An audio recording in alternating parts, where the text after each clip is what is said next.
Hi, chat. Hello. Hello and welcome everybody to the finale. Here we are at the end of this journey. Say hi to chat. Anya-san. Hello. Wait, what did you just call me? Don't worry about it. Do not worry about it. I hope you're all ready for what's to come. I've never been more ready for anything in my life. Don't worry about it. It's gonna be a fun time. It's gonna be so fun. I think we're gonna laugh. I think we're gonna cry. I think we're gonna cry so much that we have to laugh. It's gonna be a delight. It is gonna be an experience. All of the bullshittery aside, I am very excited and very nervous about what's to come. I think I'm just excited. I've already been beaten to the point where I no longer fear the progression of this beautiful game. Yeah. Hi, Witch of Heaven, how are you doing? I'm having way too much fun with this model, by the way. It's so fucking cool. I love it so much.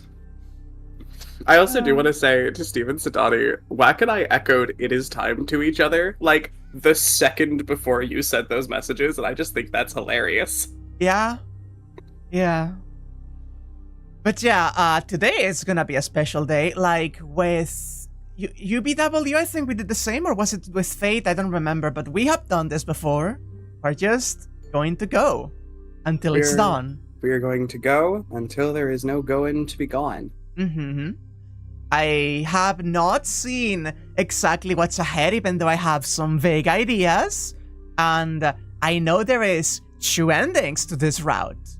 I don't know. I don't know which one we're gonna get or how we're gonna get to either of them, but we will see. The Vulture window is killing you. What's the matter, James? What's the matter? Huh? It is. Are you dissatisfied with the side I'm providing, chat? It is integral. It is so necessary. I have no idea. No matter what happens to your soul, the bulge is forever. The bulge is forever?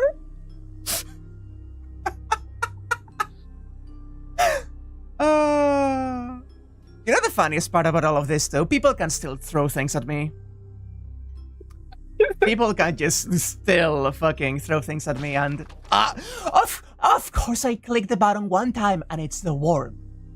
Yeah, of course it is. It had to be the worm. No, stop, chat. Even when you're incredibly powerful, it makes sense that you wouldn't be taken seriously.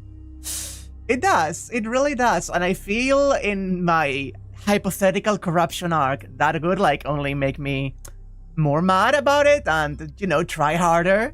Which, oh my god, is Dark Wack a brat? Yeah. Huh. Oh my. Yeah, it makes perfect sense, right? Yeah, it just clicked. It just clicked and... Hypothetical. I'm going to actually BRB here. As in, like, the screen so I can set up some things. Of course, of course. Because as you may have noticed, I had, like, the whole worm background in the background. So I kinda... That's a bit that needs a little bit of a... maintenance afterwards, but I am so excited for this, and I hope you're also excited for this as well. Mm-hmm. Ah. Dark Wakraya Elber isn't even a top.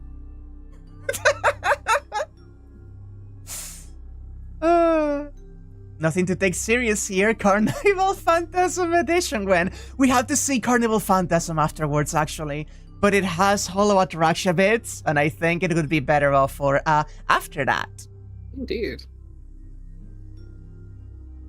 I hope the dark wag on the side is not too distracting from the usual color scheme. it stands out in a way I find is very pleasantly dissonant. Dissonance is the name of the game here, huh? By the way, the track I was using, which is like the oh shit, like the dark shadow. That's the wrong thing. Oh shit, the dark shadow bullshit is going, and we have like nightmare stuff going on. It's called Corrosion. It's Morbor. Give it a moment, chat. Game is loading.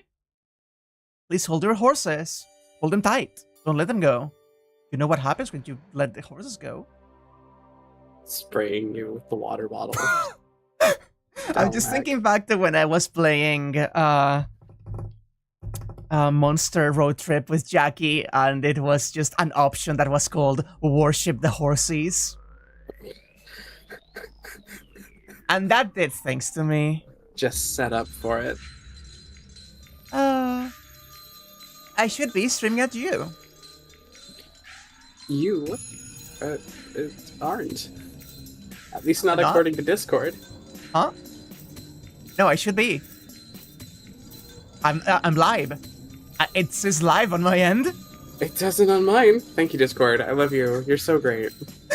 Dip out and reconnect and see how that works. Give me just a moment. Take your time. It couldn't be the final stream without some manner of issues like this. Don't worry about it. It carries over some of those dark Sakura moods. Since I'm here, I may as well try. What happens if I... Yeah. Oh, what?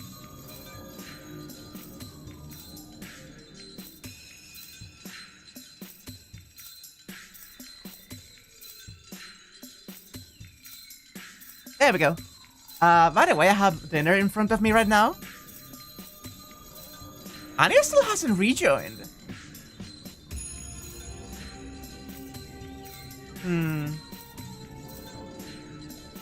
That's concerning.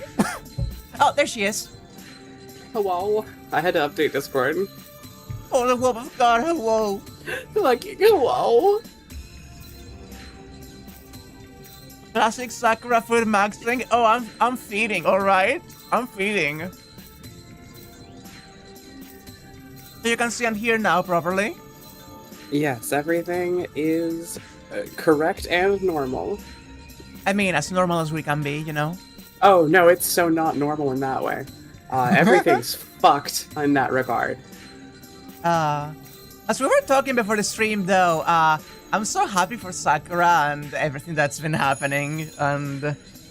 I described her in our pre-stream chat about how she's in the horror genre of good for her. Yeah. I just like that fucking Zogan is there, you know? By her hand, specifically. She squished him like a bug. 'Cause he's like a bug. Like a... Oh, the transition. I wouldn't love you if you were a worm.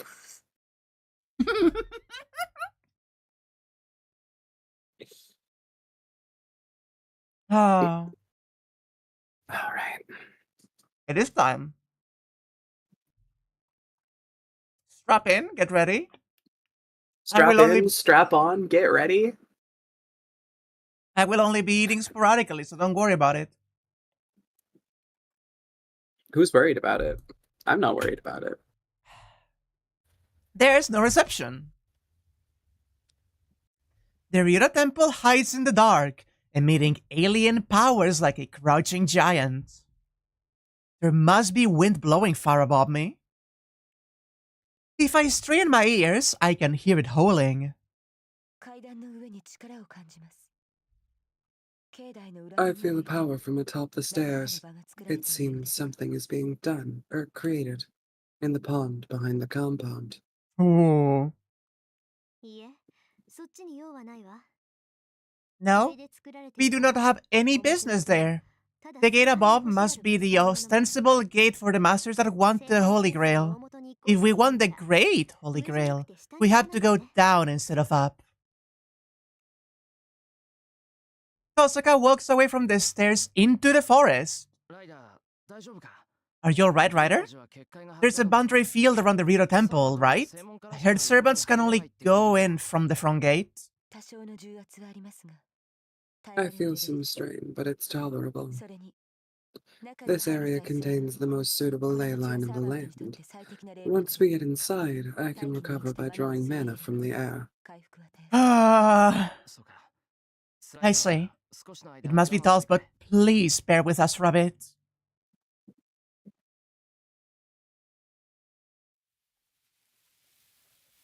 We push our way through the tree branches. There's not even an animal trail over the mountain, so we even have to climb down rock walls. It should be around here, according to Ilya. You see anything like an entrance, Shirou? What do you mean, like? Like a crack in a rock that we can slip through, or a suspicious-looking shrine? It's an entrance, so I don't think it'd just be a pit. Don't be ridiculous. The stars are out, but I can't see anything in a forest that not... Oh. A gun. We must be behind the temple because I see many dead trees. There's no sign of human influence. There's nothing here but dead trees and a small stream. Small stream? Hi, chat. That's us. Hold on. That means the water's coming from somewhere. Ryder, there's a bunch of rocks above the stream, right? It's too dark for me to see, but is that a cave? Please do not turn around, Shirou. I hear a small metallic sound. Ryder must have taken off her restraint. Oh, it's going on already. Yes, it's a natural cave, but you should just be able to fit through. It looks like the path is about a meter in, but I sense a magical camouflage. I see, thanks. Tosaka, I guess there is something like it.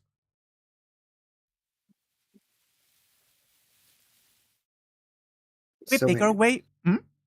this means that the blindfold actually does impact her vision? And that makes her so much cooler? Holy fuck. Don't worry about it. Listen, okay, so can I put a little thought in your head? I love it when you do that, please. Okay, so you know how she's a snake? You know how snakes sense like sight through a olfactory glands and licking the air? That's so sick. Fuck me. So I need you to imagine, like, to see. She needs to like lick her lips and like stick her tongue out a little bit. Man, Ryder's like my favorite. Holy fuck. We pick our way down to the stream. It's more like a spring flowing out from the rocks. The stones are piled atop one another where it starts. There's a crack big enough for one person to fit through. It's like a snow hut made from rocks. You can see that a huge boulder is blocking the entrance, so nobody could even try to go in it. This is it. You can pass through the rock. Osaka walks into the darkness without turning around. Please go ahead. I shall protect your back.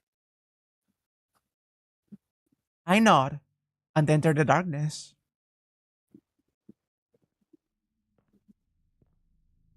The sound of scraping on a hard surface. I progress down the wet rock using my hands.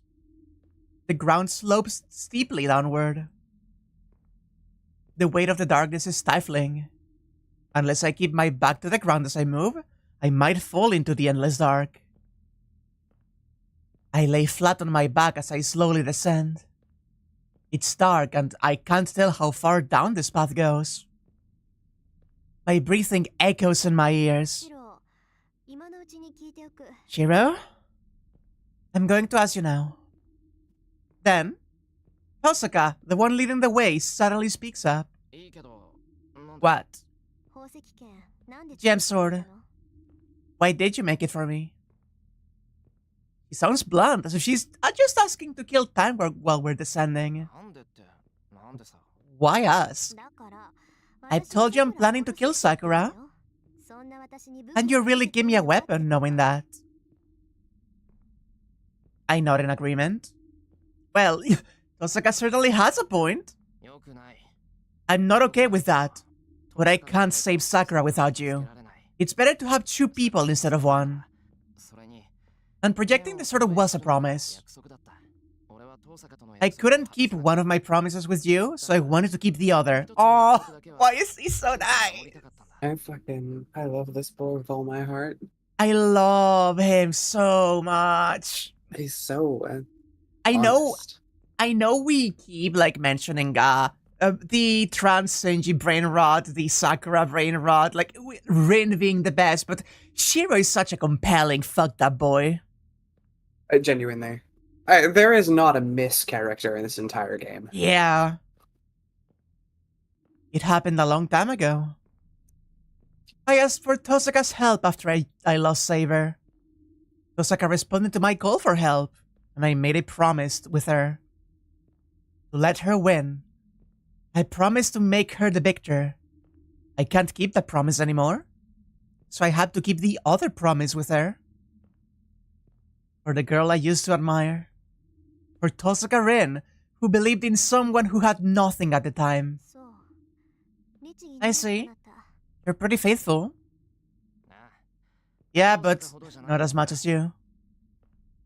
Silence returns to the darkness. The conversation ends. We continue our descent without looking at each other. A long path that seems to lead to hell. The path spirals downward, and just as I'm thinking we're over 100 meters underground, the dark gate changes completely, welcoming us. Ooh. It looks sticky. In a way I'm not overly fond of.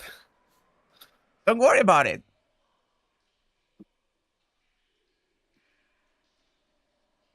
The path that could only accommodate 1 person widens up and leads on. There's no need for light. The cave is lit by a dim green glow, probably some kind of luminous moss. Oh, the path is saturated with life force. It feels too lively. An air of birth filled with vigor and the joy of life. An immense amount of awe and mana so strong it's almost visible. It makes me want to vomit. The warmth of life should be dazzling, but instead it's something rotten, making me want to look away.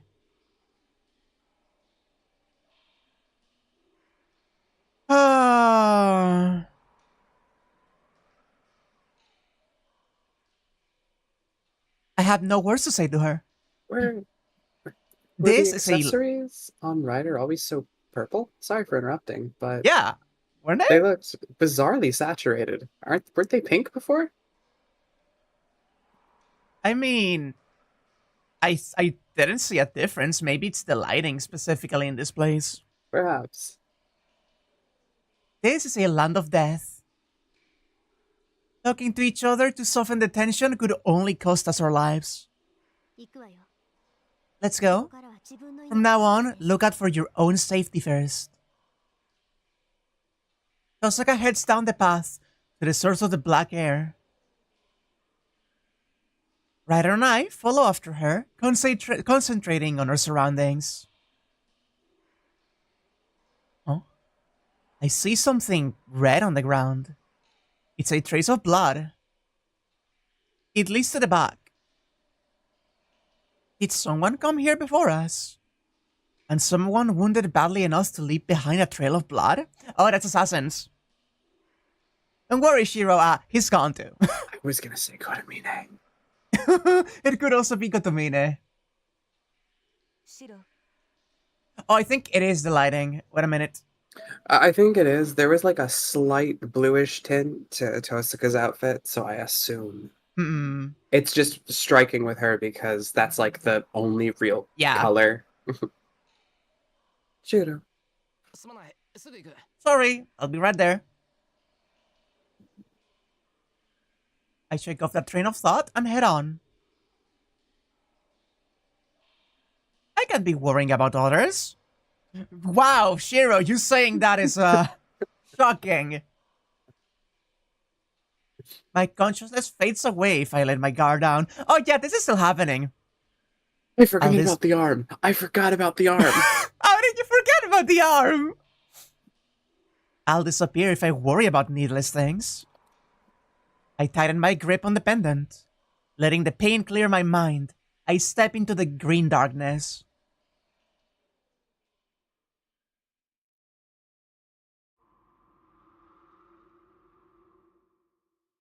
Oh, I like that there's multiple, like, backgrounds for the cave. Mm-hmm.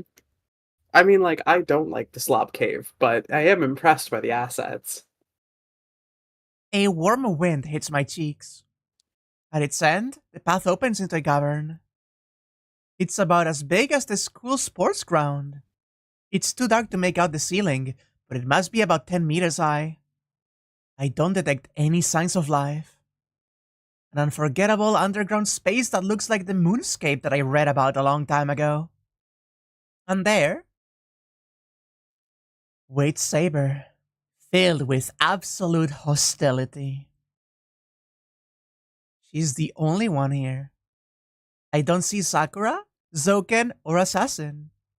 The only one blocking the way here is the girl who has turned black. Saber. Oh boy.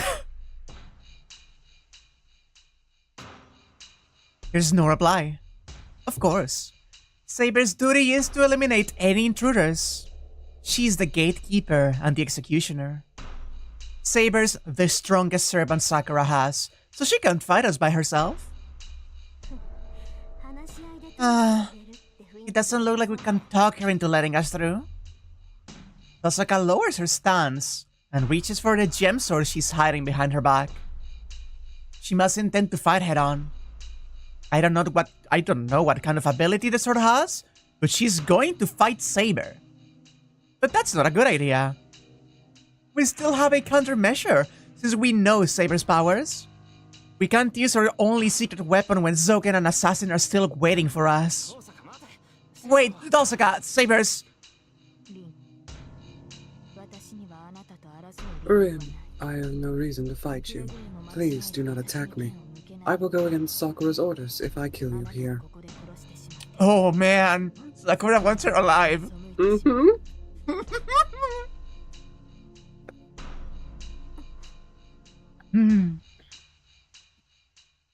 Speaking in the same quiet tones as before, Saber stops Tosaka in her tracks. We comprehend what she means right away.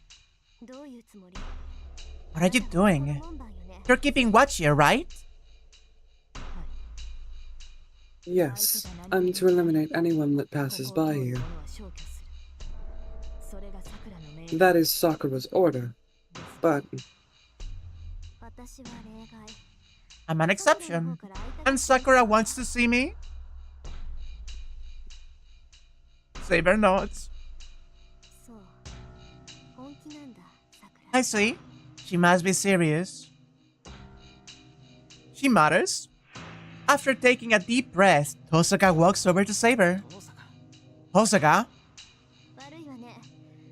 Sorry, I guess that's how it is, so I'm going ahead.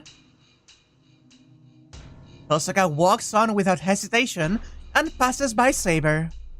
And right before she disappears... Shirou? I do not know what will happen to you, but I believe in you. So you'd better live up to my expectations. Huh? Wait, I can't understand if you complain to me without telling me what I should be doing. I'm saying it will just be a pain if you come complaining after everything's over. Make sure you're not too late if you want to save Sakura. Oh, God. That is such a Rin way to say that. I Yeah? love her. I love her so much. That's the most Rin way possible, saying, you better not die and hurry up so I don't have to kill her. Tosaka disappears, her hair fluttering behind her. Thanks, Tosaka. That gave me strength. In short, she told me to come help her while she keeps Sakura at bay. That is impossible. You will die here, Shirou. Ah. Her hostility expands. Osaka left, and Ryder and I are the only ones here. So she doesn't have to hold back anymore, huh?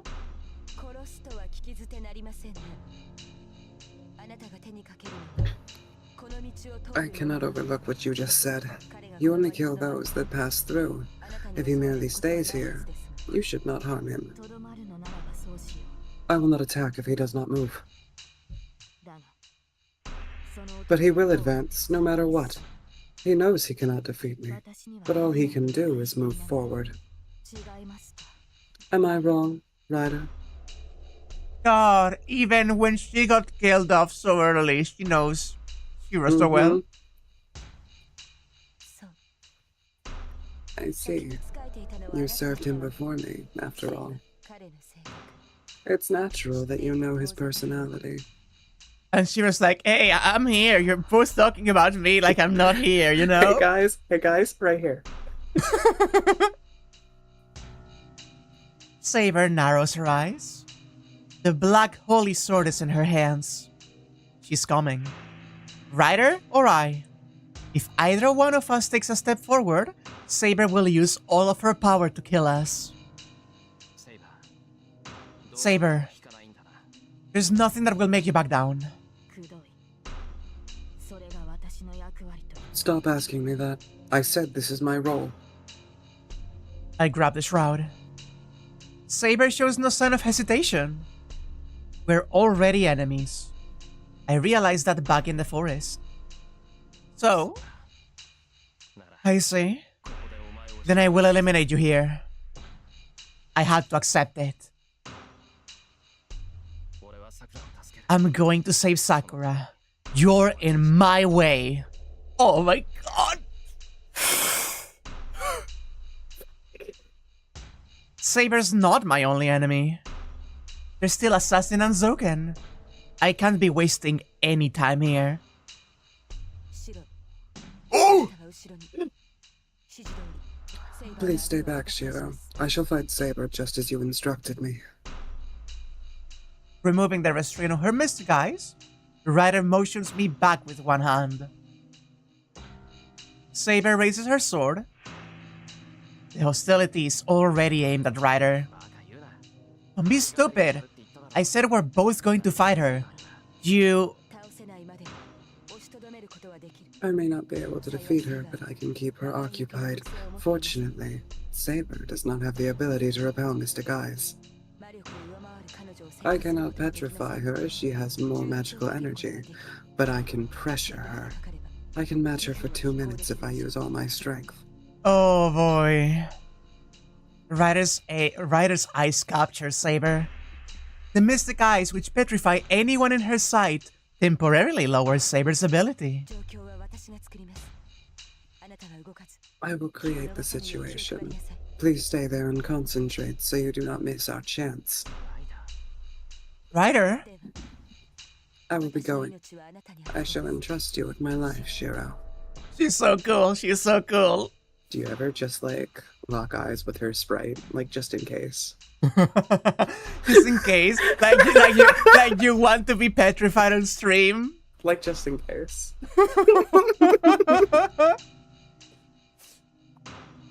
Ryder disappears.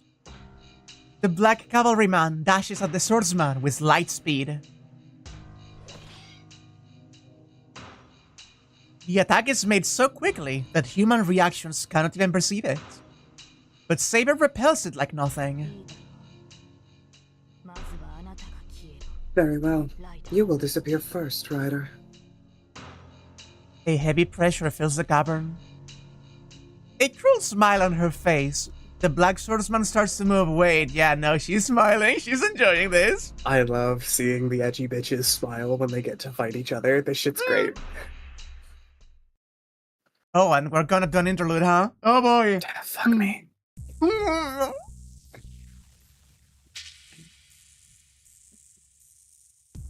Oh. Deep breaths, everyone. Let me get some water first. Remember to hydrate. Remember to stretch.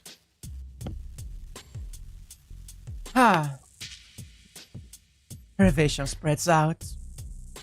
The instant Tosaka Rin escapes the darkness, she forgets that she's deep underground.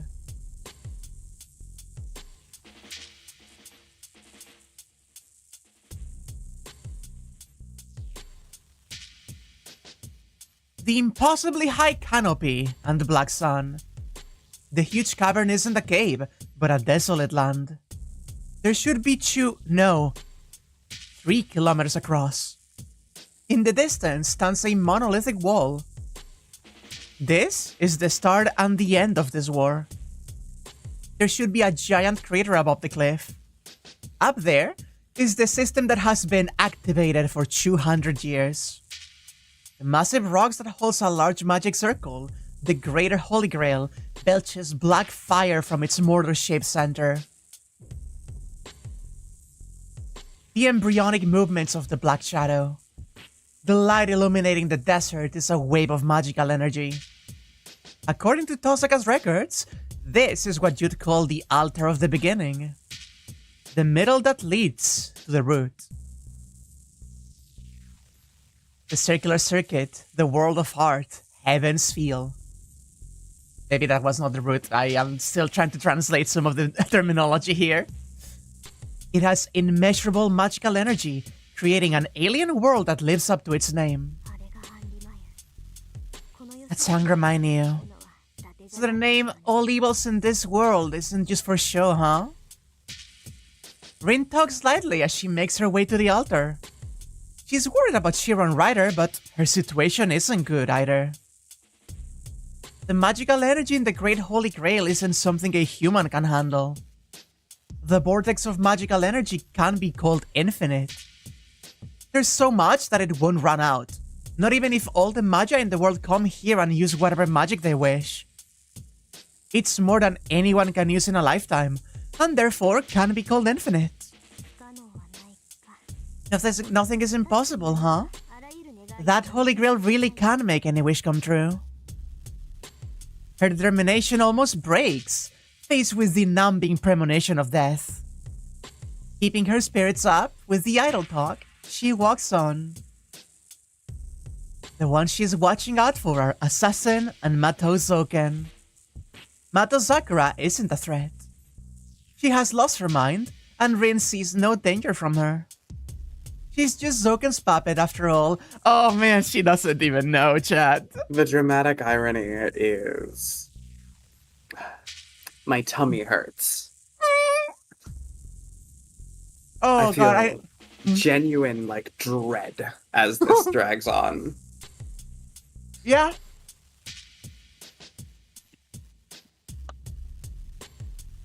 I need you to also understand that in this situation, she's also trying to push off the idea that she has to kill Sakura. In her own set of beliefs and what she has to do, she has to. But if she focuses on Assassin and Zoken first, there's like a leeway, right? Mm-hmm. She doesn't know. Rin's greatest enemy is Matou Zoken. The fight against Matou Sakura isn't important. Strange. I can't make it to the altar. Zoken shouldn't allow an intruder to trespass this far. If he's planning to attack her, it will be on the way to the altar. But it's not happening, and Rin's about to reach her destination. She thinks. Why is there no interference from Zoken? Why can't she feel his or Assassin's presence? She makes a guess. She denies the possibility, but easily accepts it. No, she's forced to accept it. Because... I'm glad, Mason. You came here instead of running away. her guess turns out to be true. Oh! Oh my god. Oh. She looks up. Oh my god. Ah, there's the Grail, by the way. Mm-hmm. On top of the cliff, with the black sun behind her, Matou Sakura welcomes her older sister. This is a remix of Kirai's fucking theme. Oh, hello, Oregon.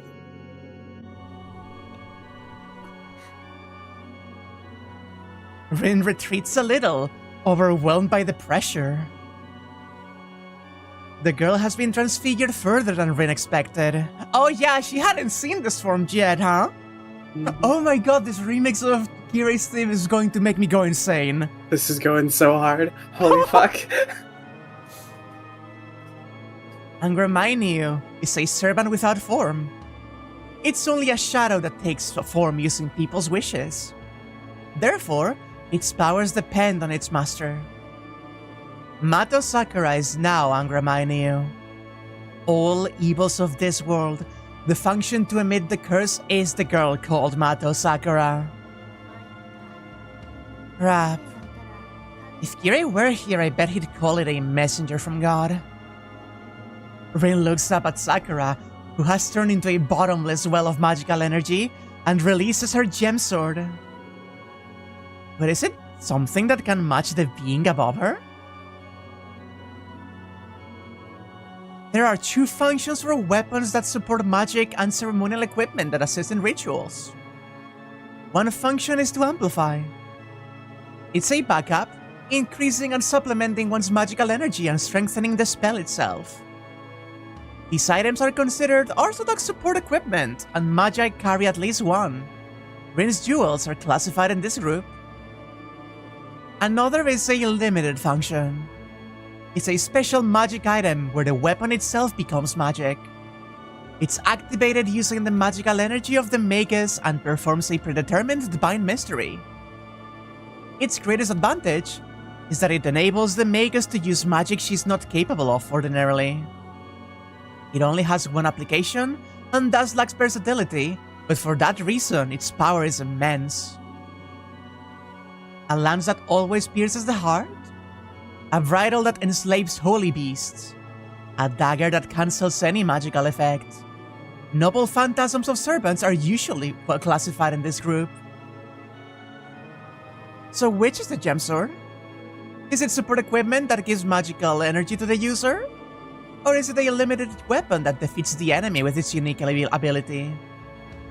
But, no matter which it might be, nothing should be able to match Matou Sakura. The difference in their magical energy is too vast. No matter what kind of magic it may be, Matou Sakura should be able to drive it back in one breath. What's wrong? Why are you trembling, Nesa? Don't tell me you've suddenly lost your nerve. Oh my god! I love her so much, oh my god. Give me a moment, I need to send you this graphic. Mm-hmm. She's so cool. Good. She's so good. I love her. Well said. Where's your guardian? You're a coward, so doesn't it bother you that he's not by your side? The air freezes. Oh, do not taunt her like this. Please, Ren, I need you to live. Hostile tension mixes into the warm air in the cavern. Black girl bites her lip and sighs. Grandfather's gone. He was a baller, so I crushed him, along with Assassin.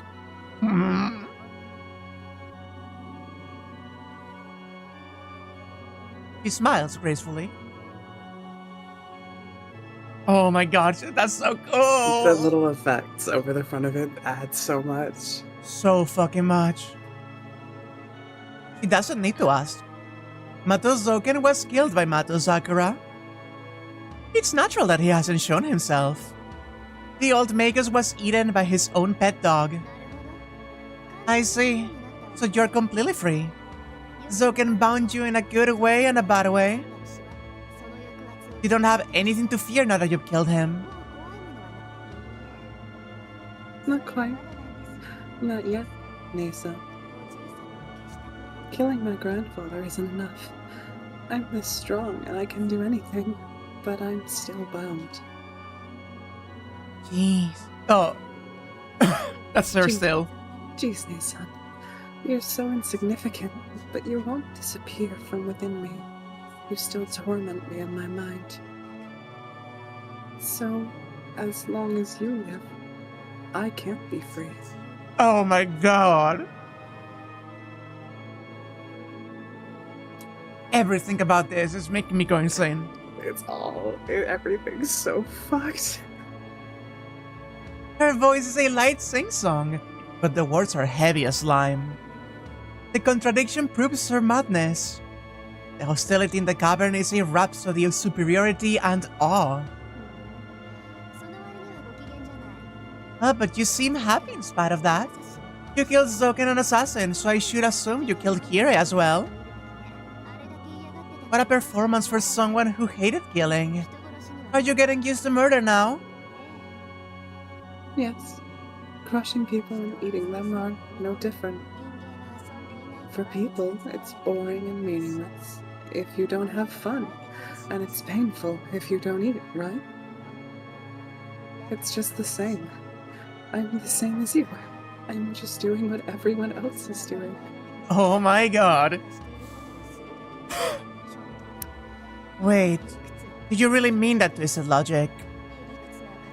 It's not twisted logic. I'm not wrong. It's different because I've gotten strong. I'm strong, so I'm different now.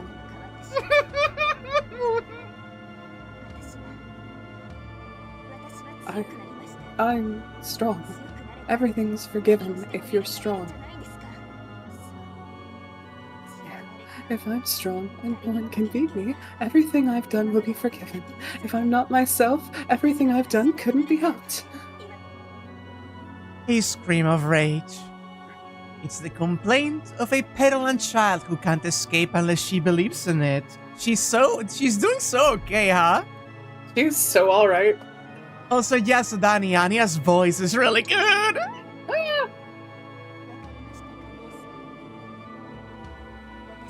Do you understand, Nei-san? That's what I'm going to become. That's why I can kill anyone. It's natural for me. I see. So you're going to take it out on everything you see? But what about Shirou, huh? He still believes he can't save you. Are you going to kill him too? Ah, the girl stiffens. She mentioned senpai and immediately, huh? Don't worry about it. Don't worry about it. Rin's question is her last obstacle. Her excitement cools down. Thinking about him, she regains her sanity. A serene smile crosses her face. Yes, Senpai's no exception. No, he's the only one I want to kill, Nei-san. Yes, I quickly want to swallow Senpai too. Yeah? Yeah? Matou Sakura's reply shows that she is beyond hell. Yeah, Anya? You wanna say something? Nope, I don't. We're fine. Rin craves the gem sword and engages the distance between them. What about taking Angermania with you? I knew you were stupid, but I didn't think you were this stupid. Let yourselves be swallowed and you've already stopped being human. Don't worry about anything, chat. We're so normal, the both of us. We're having such a great time. It's so incredibly normal. Nothing is weird or freakish here in any way. Mm-hmm. A voice filled with clear hostility. As the supervisor of this land, Hosaka Rin acknowledges her own sister as evil. You're bluffing. Please be honest with yourself, Nei-san. You're envious of this great power, right? You're jealous, right? That's why you came to kill me, even though you can't. Yes, you're going to take him away from me so you can keep the happiness to yourself. Oh man, she's so gone. I fucking. Oh god! Oh, it's bad. Oh no! Oh! The shadows stand up. A magic of absorption. A bundle of magical energy that matches a servant's noble phantasm. Not one, but many rise up to attack.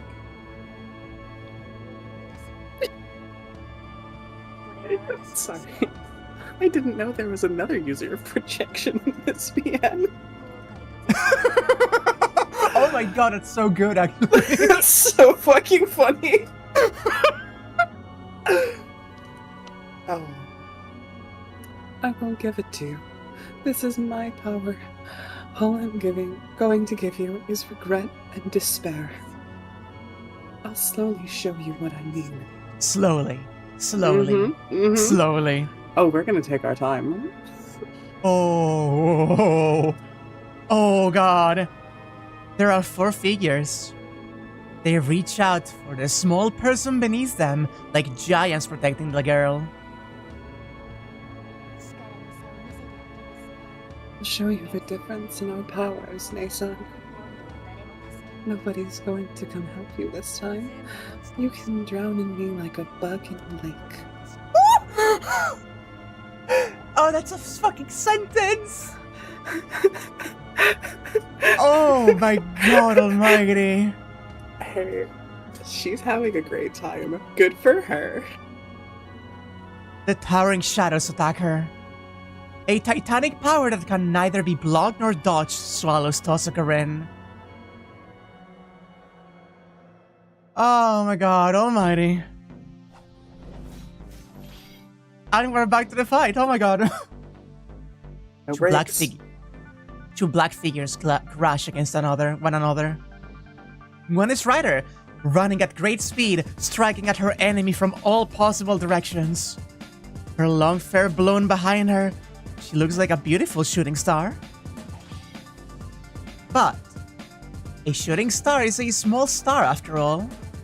The swordsman who Ryder faces. Ryder cannot break through Saber's guard, as she firmly fixes herself on the ground and overwhelms Ryder.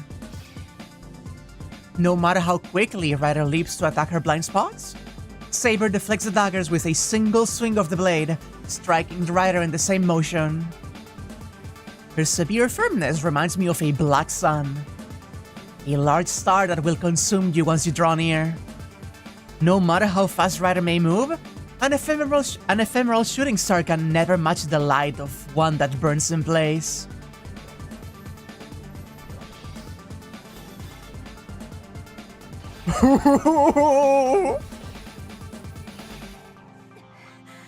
Oh, I love this CG, by the way. Holy fuck. I think Ryder's my favorite. I think she has to be. Look at her. Like, yeah.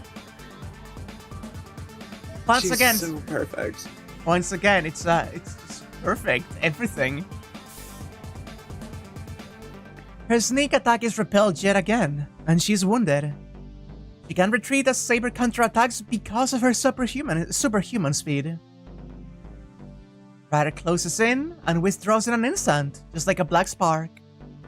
But her efforts merely prevent a fatal blow. The difference in their power is obvious. Ryder's speed decreases the more she attacks. High-speed movement and continuous offense. Natural healing that regenerates the wounds Saber sustains. She's not thinking about anything that comes after. She can't match Saber unless she uses all of her magic energy. Ryder's blocking Saber's attacks by attacking. Once Saber shifts to offense, she and her master will be killed instantly. Therefore, Ryder keeps running, knowing she will eventually burn out. Strength build versus dex build. Her energy is lost with every passing second. Ryder said she could last 2 minutes. It's been 10 minutes since passing that limit. Ryder's legs are starting to give in to the strain.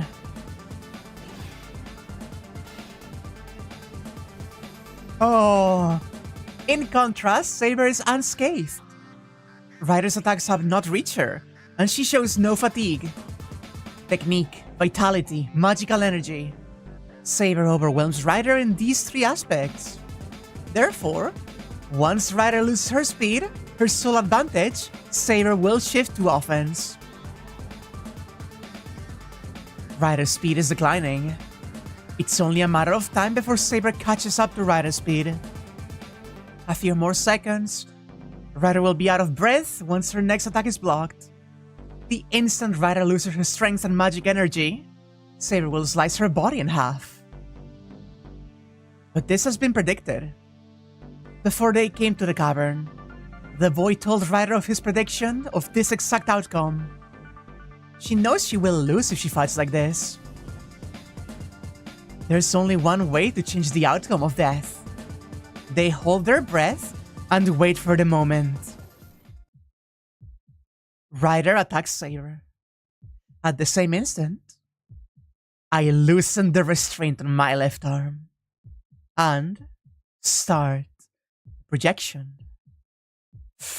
Oh, I'm disappearing. Loosening the shroud on Archer's arm. Search. I'm blown away. The wind's strong. I'm losing my comprehension of what's before me. Let go of the right hand. Put the shroud back on. I can't bear it for even a second. I'll lose everything. I'll lose what I value. Search. Select. No, every part of my body's dying at this moment. Ryder's fighting desperately. I can't whine about this. I had to do what I can and fight. I can't lose my concentration for even a second. Ryder's going to time it. I have to free my left arm so I can match her timing. Select. Analyze. It hurts. It's painful and scary. Quick is right.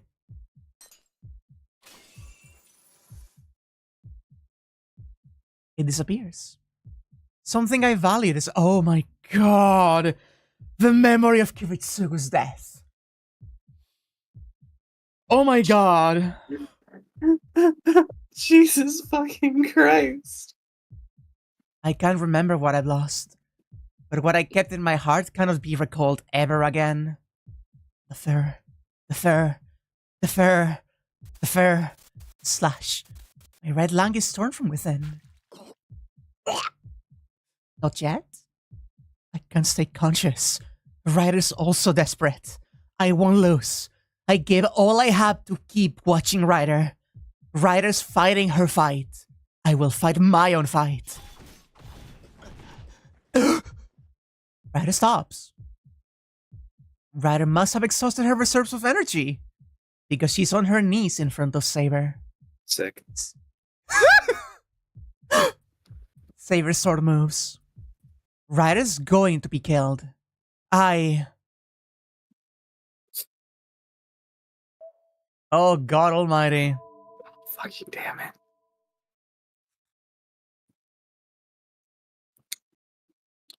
What's in your mind here, huh? Here.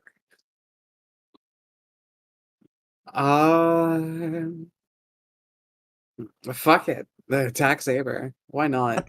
Attack Saber. I can't just abandon Ryder.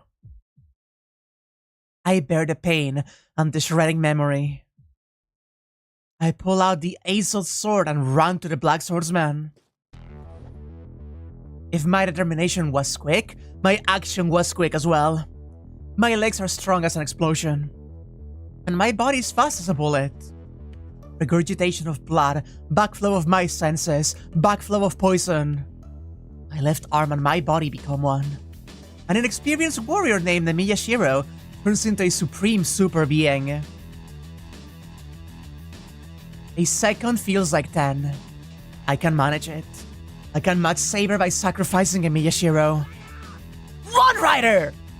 I ran to the confronting figures and attack from the side.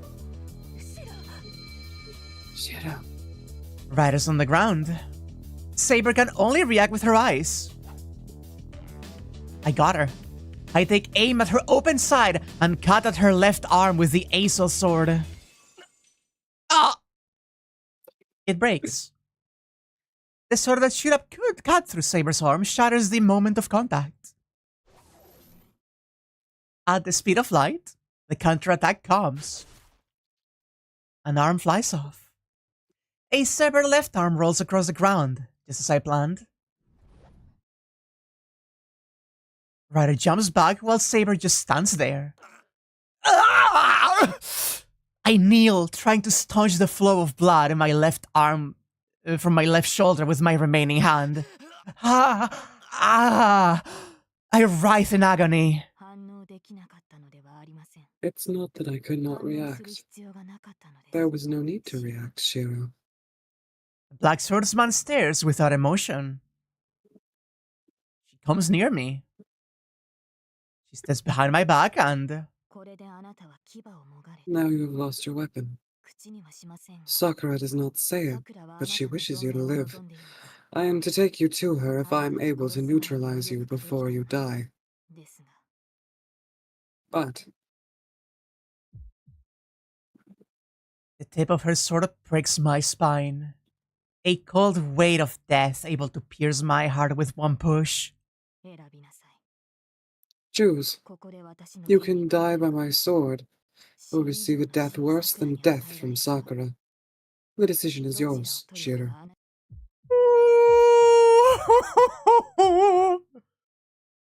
I'm losing consciousness. My blood's flowing out of me, and the sword is pressed against my back. I don't know what I chose. There's only one thing I'm sure of. Is that I can't save Sakura no matter what. Oh man, we fucked up. Yeah, sorry, yeah, I just want to like highlight fucking just as I planned. Then cut it off, I guess. Then cut it off. Hi, Taiga.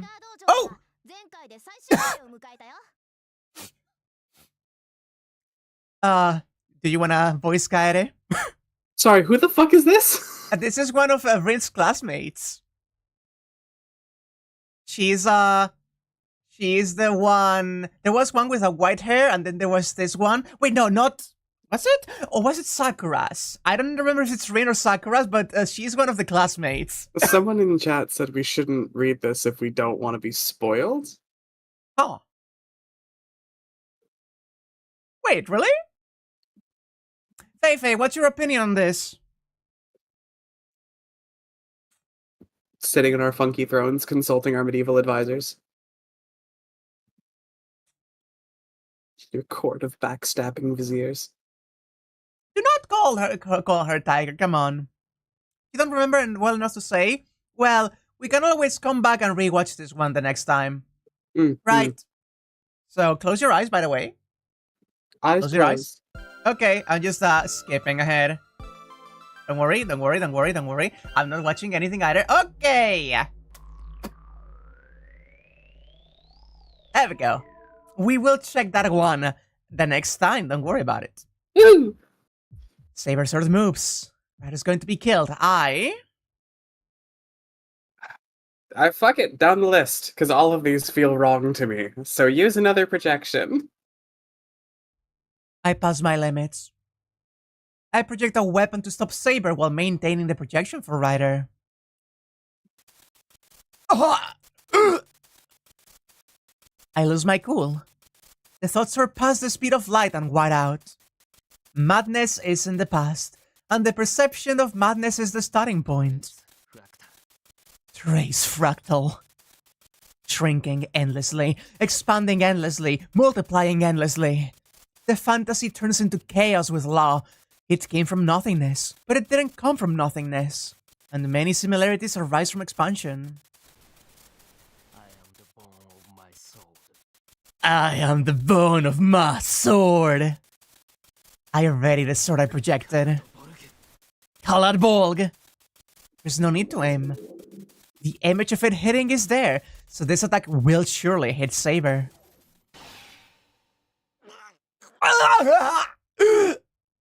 It It's such unreturnable breaks. I see the result with my rapture left eye. Ryder has retreated from Saber. Having just repelled the spiral sword, Saber is unable to pursue her. The small opening lasts a mere 2 seconds. But those 2 seconds are more than Ryder needs.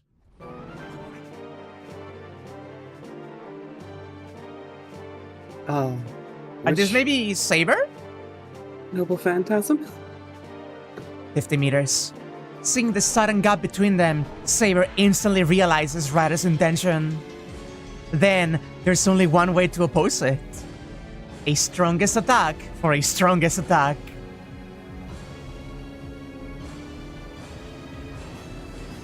Evil and fucked up, sort of promised victory blaring in the background.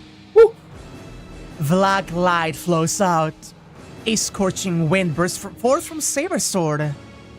A comet will attack her in the next second. The strongest noble phantasm is employed to wipe out the pure light, white light from Ryder.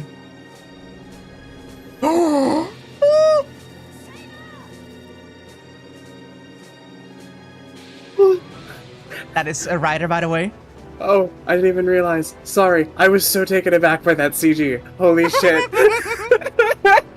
We do love the HF CGs. Saber! Ryder lowers her stance. The summoning circle's already complete. A giant eye bound by blood materializes in front of her. Ryder. The sword readied beside her. Converging and spinning, the light of the star reaches the critical point. The black sun stands ready, the flare held in both hands.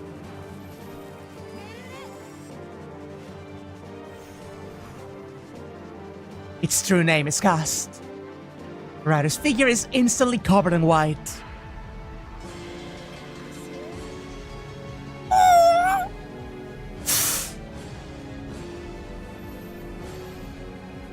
The true name is revealed. Saber's sword transforms into a blazing black flame.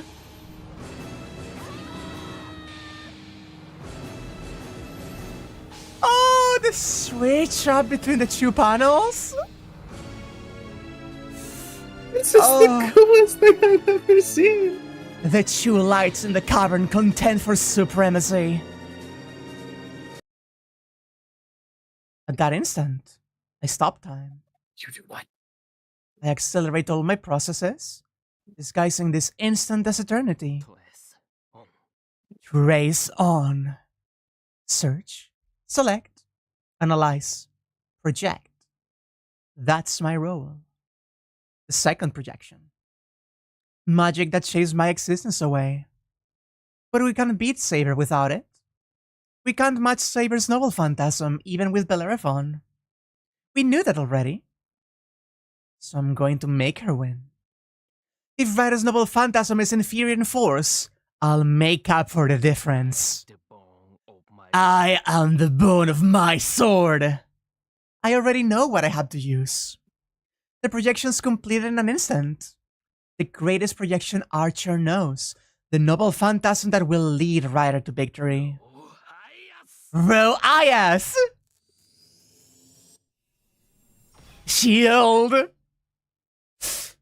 I make it into reality using its true name.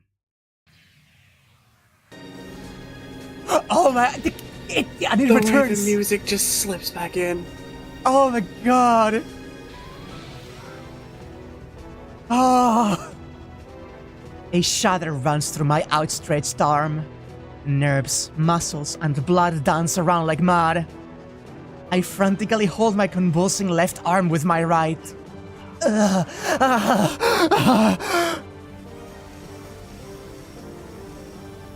Bear it. I can't stop the projection. The lights are still competing. If Ryder loses Ayas now, she will be vaporized in an instant.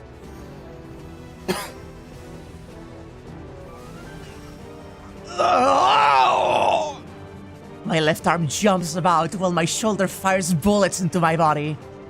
The magical energy I can't control explodes inside my body. And just like an eraser, turns Emilia Shirou's body white. I roar out. I scream to ward off the pain and the fear of losing myself.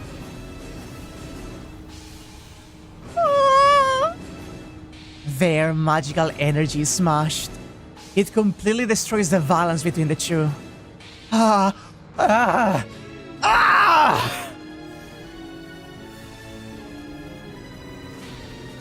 Scattering the fourth petal, the black ultimate light penetrated through.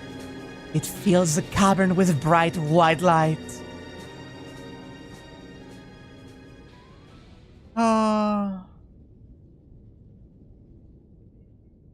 The two servants are blown away.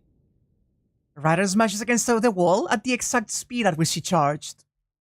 Saber is hurled backwards by Bellerophon and falls to the ground on her back. They're both alive.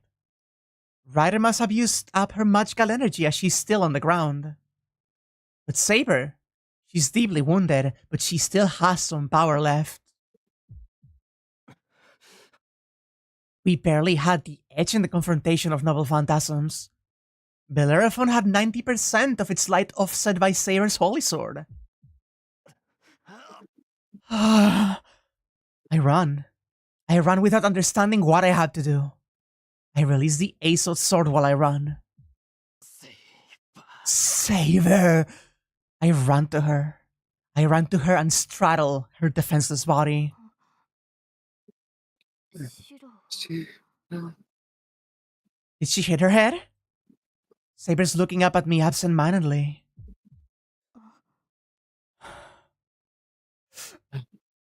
How must I look to her? I'm on top of her, looking down with a dagger upraised. Saber's natural healing power is extraordinary. She will regenerate unless I finish her off right now. Finish her here. Will be killed unless I kill Saber, who's wounded and unable to fight back.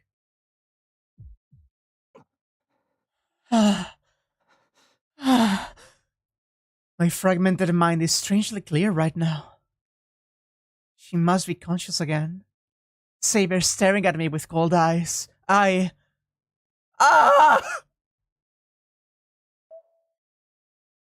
Stop doing this to me.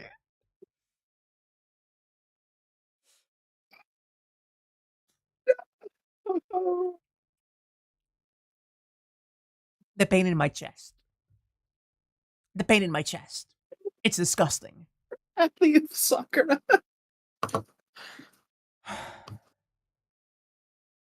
I think Fei meant ally of Sakura. No, I know. I was just laughing about that.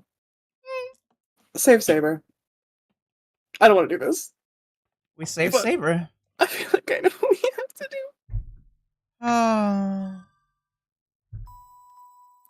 Oh, Hotfire Rose, I hope things are going well with the whole weather situation. I'm gonna puke. The music, huh? Mm-hmm. The music hitting you, huh? Mm-hmm. I can't bring the blade down. My hand's shaking and I can't pierce Saber's heart. She's just looking up at me. She's staring at me without emotion or interest. Only a few days.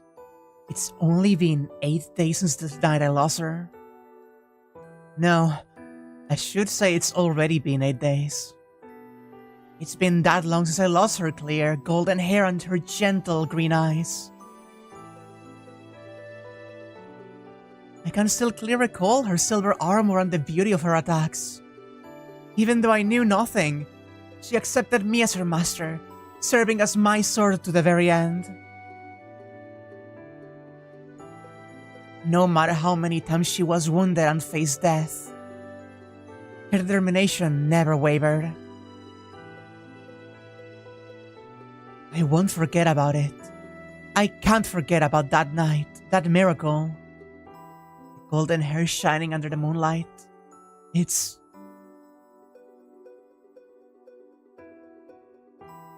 an eternal scene that will never be lost, no matter how much she changes. And I realize I can't kill Saber. Even though she has turned dark and her magical energy is ominous, she's still the Saber that protected me. So how can I kill her? Saber. The dagger falls. Not onto her chest, but onto the ground. The Black Swordsman says nothing. Her body's completely healed now. It's probably because of the enormous amount of Sakura's magical energy. Her body's not the only thing that's healed, as her magical energy is charged as well. Shirou, I have cursed you for the first time. I can't understand Saber's hatred. You were telling me to kill you. It's natural that she's disappointed. Very well. As you wish, I shall.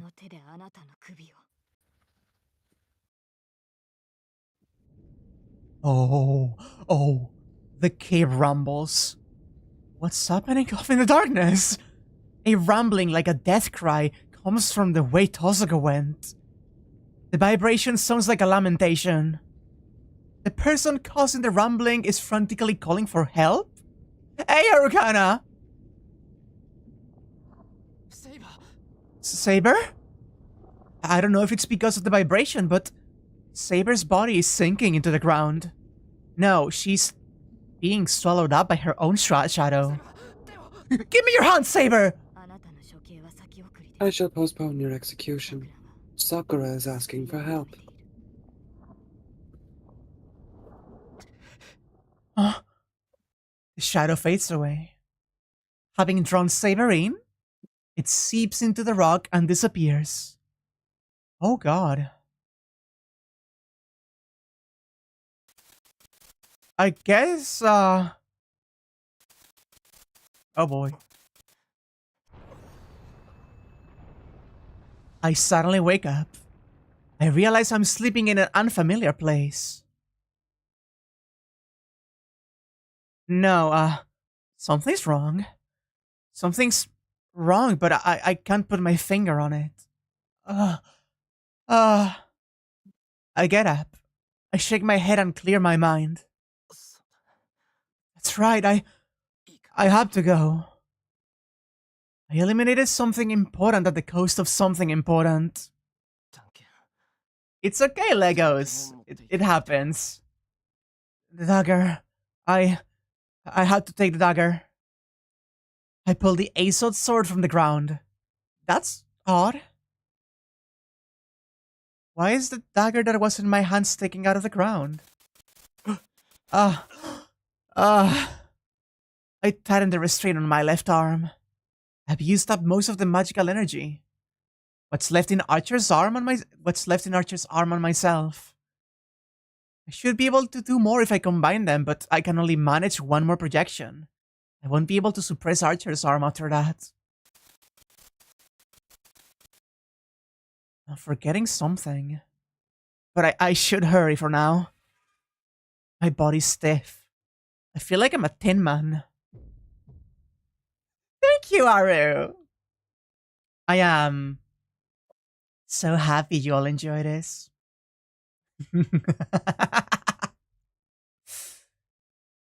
Someone's calling for me in the distance. The voice. The unfamiliar voice. Feels like something important, and I move my tin body forward. It takes time to go through the cave. The rumbling has already stopped. A warm wind makes me want to vomit. That makes me want to vomit is coming from the back. My left arm hurts. My brain shreds a little more with each step, and my thoughts are crumbling apart like a collapsing building.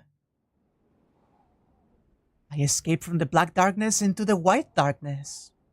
My body's burning. I'm a brazier, and it feels like I'm thrown inside of a furnace. My headache's getting worse. My breath is hot, and the air's even hotter. The heat burns my lungs, and the rotten air sticks to my throat. I was wrong. This isn't a furnace. It's like being inside a giant stomach. This is the last stage. The final destination, where Sakura hid herself, Zoken lurked, and Tozuka has now gone. But it's too quiet. I don't feel any battles going on. Everything's so intensely white that I can't find Zoken's laughter, Tozuka's figure, or Sakura's downcast expression. I walk forward without a thought for what might have happened. I don't have time or energy to waste on that. My thoughts are a precious resource right now. I can't project one more time. I can't degrade my final weapon with unnecessary speculation.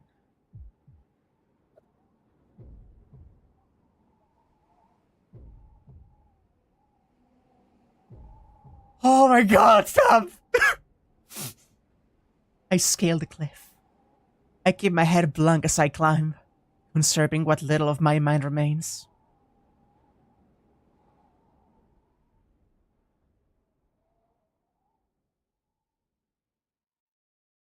A pillar of light that's like a black sun. There stands Sakura, transfigured to black. Sakura?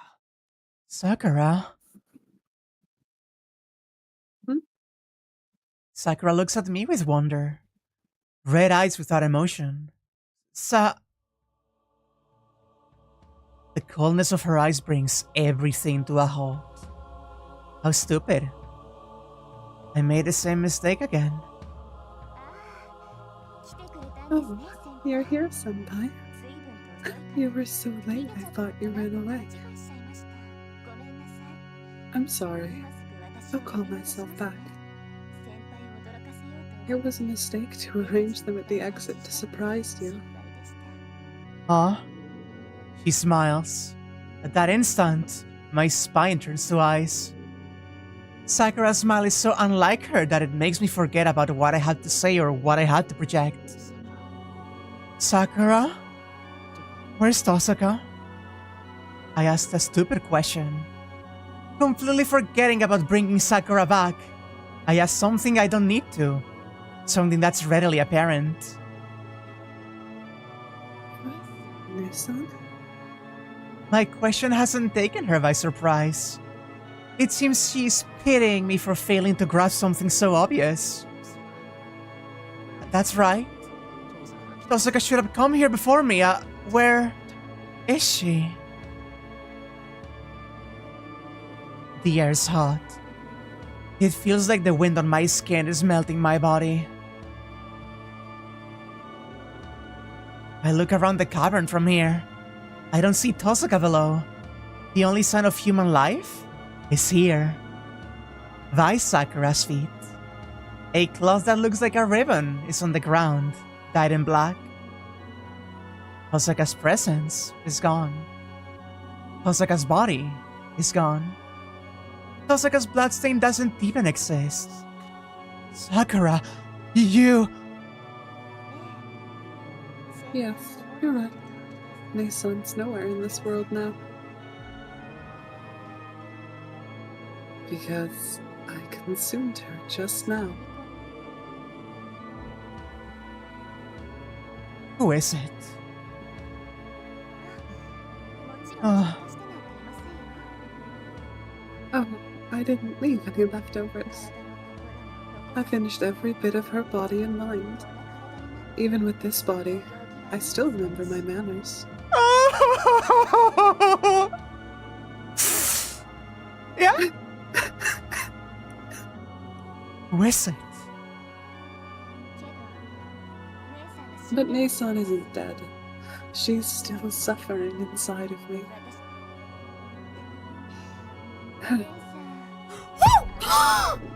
Oh my god! Oh my god! Oh my god! Oh my god! That's no good! That's no bueno!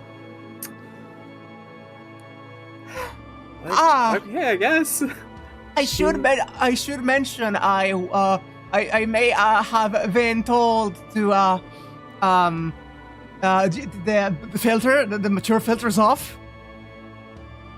Oh man, that one caught me off guard. I mean, shall I, or? If you're comfortable with this, Yeah, sure. Fuck it, I guess. I can turn it back off if you prefer. I'm a big girl. We're adults. I'm fine. Oh dear God. So she was a virgin. I'm letting her experience what I've been through. But she's already crying on the first day. Jesus fucking Christ. Can you hear her? She's screaming for help Oh, God, and apologizing, just like I used to. Jesus fucking Christ. This is really fucked. Really fucked. Hey, this is the worst. Oh, how cute of you to say that. She said, please let me out of here, Sakura. Stupid Nisa. I want to have more fun if you say that. Oh my God almighty. I think this is the worst it's gotten so far. Yeah, no, this is the worst it's gotten. But we did read that Shinji's scene uncensored, so who knows? The only difference is the censor changing it to she was so weak. Oh God. Who is it? I might lose myself since it's so good. Oh God. Thanks for the food, Senpai. The person you brought me was delicious, true.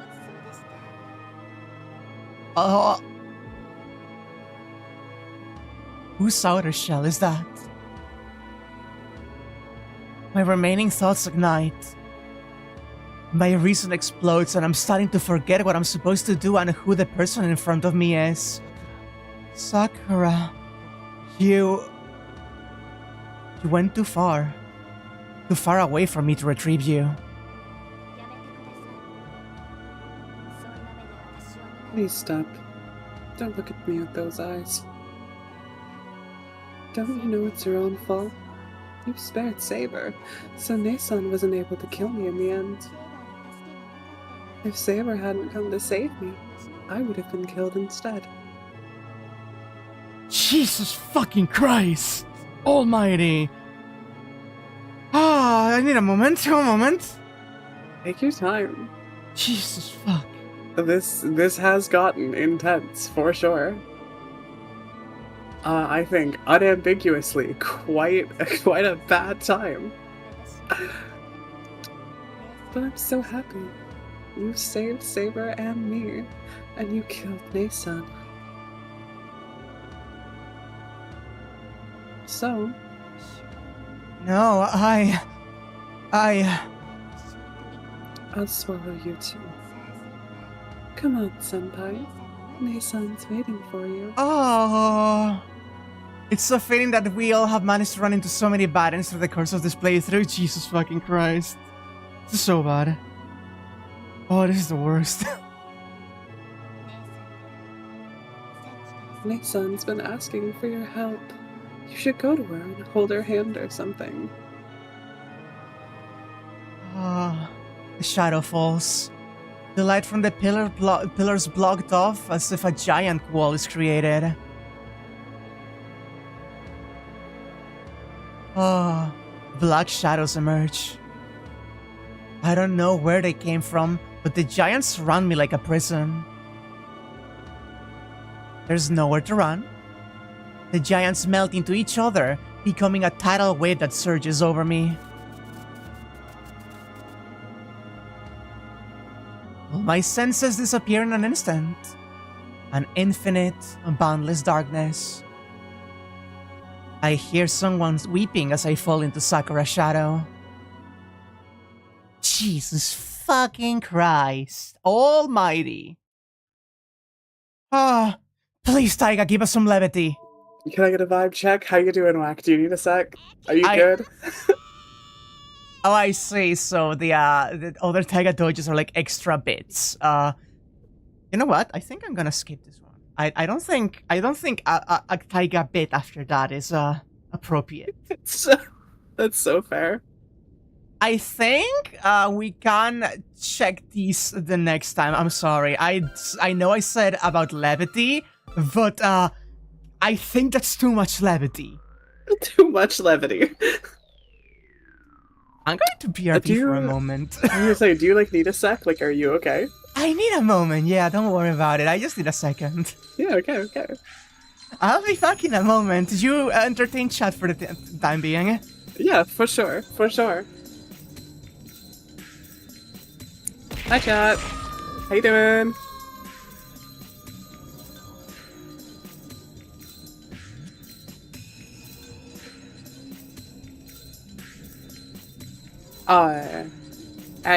We definitely just handled some intense stuff.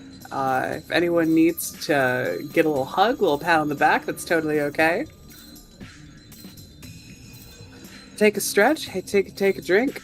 Me, I'm fine. That was obviously pretty intense to read. That was some pretty, intense content. However, it's nothing I haven't seen before. I'm doing okay. I am experienced when it comes to handling these kinds of themes. So nobody worry about me. I'm in a very safe, healthy headspace.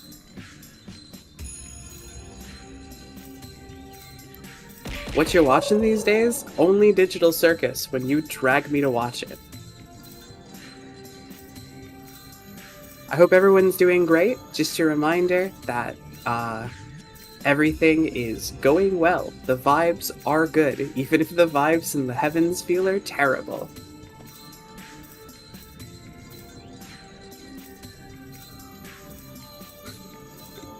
Tom, that's so fucked. Hitting her sister with the lol virgin. That's fucking vile. I do personally love the rancid vibes. It's like watching a slasher movie. It is that exact same kind of shock horror. I have returned. Hi, back. My eyes, I don't think I've had my eyes this wide for a while. Do you need any particular, comfort? No. Are you okay? I am just going to take my titty pills now. Little pat on the head, little smooch on the forehead. Are these the heavens feels they keep telling us about? Jesus fucking Christ. Really bad. Also, why is the video gone? Why is the video gone? Give me a moment. I mean, it's a little bit of time to breathe after that, I guess. I think that's a good idea. I'm gonna quit and come back. Oh wait, no! It just came back. Just as I press quit. Excellent.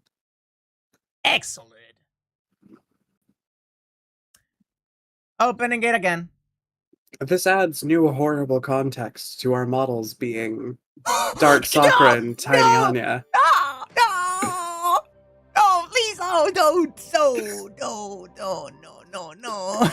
I'm so sorry. I should have kept my mouth shut.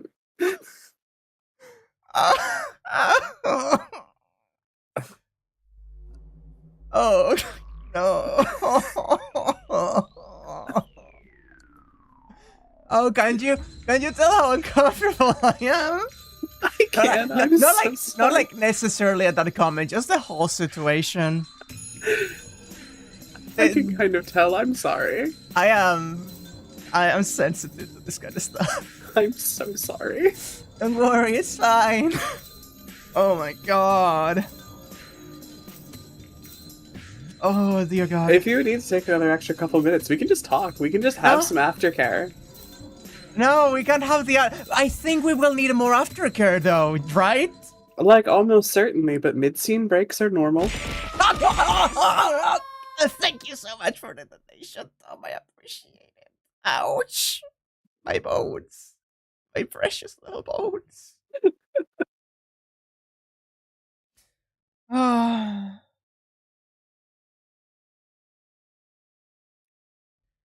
Oh, hey, Final Confrontation.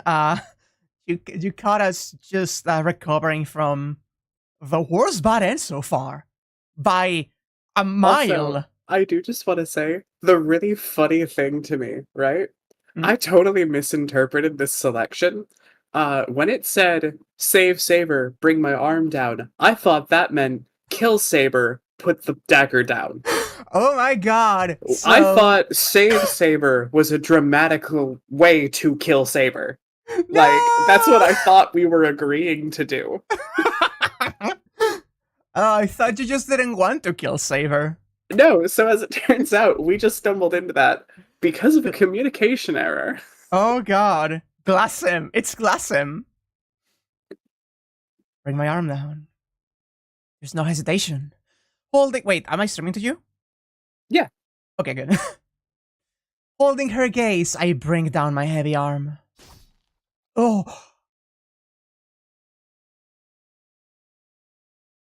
Oh. Oh. Oh. Oh. Oh, that's beautiful. Oh. Like, that's awful, but oh my god. Oh my god. There's no resistance. I end Saber's life with one blow.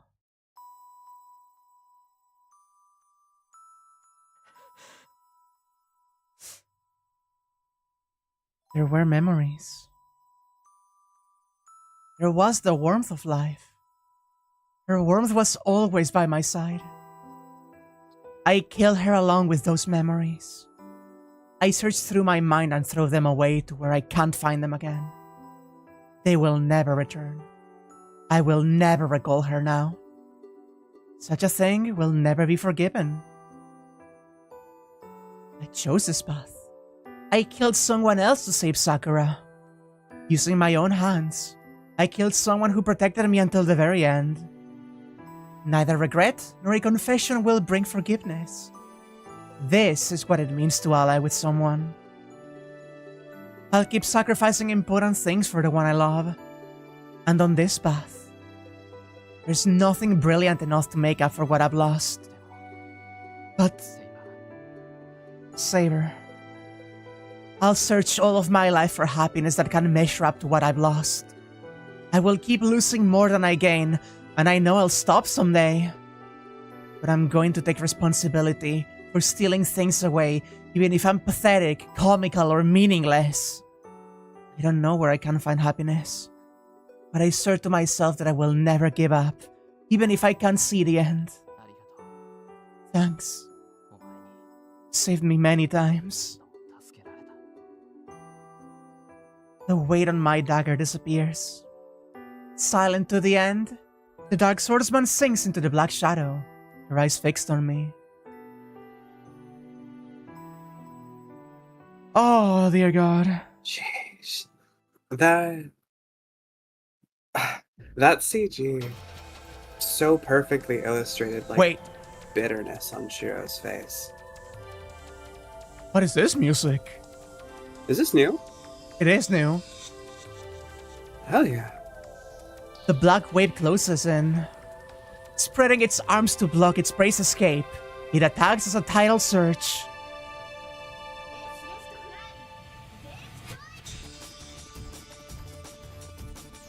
One moment, I have been recommended something here.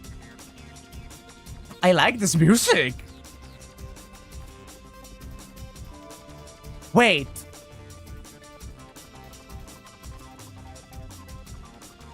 It is? No. Is this Unlimited Blade Works? The music?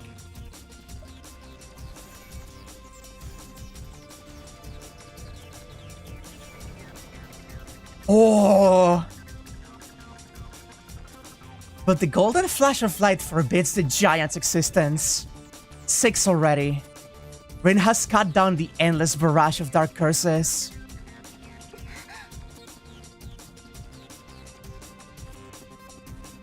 That's Sakura, by the way.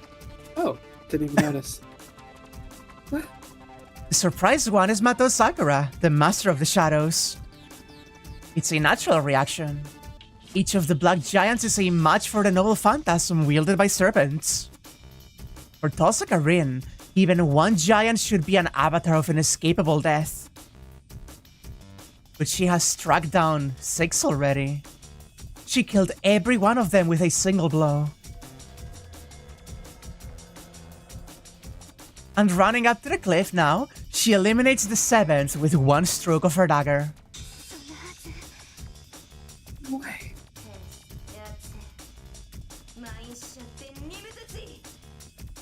Wait, what? That's a missing, like, quotation mark. That's Ren saying that.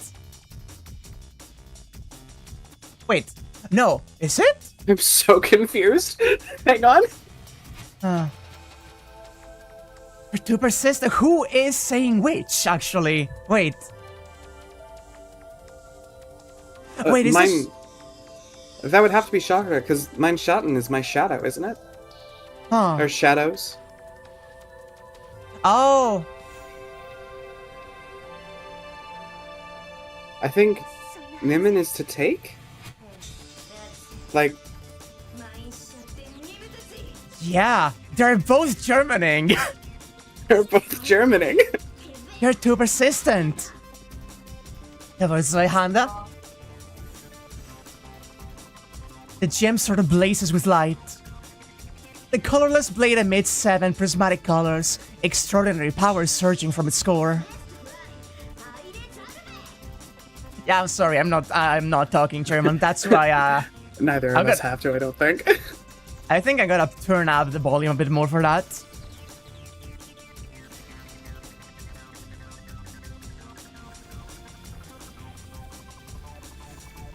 Wow! It bathes the cavern in bright golden light. Rin's so goddamn cool. Oh my god.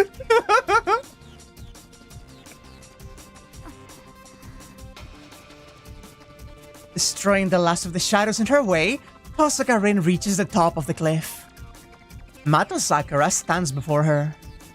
The black girl stares with surprise at her older sister's arrival. Ow! Thank you, appreciated.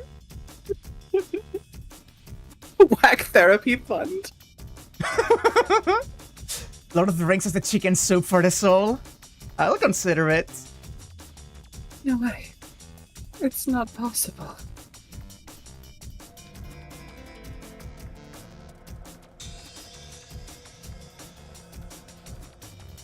At the sound of her voice, numerous shadows rise up. Their numbers incomparable to before. Is it Sakura's impatience, or did the things behind her sense the risk to their master? The magical energy emitted against the mere human called Tosaka Ren is over 100 million in numerical value. They're not holding back? The people of the association could faint if they were here. They could keep a department running for 100 years with that much magical energy.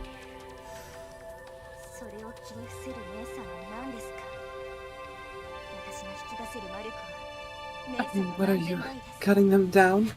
I'm pouring out magical energy, so thousands of times your capacity. You don't have enough strength to kill even one of my shadows, so why? We're just having a pure contest of power. I can't dispel a curse. I'm merely using my magical energy to eliminate your magical energy. That's creating the shadow, can't you tell? I'm saying that's impossible. You don't have such magical energy. No, the light you're firing is like... The greatest servant. The light of Saber's noble phantasm, Excalibur.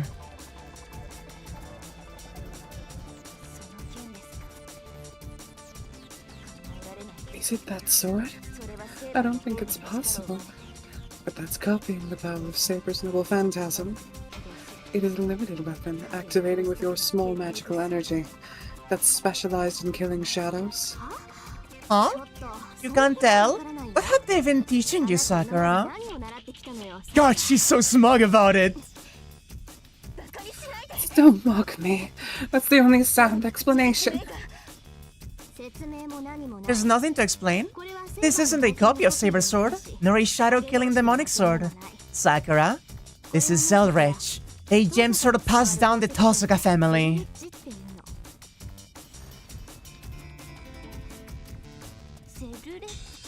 So much. I can't believe this.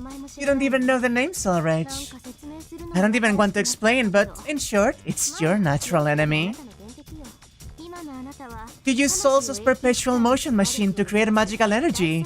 You're just a poor imitation of the third sorcery. And I use an imitation of my great master who travels across infinite parallel worlds. So it means I'm a copycat of the second magic.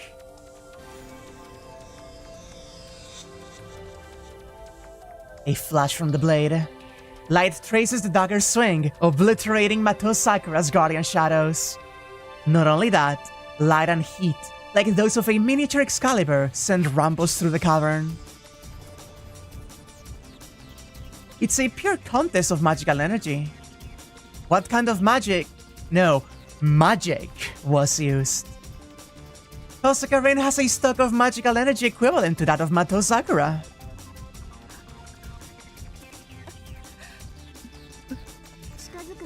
I don't even need to get close to you. This is actually a projectile weapon, and you're hiding yourself in the shadows. There's no problem with exchanging blows until one of us runs out of power. Well, I guess the ceiling will give out before we do.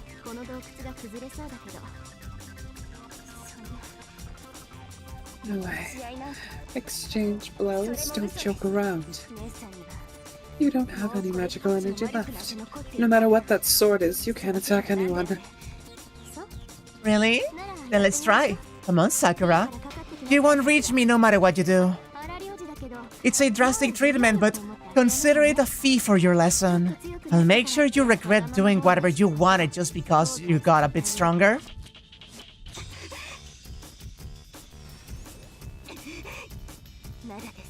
Not yet.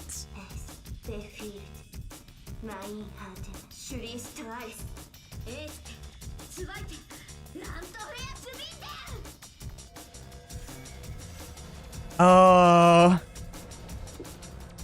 Just keep Germaning. Matou Sakura cannot understand what's happening. Now she summons the shadows out of fear. But the sword of light mercilessly eliminates them. Matou Sakura is frightened and confused. That's why she doesn't notice. The sweat on Tosaka Rain's forehead. The high cost of using the gem sword, which shreds the muscles in her arm with each swing. I won't lose when it comes to stock, but the question is how long my body will last. Light purges the attacking shadows, but their powers are not equal. Tosaka Rain and Matou Sakura. The difference in their power is still the same. Matou Sakura's stock of magical energy reaches 1 trillion. As it cannot be used within a lifetime, it can be called an infinite supply.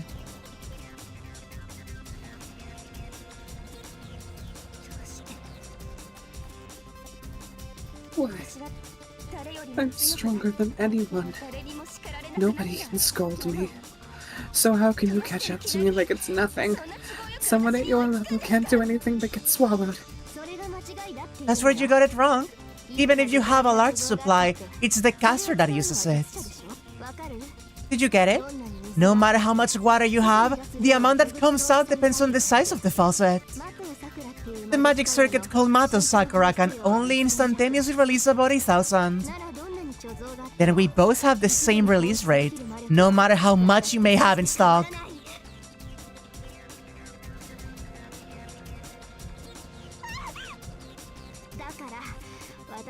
So I don't need to prepare a supply as large as yours.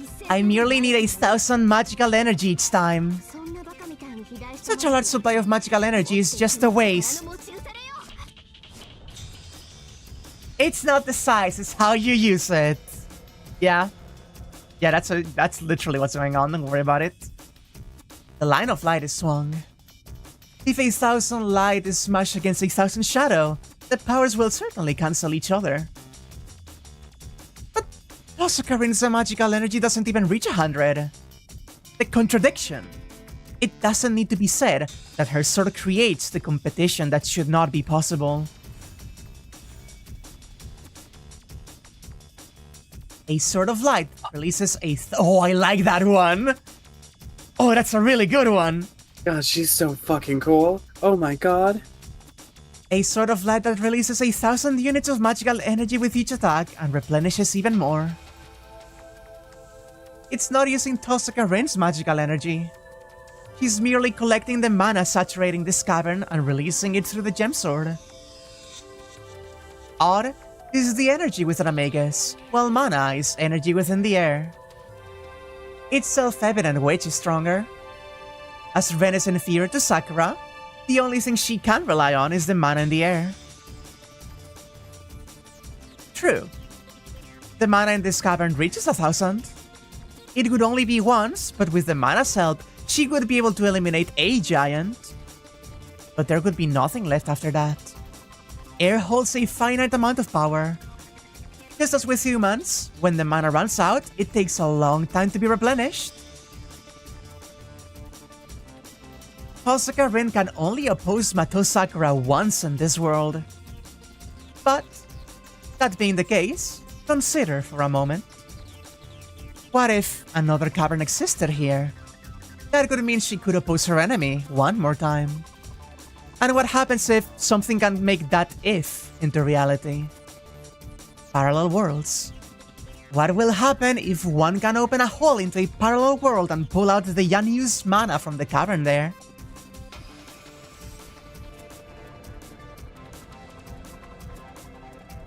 Yeah, baby! That's so fucking cool. Her distortion's the same as the Holy Grail. Nissan, it can't be. Yeah, you're not the only one pulling magical energy from somewhere else. But don't get me wrong, mine's not something that's needlessly expanded like yours. I'm merely using the mana in this cavern from parallel worlds. I'm taking 1,000 magical energy from one of the infinite parallel worlds and attacking you with brute force. Just cutting them down. The girl drawing a massive supply from the Great Grail gasps. No way. That's ridiculous. Did you get it? If you have an inexhaustible supply, I have a limitless supply.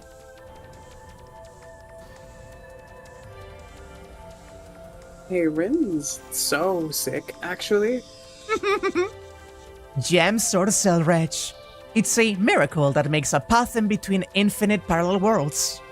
That's the sword's only ability. An equipment that creates a small opening, too small for humans to pass, and looks into another possible world.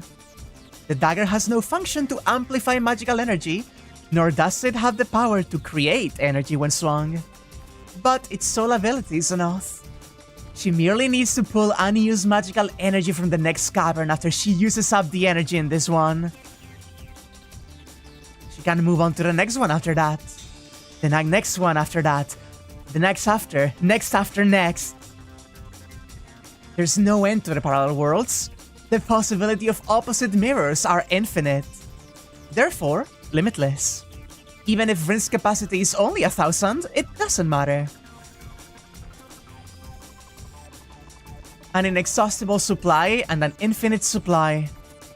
Because the powers of their magical circuits are equal, the two magi are equal. Oh, I love her. That's really, really cool. I can't lie. Another rumbling echoes through space. Rin's gem sword not only destroys the shadows, its excessive force slowly brings the cavern towards its collapse. When that happens, the altar and the greater Holy Grail will be destroyed as well. Matou Sakura will lose if she continues fighting. Even if she attacks until Tosaka Rin tires, the room will cave in shortly after.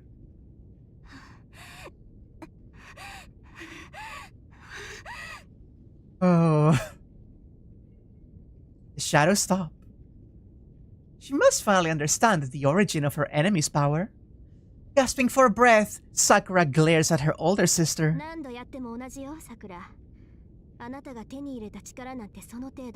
No matter how many times you try, the result will be the same. That's all that your power can manage. Have you cooled your head now? Don't be ridiculous. This is unfair. Why, Mason? Why are you always the one? Oh. The battle continues. Matou Sakura keeps screaming, even though she knows it's useless and that she's pushing herself into a corner. Along with the grudge she kept inside for a long, long time. That's right. I was jealous of you. You stayed at the Tosaka's house and were always brilliant. I hate you for never knowing any trouble. That's why I want to win. I wanted you to praise me just once. Why can't you let me have a little thing like that?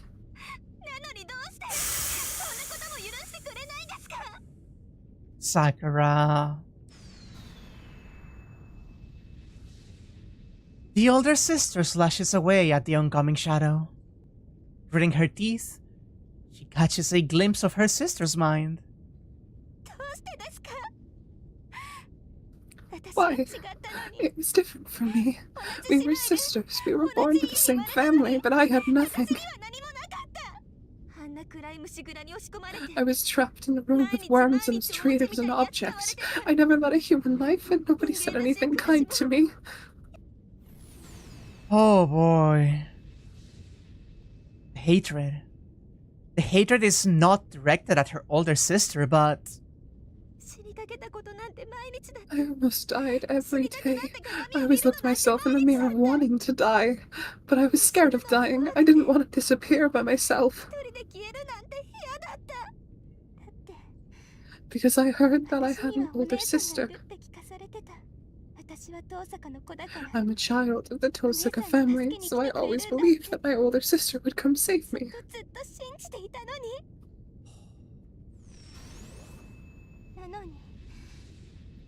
But you never came. You just kept smiling, having no idea. You took no notice of the miserable girl and just lived happy in the Tosaka household.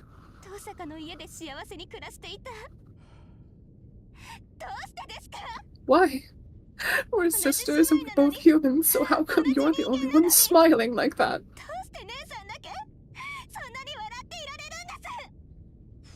Sakura. Sakura! Oh! Oh! Oh god. Oh god. Her hatred isn't directed at her older sister. It's a blind plea to herself and the world.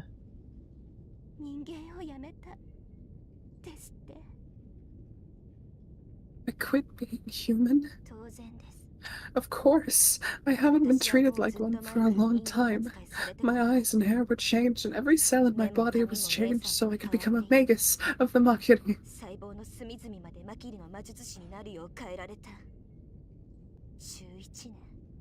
11 years. 11 years, Nei-san. The Makiri didn't train me. They didn't expect anything from my intelligence. They taught my body and made me into a mere tool that uses magic. They'd laugh that I'd become a better tool than the more pain they gave me.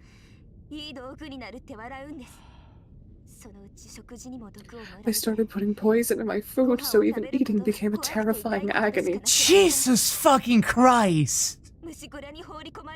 Once they put me with the worms, I had to ask for grandfather's permission even to breathe. Jesus fucking Christ! Oh my god. Oh my god. Oh my god. Hey look, Shira's cooking is even more precious now, fuck! Holy shit. She's crying. But Rin slashes away at the shadows without a word.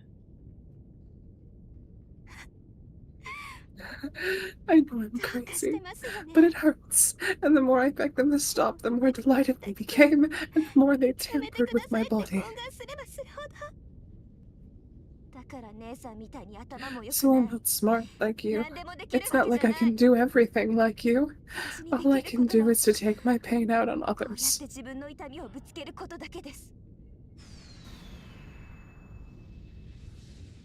Her oppressed soul, her irreparable body, and... But is that my fault? The ones who made me like this are grandfather and my father that sold me to the Matou family, and the Nason who didn't come save me. I didn't become this monster because I wanted to. I was forced to become one because everyone cornered me. Jesus Christ, her voice actress Her voice actor's going going crazy. The grit in her voice, that's a scream. The way it damn. breaks. I love listening to professional VAs like just scream their hearts out. That shit's Yeah. so good. But what of it? She doesn't feel for her at all. Not a single word of sympathy.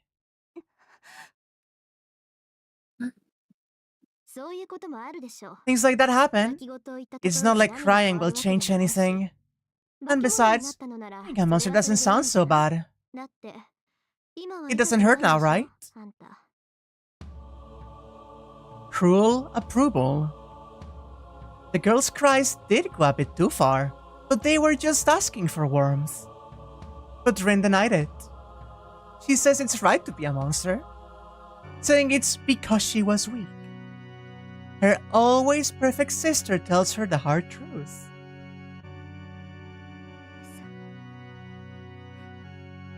My son. It's all because you are like that. Rin sounds like Kira there, yeah! Oh. Everybody forgets that Rin also got traumatic upbringing. Just in a subtler way. The shadows boil up. The girl who only seconds ago was about to abandon the fight under pressure from her sister gives form to her curse and her despair. I see. Then let me tell you something. I never thought it was painful. I could turn aside most problems, and there was nothing I couldn't do. So I've never been cornered like you, and I was never interested in what the cornered people thought. That's how I am. I do not understand other people's pain. To be honest, I don't know how much pain you've suffered or what cruel treatment you received. I'm sorry, but I'm not even going to try to understand. Concise words. She's not lying. She just tells her younger sister the truth. But Sakura, even as insensitive as I am, I never thought I was blessed. She looks straight at her. She stares back at Matou Sakura with all emotion contained in her words.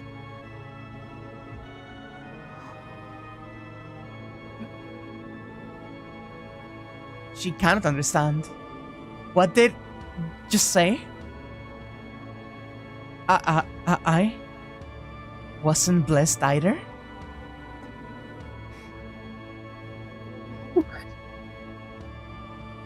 Hatred dyes her brain red.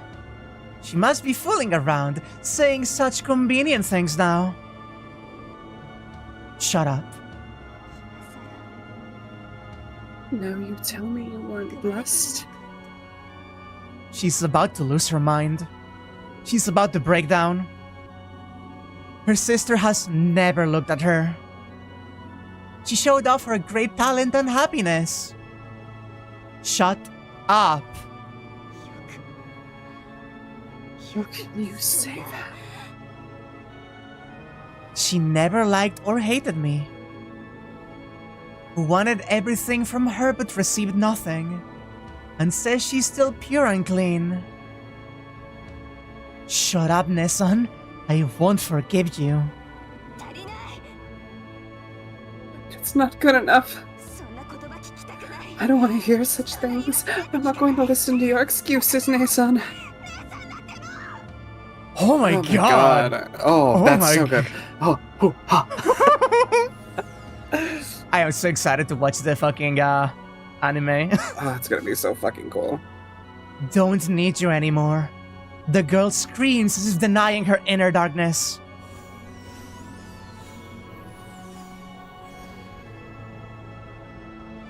That's the last resistance Tosaka Rin could manage. She makes the decision she's been postponing. She wanted to wait for Shirou as long as she could, but she can't postpone it any longer. No. First of all, it was a mistake to entrust Shirou with her problem. It's Tosaka Rin's weakness against Matou Sakura. Sakura?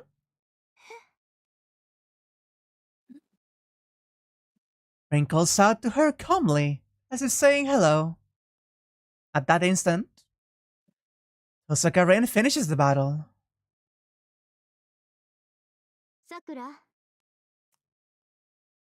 Sakura. Also, by the way, that is most likely the Gemsword Soul Rich. Yep. Woohoo! There's no need to explain why Kaleidoscope is Soul Rich's nickname. Yep.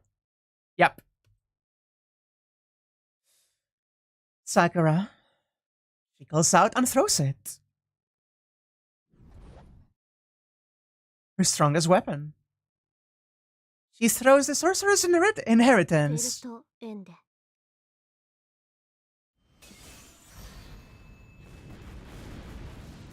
The whole cavern is filled with light. Explosion. In the act of its own destruction, the miraculous gemsword erases all shadows. She runs. She runs straight at Matou Sakura. Sakura can't move, wincing from the light. No matter how much power she has, she's still inexperienced in battle. So it's easy to beat her once she sets her mind to it. Tosaka Rin quickly closes in. As she runs, she grabs another dagger hidden beneath her back. Sakura can't react. It seems she's realized she's going to be killed, but it's too late. She's got her. He thrusts the dagger to finish her off. Ah, I can't.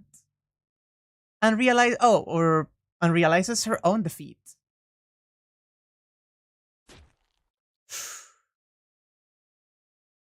Undead. She understands that the dagger will pierce. Oh no, was it Sakura or Rin? I couldn't tell exactly who said that. Perspectives are being played with very fast and loose here in a way that does not work. She understands that the dagger will pierce her heart before she can dodge it. Her body tries to counterattack, but it won't make it in time. It is Sakura. I'm going to be killed. There's no fear.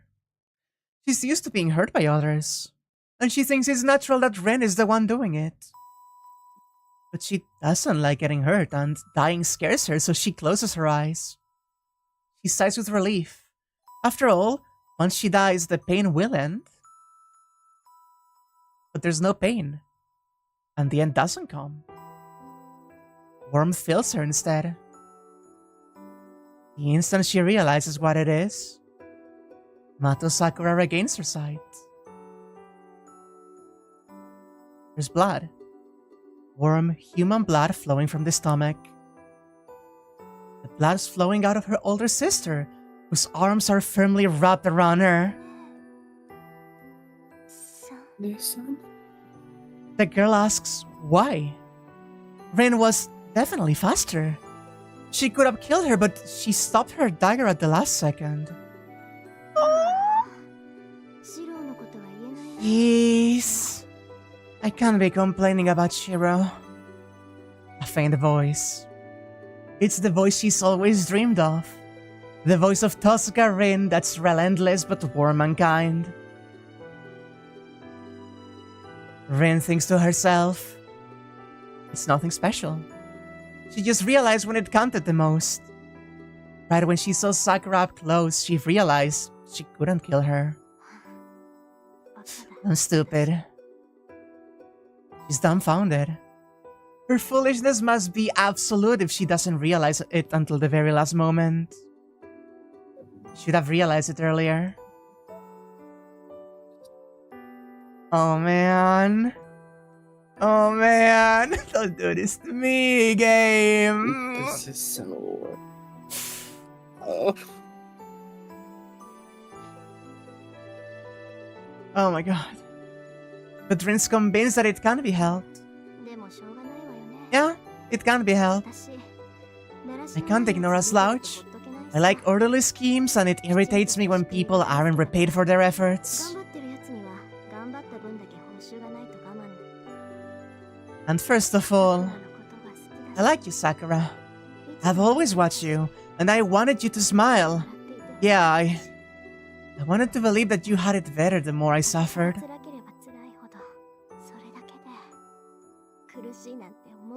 I was so preoccupied with that, so I didn't even have time to think about if it was painful or not. She embraces Sakura with love.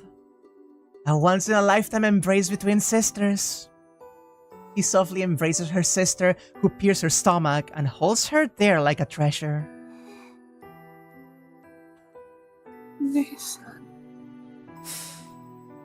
Both sisters suffering, thinking the other was happy. Her warmth fades. There's no complaint. Tosaka Rin regrets not her death, but her inability to save her sister. I'm sorry. I'm a selfish sister. And thanks. I'm glad you always wore that ribbon. Ah!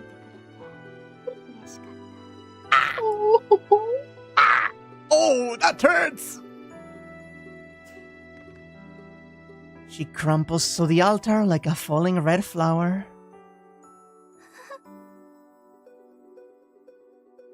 The weight disappears. It only lasted for an instant. Her older sister disappears along with the worms. But Sakura, even as insensitive as I am, I never thought I was blessed.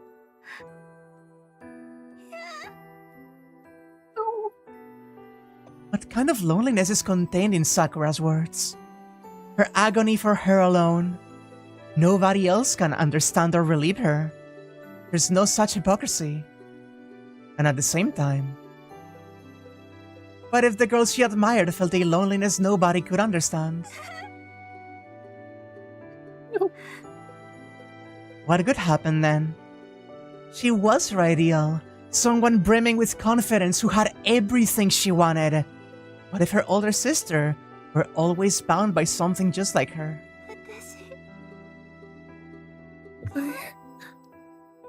Then, the one that's weak, the one that's at fault, isn't her world, but her, the coward who couldn't look up. And there were people who clumsily loved her. But I destroyed them. Where did she go wrong? She had everything. Everything she wanted was actually right there in front of her. They loved her and embraced her so kindly, but she destroyed it all herself. Oh god!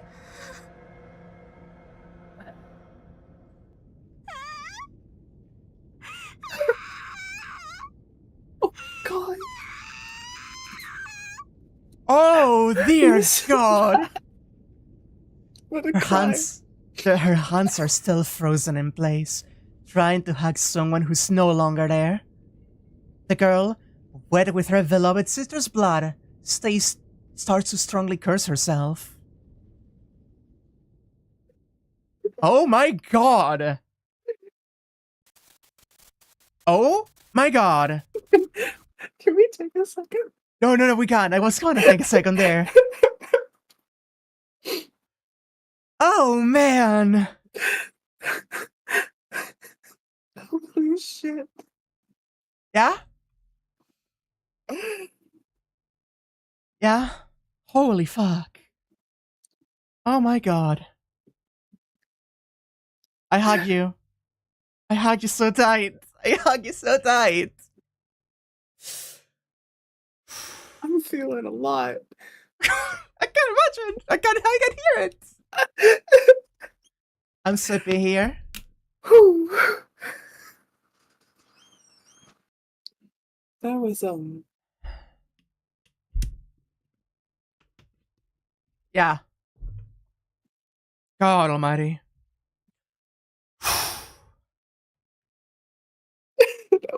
That was a lot. It is I like... God. I'm okay. I am Yeah. ready to go. Oh my god almighty. Oh, Jesus Christ. What was that? Some fucker on a really loud motorcycle blowing past the intersection outside my house. I need you to understand, that sounded like a sudden bass bursting sound going off for Yeah. like a second. No, that is exactly how that sounded to me too. Yeah, oh my god, it's so, there's so much, right? There's so much about this whole story, about them, about these characters. That was literally I don't have words. I don't have words to describe how that made me feel. And hearing Sakura's VA just fucking destroy it on those wails of agony. Yeah. It's like, it's that moment of jealousy of thinking like her sister had it so bad, and like, yeah, sure, she, like, the trauma they had is completely different, and you could make some argument, like, you could make many arguments in favor of Sakura, but she was idolizing a person who didn't exist. She was idolizing a perfect image in her head of what Rin was like, without actually understanding what Rin was like and what she had gone through as the heiress of the Tosaka bloodline, after losing her father, being bound by the vows of everything, about fucking having Drakiri as her tutor. Genuinely beautiful.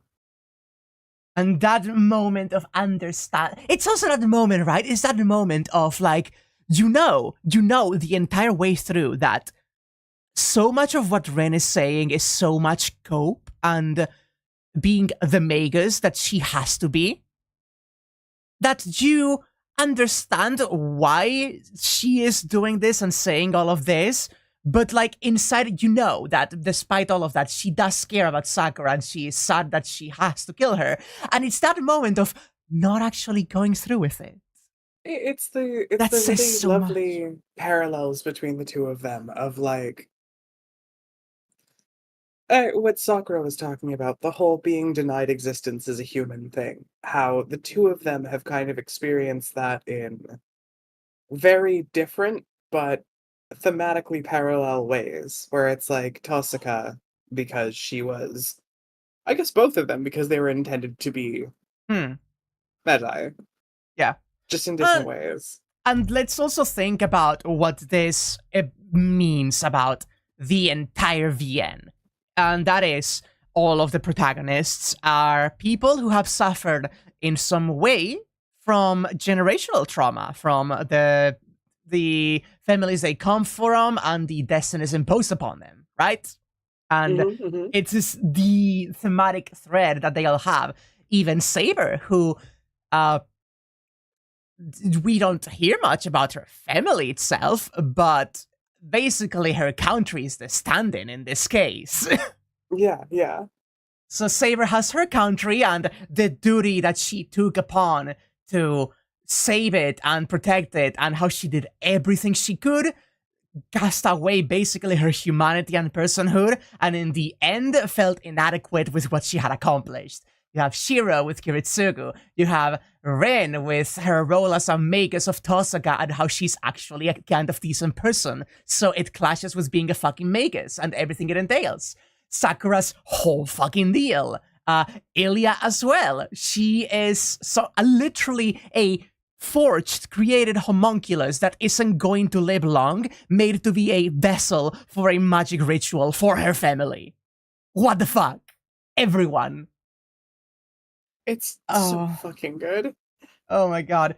And in that same way, you, Sakura is a victim, but we also saw in the bad ending, much like Shinji, she's very much willing to perpetuate the exact same kind of generational fucking violence and trauma if she goes too far. There's so much. There's so much to every character, and the trauma goes so deep on every single one of them. It's genuinely masterful. Oh my god, except Soichiro.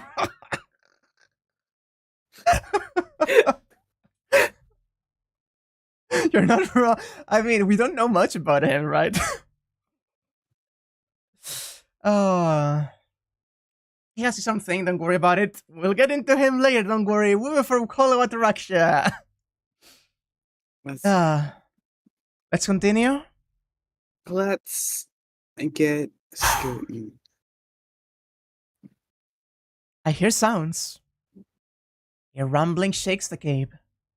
The light and sound are still far off, but the cavern's creaking and trembling. Is it distant thunder? Suddenly I realize I can't recall when I've ever heard distant thunder. The dagger in my hand crumbles away as Saber disappears. It must be because I eliminated a servant, a strong familiar. The Azot sword Tosaka created with all of her magical energy crumbles away without a trace. I tighten the restraint on my left arm. I've used up most of the magical energy. What's left in Archer's arm on myself? I should be able to do more if I combine them, but I can only manage one more projection. I won't be able to suppress Archer's arm after that. Ryder. That's right. What happened to her? I get up. My body's stiff and rigid. It feels like my joint had turned to steel. I could probably repel bullets now. Are you alright, Ryder?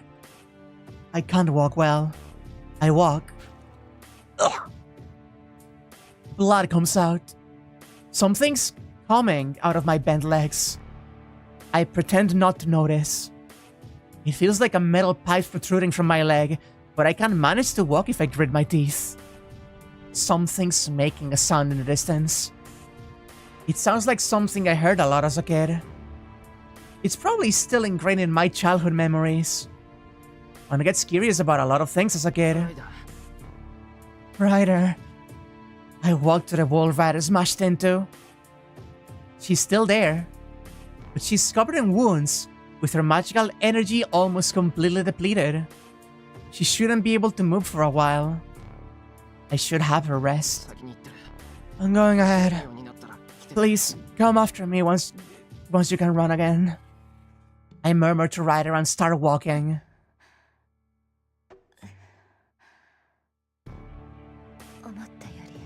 You treat people more roughly than I expected. Oh, she's conscious. Unable to stand, she watches me in a daze. Sorry, but I'm counting on you. Please come help me after you're slightly healed. Yes, don't worry. I shall follow you shortly. Ryder doesn't push herself. She knows she should start moving after she heals instead of pushing herself now. I can depend on her because she actually thinks ahead, unlike me. No, I agree, Sadani. Oh, she's conscious is actually so hilarious. It is. It is a moment of levity after all of that. Like the unlike me as well. Right, Sadani? The ramblings are coming at shorter intervals now. There's no time to waste. I drag my wounded body and follow after Tosaka.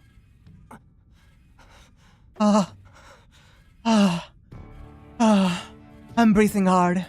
I lean against the wall as I walk. I'm not making bad progress. My body's stiff, but it's nothing once I get used to it.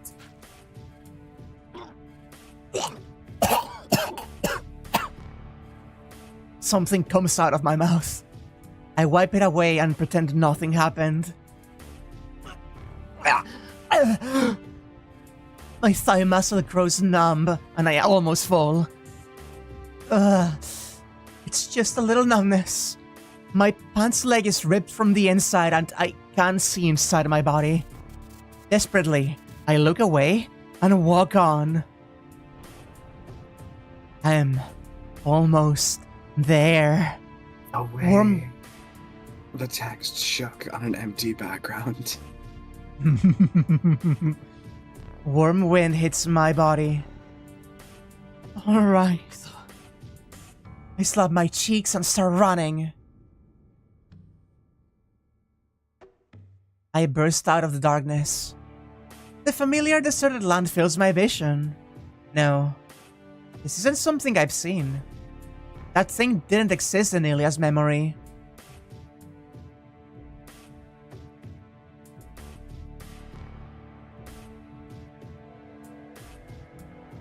That's a good look of it. It's so sick. So that's the main cause of this ridiculous war. The guy who took Sakura from me. It's about to be born. Pressure and unpleasantness hits my whole body. The breathing of life tells me it's about to hatch. A flash of light and a rumble. The light came from the top of the cliff, wreaking havoc on the cavern. I don't know what's going on, but such flashy things can only come from Tosaka. Then that means you're in a rush. The distorted embryo looks at me, even though it has no eyes. There's no mistake about it. He wants to come out right this second. Maybe because he doesn't like how Tosaka's raging around. But his body is not ready yet. His placenta is inside the black pillar. He can't come out until his body is completely formed.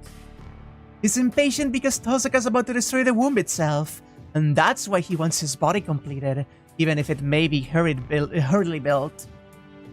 He wants to be summoned into this world as a serpent with a body. Fuck that. I run. A desperate clash of light and shadow. Fuck that, so good. I love the lines when Shirou swears. Sakura? Once I'm close enough to tell it's the battle between Tosaka and Sakura, the time in this cavern stops. I can only think of one possible cause of the great light.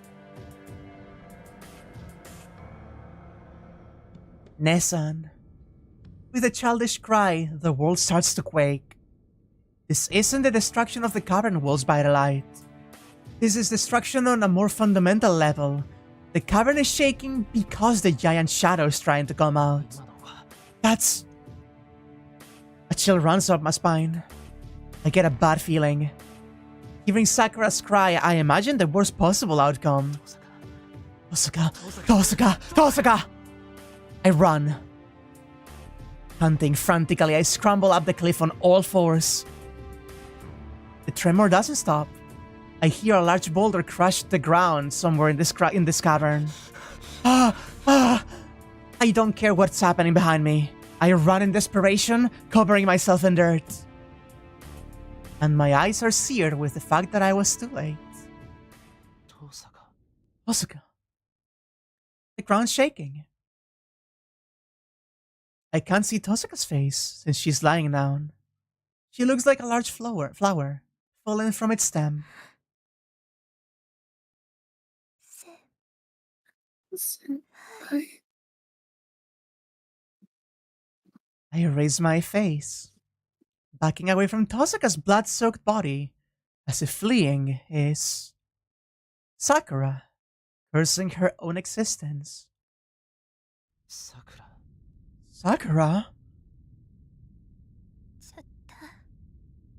Killed her.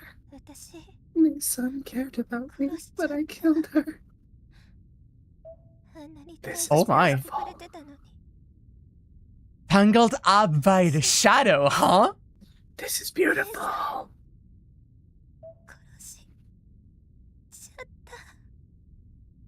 Sakura's voice isn't directed at me. She's rejecting everything. Her own body covered in Tosaka's blood, her darkened self, the pillar connected to her. She's cursing everything with all of her might.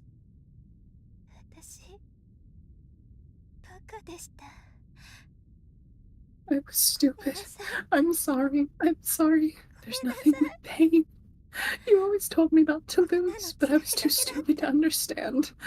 Senpai believed in me, but I just kept betraying him. Should I? Should I? I mean, I can do that just in case.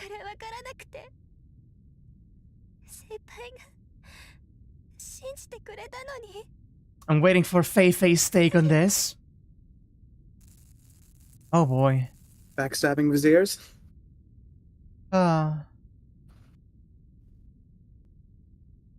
going to just out of caution. We can't always get told the differences. The shadows binding Sakura. The black command spells binding Sakura's body. Oh, the red lines are gone, right! That is what was fucking crawling under her fucking skin. Yeah. It just kinda clicked, you know? She's having a Spider-Man 3. No, I have to stop, but I can't go back. No, I don't want this. She's refusing it. Sakura's refusing the shadow. She's hating herself, refusing the temptations from the shadow and trying to kill herself. But she can't. Sakura's necessary as a host for the shadow. It won't allow her to take her own life. Sakura's being torn apart by both the shadow and her own guilty conscience. So Tosaka won. Sakura regained her sanity. Tosaka chose her sister's life in the very end. Sakura. Her heart doesn't change, no matter how much the shadow swallows her. I'm the one who made her like that. This would have never happened if I hadn't gotten scared back then and scolded her. I ran to Tosaka. She's still breathing. It's too early to give up. Sakura, Tosaka's still alive. Right. She's not dead. She can be saved. No, she has to be saved. We have to save her. Right, Sakura?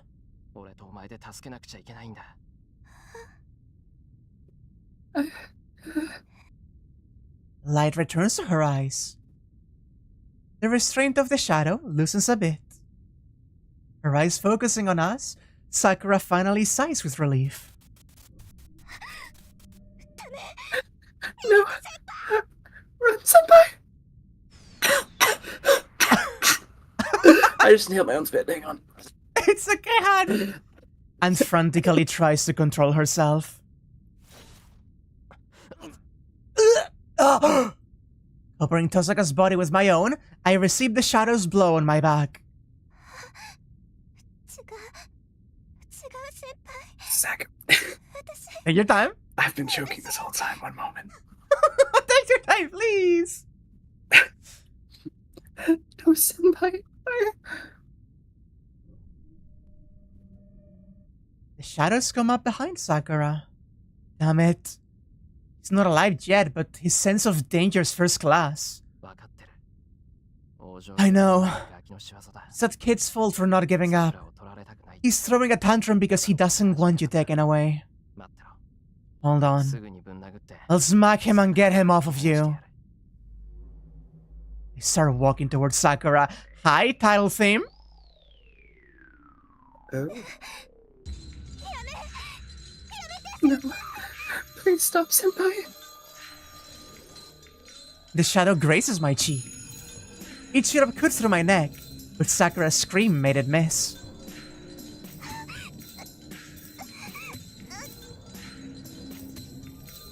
Clutching at herself, Sakura fights against it. Instead of disappearing, the shadows keep increasing in number.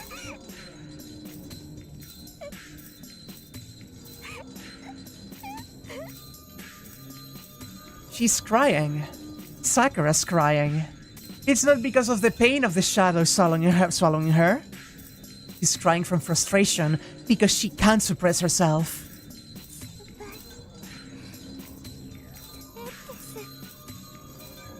No, senpai.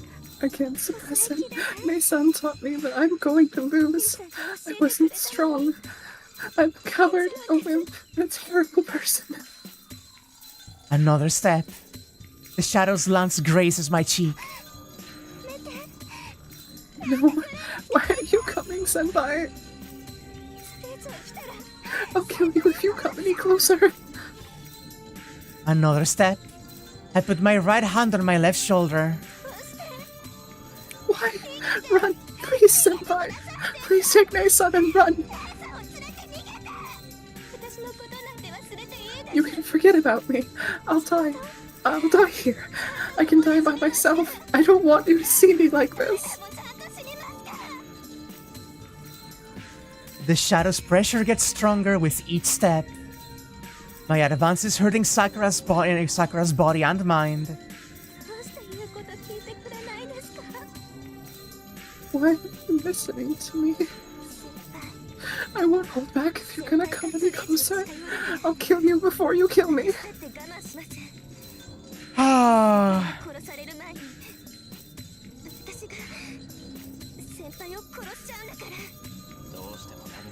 I don't need to explain.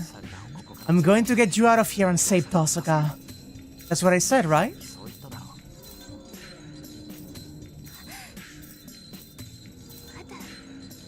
Are you still going on about that? Don't. I can't be saved. No, I shouldn't be saved. I shouldn't live. Another step. The shadow hits my stomach. It didn't pierce me. It's just a strike. Sakura's intentionally trying to push me away. See, you saw that? This is how I am. I can't go back. He's not going to let me go.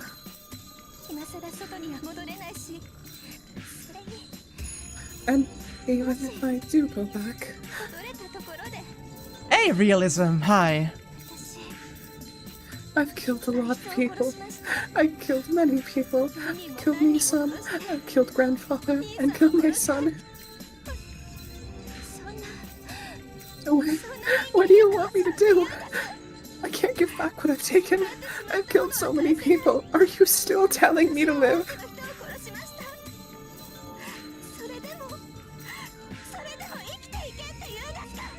Yeah, we are. Aren't we? I see. She can't back out now. She's trapped by crimes she can't atone for. There's no salvation. Even if it wasn't Sakura's will, those actions will haunt her forever. Even if she's released from the shadow, the darkness will remain within her. But, of course, you took lives, so take responsibility, Sakura. I released the restraint on my left arm. The last time, I removed the red cloth that barely kept me alive. I feel faint. I have to go forward before I disappear. There are things I have to tell. Senpai? Yes. I don't know where the crime is or how heavy it is.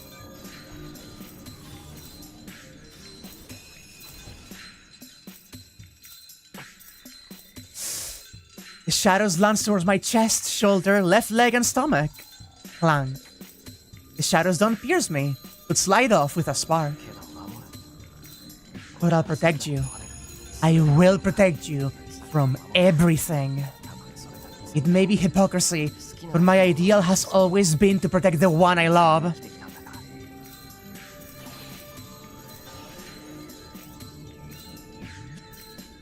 I move forward. Sakura's right in front of me now. No, Senpai, your bodies. Trace? On. I only think about one thing. I use every last ounce of my remaining magical energy for its projection. Let's see if... Yes, it is what I thought it was! The last projection. I raise the dagger that breaks all contracts. I can see her face clearly. Senpai. I'm going to punish you. This is gonna be harsh, so grit your teeth. So fucking cool. I hear her gasp. Then, with a yes, Sakura holds out her chest. Hoping this will be her punishment.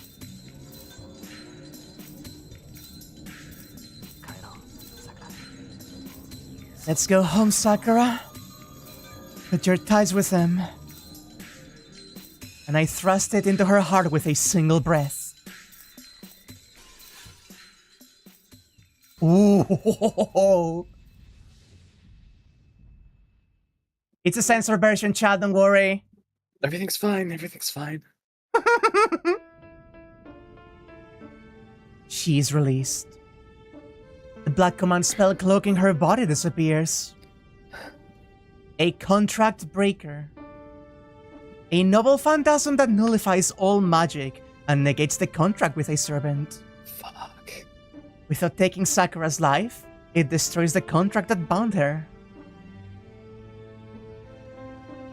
My vision isn't... Yeah? Sorry, that's so fucking cool. I saw the silhouette of the weapon for like a fraction of a second, and I have not stopped freaking out since. That's such a good fucking way to do that. Oh my god. Yeah. My vision isn't continuous. Sakura's alive. I don't know if it's reaction from being released, but she's lying on the ground like she's sleeping. Tosaka will make it too. She's not bleeding anymore. She has a legitimate magic crest. The crest is the crystallization of the Tosaka family's magic. It won't let their successor die even if she's unconscious. The cavern is shaking. Angraminio. A ridiculous curse called All Evils of the World is writhing. Damn. Even after losing its host, the Black Shadow hasn't disappeared. It has grown too large. It can come out without Sakura's help. It will emerge so long as the Great Holy Grail still exists. I will destroy it. I will destroy the giant magic circle and the shadow along with it. Angraminio's fetal activity is slowly destroying the cavern. But I don't think it will die even if the cavern collapses. I have to destroy that thing here and now. Is it possible? Yes, it's possible. I will go as near it as I can and attack it with great force. Angraminio can't move as long as it's in the black fire. I will cleave it in two before he can emerge. If there's anything capable of such a feat, it's... the greatest noble phantasm I know of.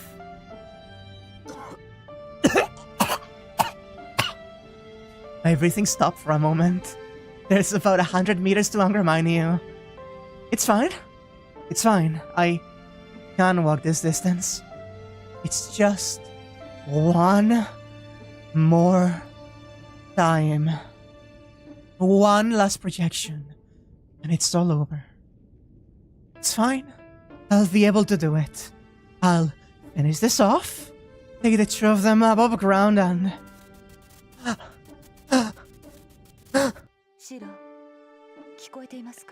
Shirou, do you hear me?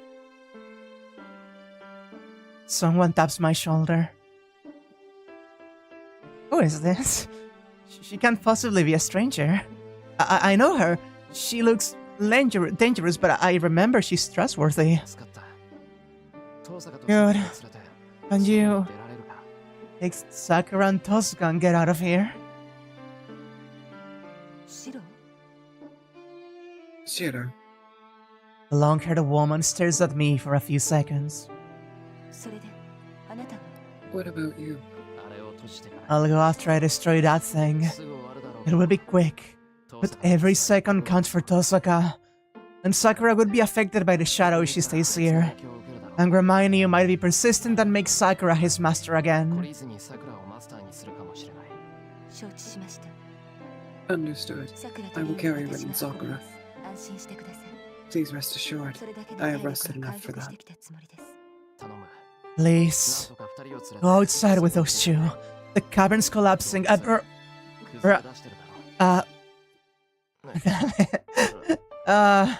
Your speed would have no problem with the falling rocks.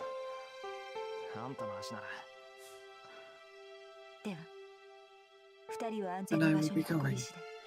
I shall come get you after I get them to a safe place. That's nice to hear, but Make sure they're okay first. You're the only one I can trust. I'll escape by myself, so please treat Tosaka. Sakura can't be happy without her. Oh! Oh! I don't think this woman has any ability to heal people, but I still have to entrust her with Tosaka's life. Certainly. But the same goes for you, Shirou. Sakura needs you in Rin. Please remember that. I need you to support Sakura. Huh? I shall hurry. Good luck. The woman in black picks them up with ease and runs down the cliff. Weaving between the falling rocks, she hurries to the exit.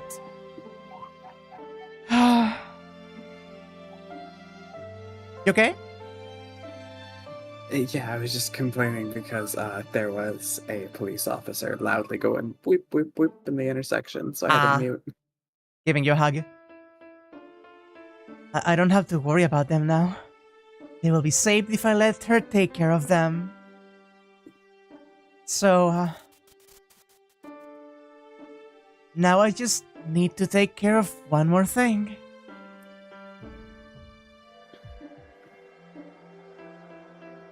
My consciousness is breaking apart. A mere 100 meters become an impossibly vast expanse. It's only a matter of time before the cavern collapses. The ceiling's crumbling down, and the ground is becoming a pile of rubble. My joints are stiff. It hurts to bend my limbs. My nerves are hot. Hundreds of blades are growing out of my body. An inescapable death by skewering. I am the bone of my sword. I already knew that. The time bomb was activated when I used projection. This end has already been determined. I'm crumbling apart. I'll shatter if I continue. I'll shatter to pieces like so many rocks on the ground. I'll still make it. My body's dying, but I won't lose myself for about a day if I stop now. Only a day's worth of life prolongation. But right now, I would love to have something so insignificant. Just a day, an hour, even a minute. If I can live, I want to stay here as long as I can, no matter how miserable it may be. A crack? Not outside, but inside. The nucleus accumbens in my cerebrum breaks. The part that administers the principle of behavior. The linkage to pleasure. The most important part of life. Life is the pursuit of pleasure. Without it, humans could become beasts. It's not convenient. I still want it. I want to keep my memory for as long as I can. But it's disintegrating. The pain of loss doesn't stop the memories from fading. I disappear the more I walk on. I won't make it. Even if I do make it there, I probably won't remember what I need to do. So I should stop here and wait for help. Yeah? I do remember. But somewhere outside my body, there's a big reason. Sakura, let's go see flowers. So I have to fulfill my role. Time has stopped. There's no pain. I'm taking a whole day to just make one step. I forget how to breathe. There's no pain. I couldn't breathe if I had all day to do it. I lose the meaning. What was pain? Organic matter turns into inorganic substance.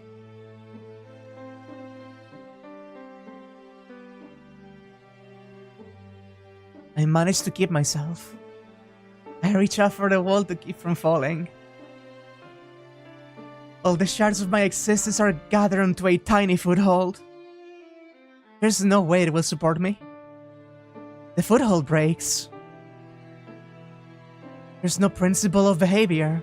There's no meaning of behavior. There's no meaning of existence. I don't feel any fear. The meaning behind my existence disappears. I'm not alive anymore.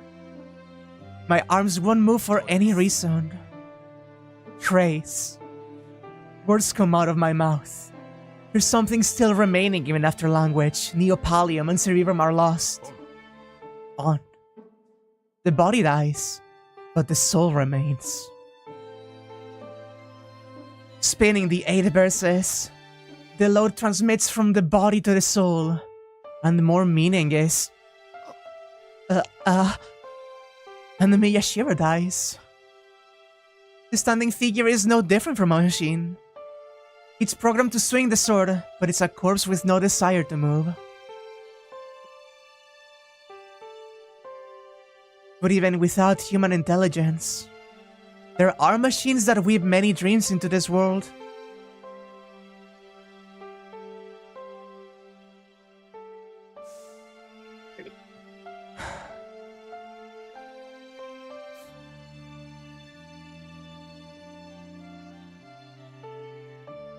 There was a promise.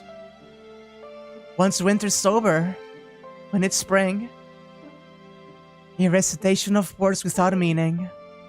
A small hope that I remembered until the very end.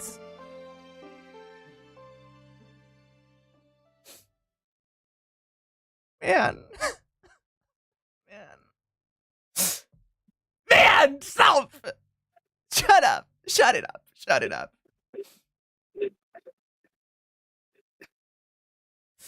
Oh man. Oh man. Oh man. Oh, man. This is way harder than I cried at the fake out. Yeah, no. And then Miyashiro dies.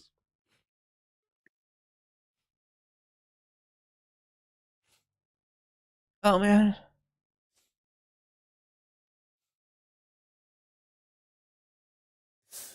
Oh.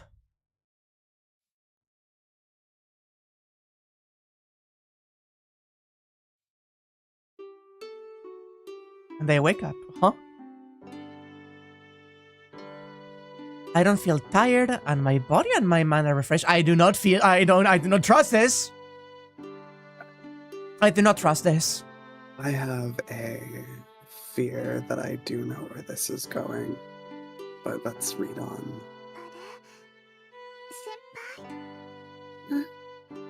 Senpai? We should have been sleeping together, but... Oh, wait. No, we are from Sakura's perspective now. Oh. We should have been sleeping together, but he's not in the futon. I look at the clock, and it's already 10 o'clock. You want to make breakfast. Pretending to understand, I get up. I'm surprised by how light I feel. What's wrong? It feels like the chains have been removed from my limbs.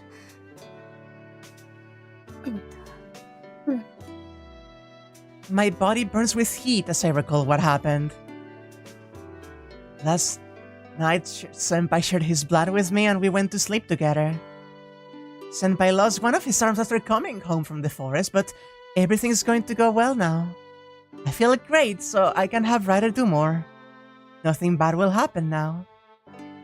Senpai and Neston are here. Everything's going to turn out fine.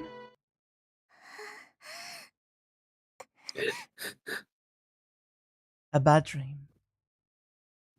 Why did I dream about the worst possible outcome?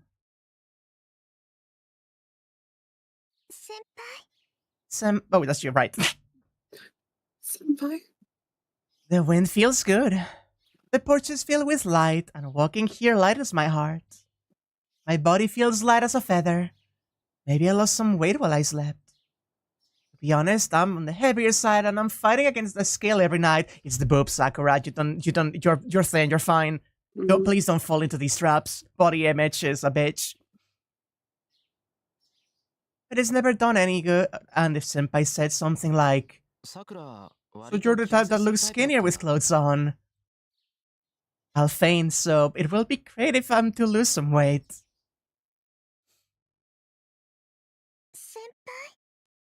Senpai? I feel amazingly refreshed, and the world looks different just by walking around. My body's so light. The air tastes good. My heartbeat feels so warm. It's a feeling of freedom, as if the poisons in me were taken out. The worm grandfather implanted within me, the black mat entangling my heart, the dream stuck in my mind, everything disappeared and...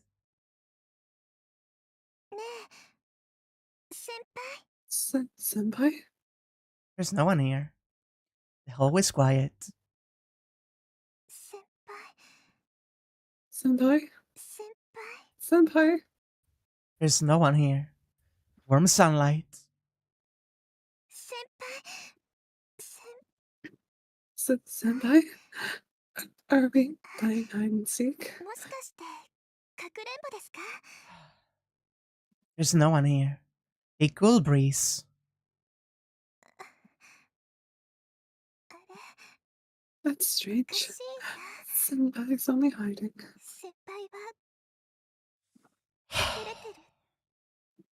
No way. It's impossible for nobody to be here, because that was just a bad dream. But the last time I saw him, his body was breaking apart. No, it was just a lie, right, Senpai? Yes, it has to be a lie. A body that wasn't human. There's no way he can move with that body, so he should be waiting for me somewhere around here.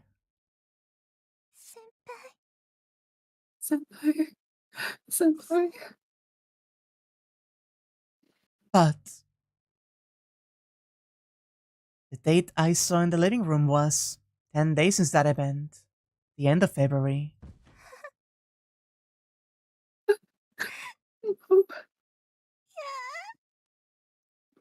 I fall to my knees. I understand everything now. No, I knew it the moment I woke up, but I pretended not to notice. Please come out, Senpai.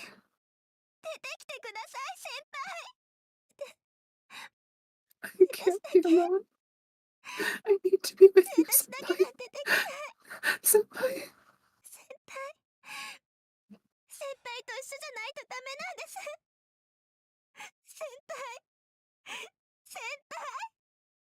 Oh, God. Oh. My mind whites out. RVA, fuck. I feel like I'm about to break, but I can't. All I can do is cry. That's all. I'm a coward and a crybaby, and I don't know how else to make up for it. So I can't even appreciate the fact that I'm alive.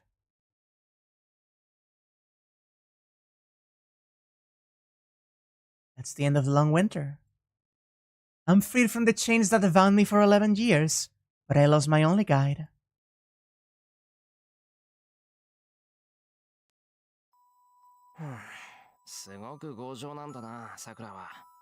Man, you're really obstinate.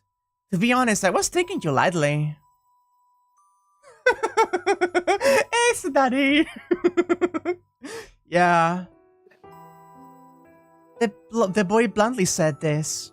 An amazed expression and a deep sigh. She was prepared for that. The girl associated herself with the boy knowing that she was going to be hated. But somewhere in her mind was a thought that she didn't want to be hated by the boy, and at the same time... but we had to redo this before that. I'm the one going to be causing you trouble, so I should be the one asking you. Please, give me your best regards, Sakura. I'll have you take care of me until my wound heals. As she watched him cough to hide his embarrassment, she wanted to value that thought.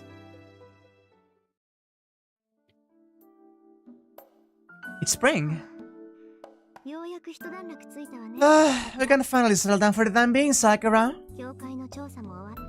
Association's inquiry is finished. Kiri's successor is a good person and nobody blames us for any of it. I guess this is a happy end. Nessan's strong. She was more sad than I was, but she got her energy back as spring arrived.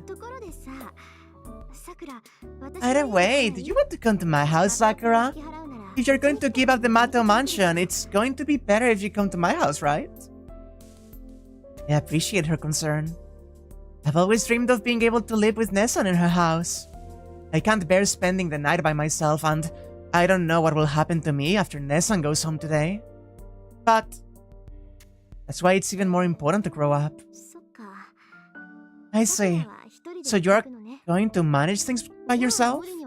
I won't force you then. I'll be at my place until I graduate, so at least come over when there's no school. Before heading home, Nessan tells me she will be waiting for my visit. It must have been caught in her hair when she came here. A pink flower petal flutters through the air.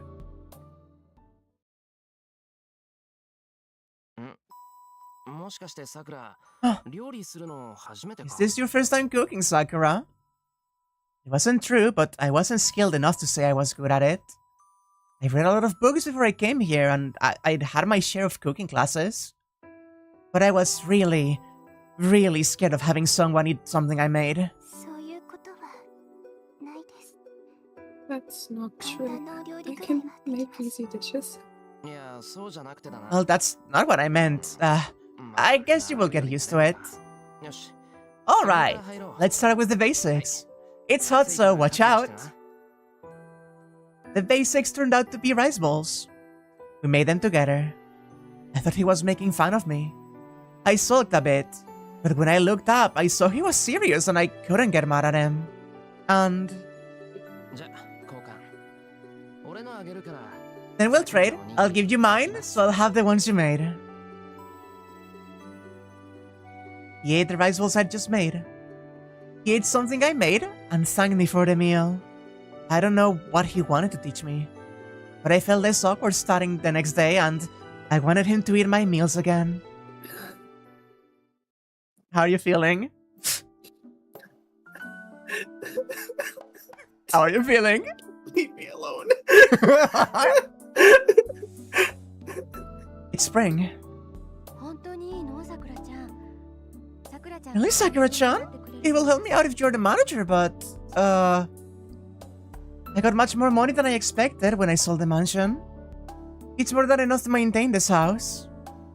I went and asked Fujimura-sensei's father to give me the right to the land, making sure I can keep this house. I'm glad to know how much you like him, but... Sakura-chan... Shirou's not going to come, but... I just shake my head. Fujimura-sensei shrugs. Alright, I'll leave this house to you. And leaves the house with a motherly smile. I recall a painful memory. Sakura? Let's go somewhere far away once this is all over. We've never gone anywhere for fun, right? It's good to go off and enjoy ourselves once in a while. In dead seriousness, he said there's nowhere we can't go if we put our minds to it. I smiled, since he was so pure. Alright, and it's a promise. Let's go there together once you get well and once this whole mess is over. Yes? The promise is...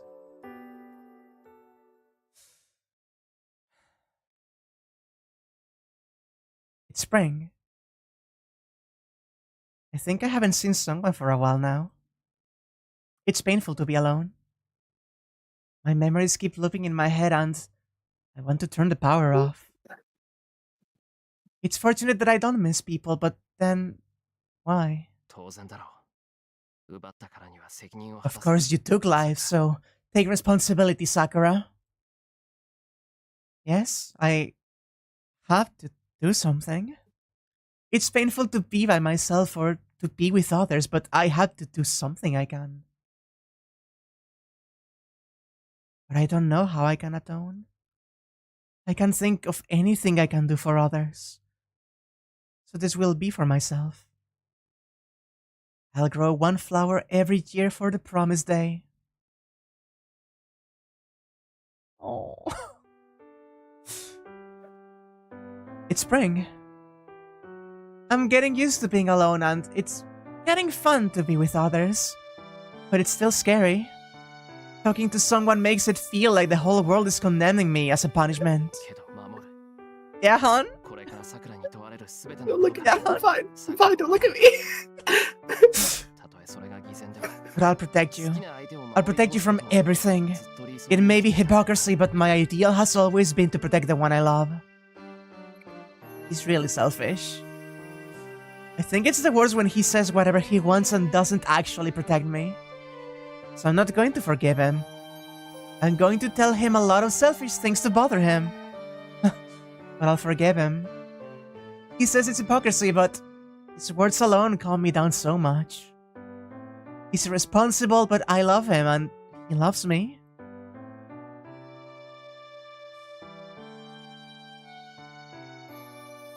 It's spring. It's spring. It's spring.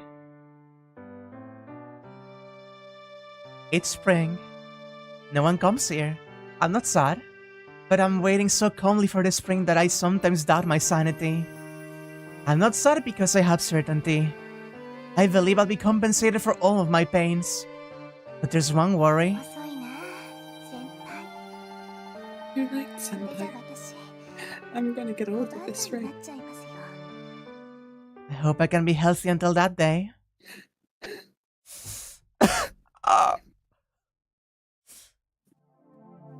It's spring. I haven't been able to move my body to my satisfaction recently. I go out into the yard and sprinkle water like always. Sensei, I'm here to help! My student comes. A student came and asked for instructions, even though I taught myself and don't have much skill. Tosoka's new heir is a good girl, just like Nessan. I'm gonna fucking No! The lights are scattered. I sit in my usual rocking chair and stare at the yard. Oh, please don't sleep, Sensei. I want to hear about the old days after I'm done. That's something that's fun for me, too. I can only recall words now, but words become stories, repeating the old days. Oh, you smiled! I like your smile. You're really beautiful, not like my greedy grandma. The sun's warm and time passes by gently and sometimes like torture. I keep planting seeds for the promised day. Flowers of redemption. I'll wait for spring here until I'm absolved.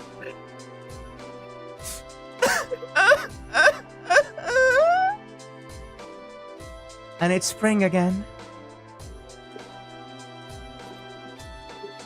The years are as long as a blink of an eye. I close my eyes and open them. The hill is covered with cherry blossoms. The boy, appearing just like he was before, is waving his familiar hand on the familiar hill road.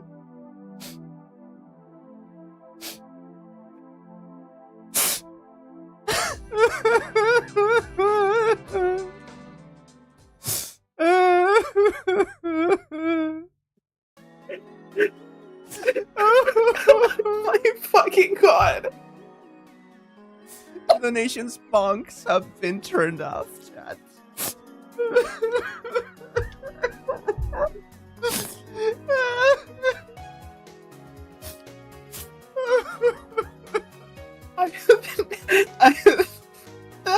I've never been moved to tears to this degree by any piece of media in my life. I thought I was ready for Shirou to die. I thought I was ready for that. I was ready for it too. That was the most beautiful thing I've ever read in my entire life. What the fuck? I cannot see the donation right now because I have tears in my eyes and my glasses are off, and I will come back to you in a moment.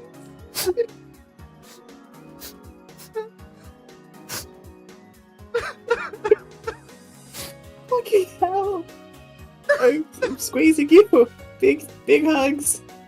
Please do, I need it. I see chat going, and I cannot read it. Jesus.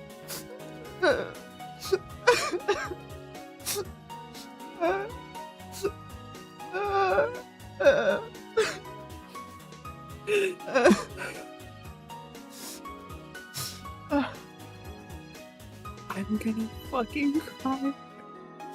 We are. We literally are. I don't know why I say I'm gonna cry. There are tears streaming down my fucking face. Oh my god.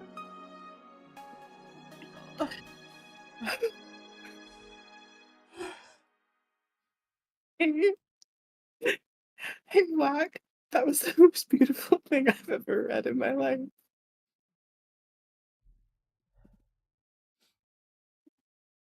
Oh my god. Oh my god.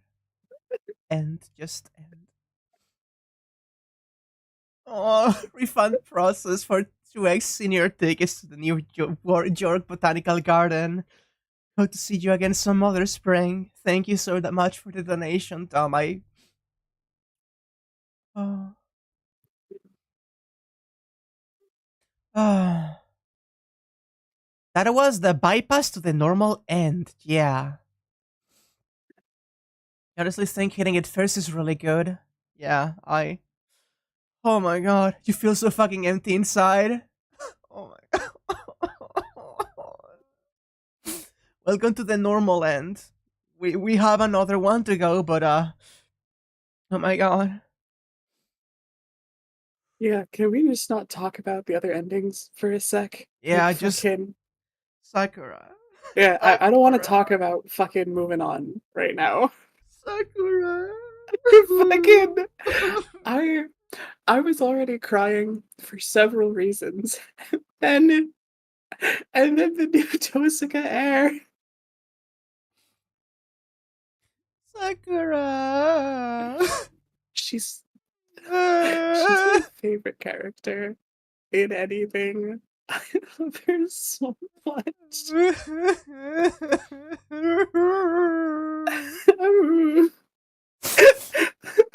I'm a pathetic sopping wet dog. We are both flopped on the tile floor of a house.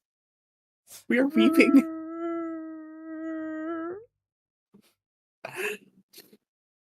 Oh god.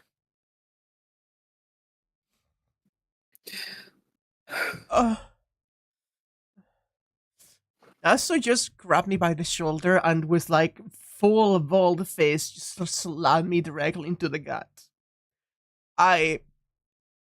This is one of those moments where I wish that I had a 3D model with capture that let you see what I'm doing with my arms, because the entire part that I was weeping there, I was just clutching myself. I was just clutching myself doubled over. Oh my god. He didn't break his promise, you know? He didn't.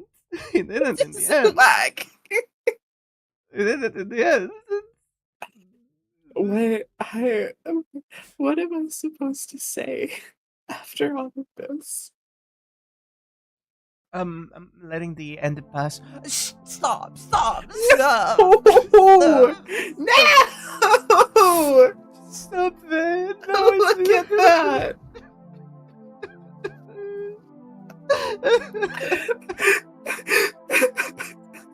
No. Fuck, dude. Right when you think it's done. That's so fucked up. It's spring. It's spring. It is spring.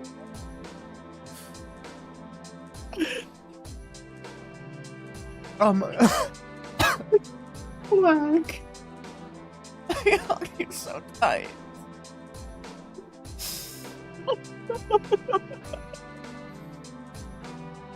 Oh man. Fucking. Can you hear that? No? Okay, just really loud beats outside shaking my chair. Don't worry. My glasses are fogging up from how warm my face is and how teary my eyes are.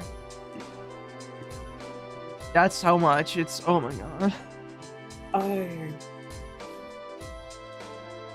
That was.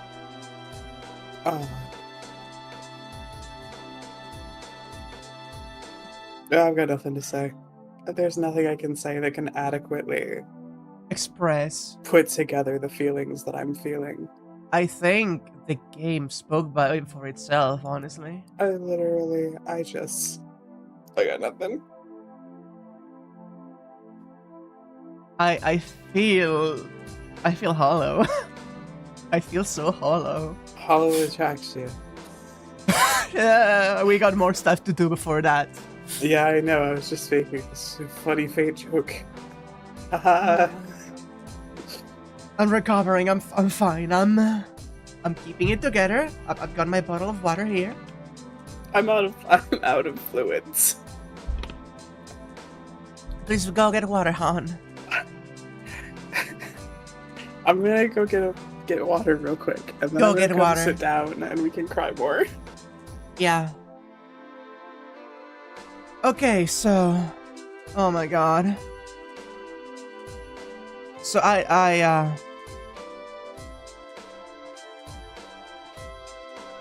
don't know.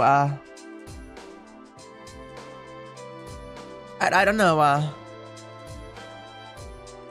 Yeah, I know, it still has spoilers in it. I have seen it. I've seen it.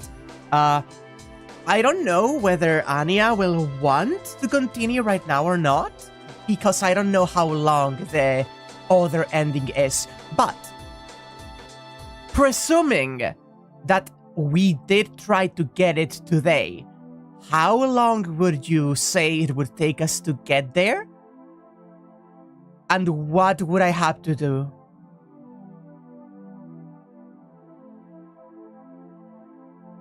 So Danny, I know something that happens in that ending, and it could be that long. Not that long, actually, huh? Okay. 2 hours max, huh? One choice, right?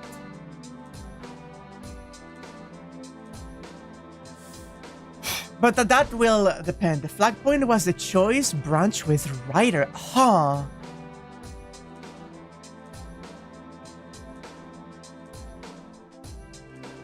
Fight with Saber without projecting Aya's.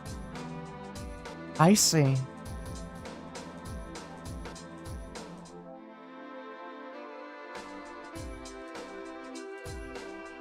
Just don't use Scarlet Bulk, okay. The minimum number of projections.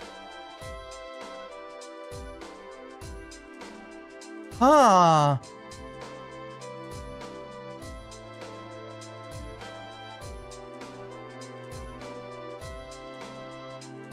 What are you talking about, Phantom Castration? I've literally not heard anyone say anything like that.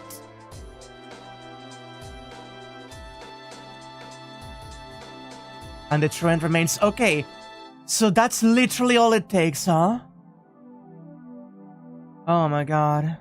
Hey, Steven, we completed one ending. The other ending is pending, depending on whether Anya will feel down to it or not. Oh man. I believe we have the highest silly affection possible.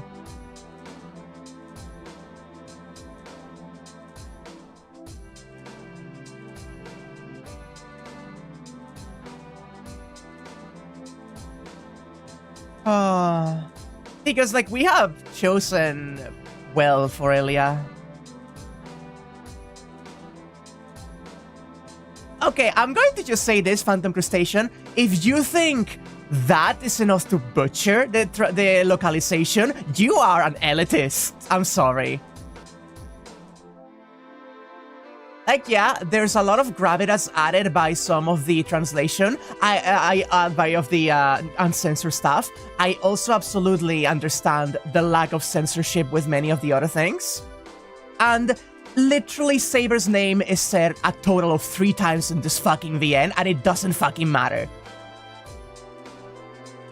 Hello. Hello, welcome back. How are you? How are you? I was gonna ask first. I am doing quite well already. I'm excellent. Also, I'm going to say saying that the censored version is going against the wishes of the creator is ignoring the fact that Nasu also was involved in the replacement scenes and how the revised version for Rialta Nua going. That kind of thinking is the same thing that people say that is revising, like, the woke mob, and honestly, I don't vibe with that train of thought. The revised version itself is also part of Nasu's vision. In my book. But yeah, how are you feeling? I'm good. Squoosh.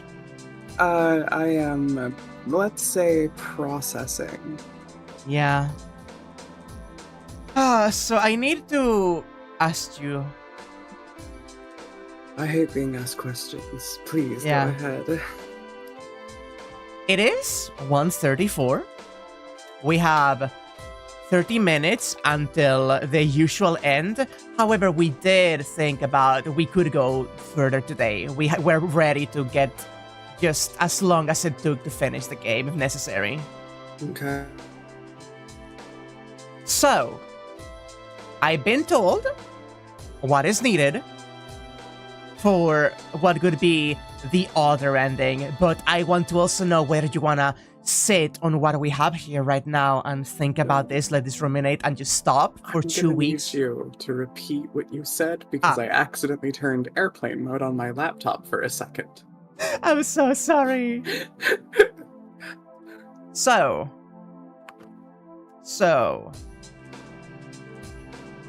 as I was saying, we have the potential to keep going right now and get the other ending as well, or we could sit now on this and let it settle for 2 weeks to do the other finale the next week.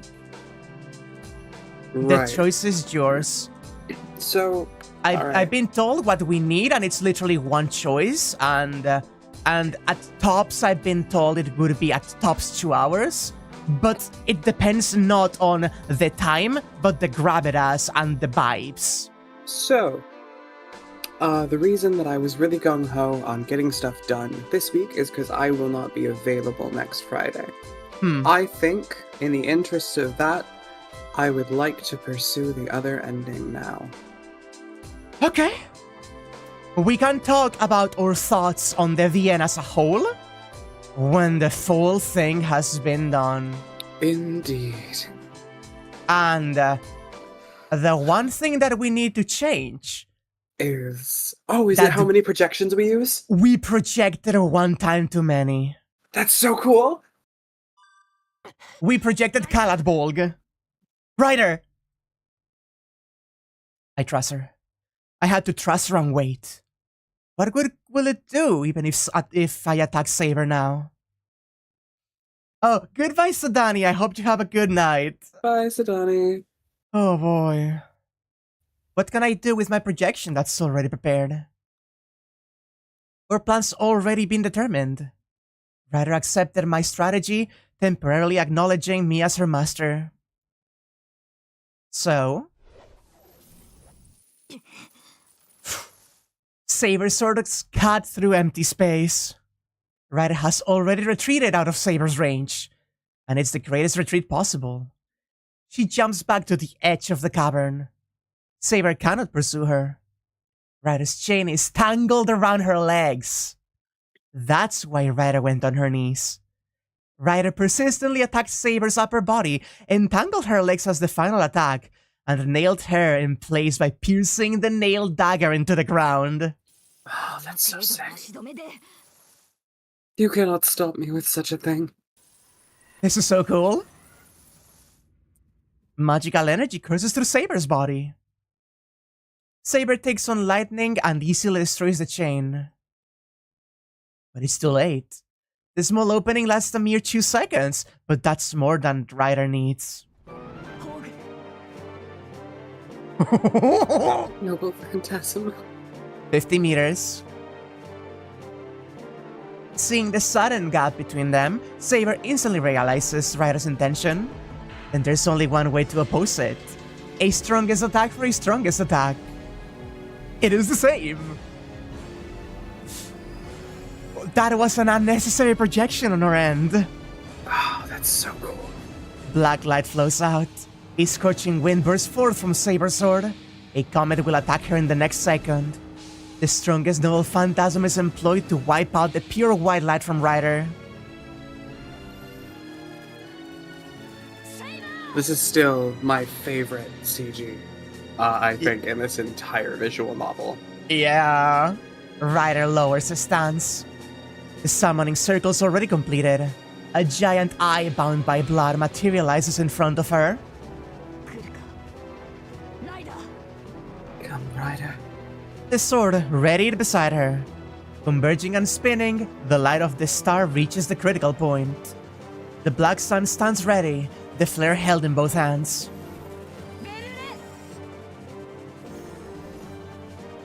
Its true name is cast. Ryder's figure is instantly covered in white. Foxley, we lock in. Ace Dunny. The true name is revealed. Saber's sword transforms into a blazing black flame.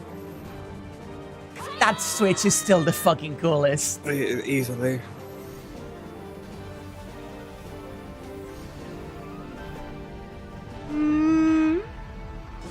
The two lights in the cavern contend for supremacy.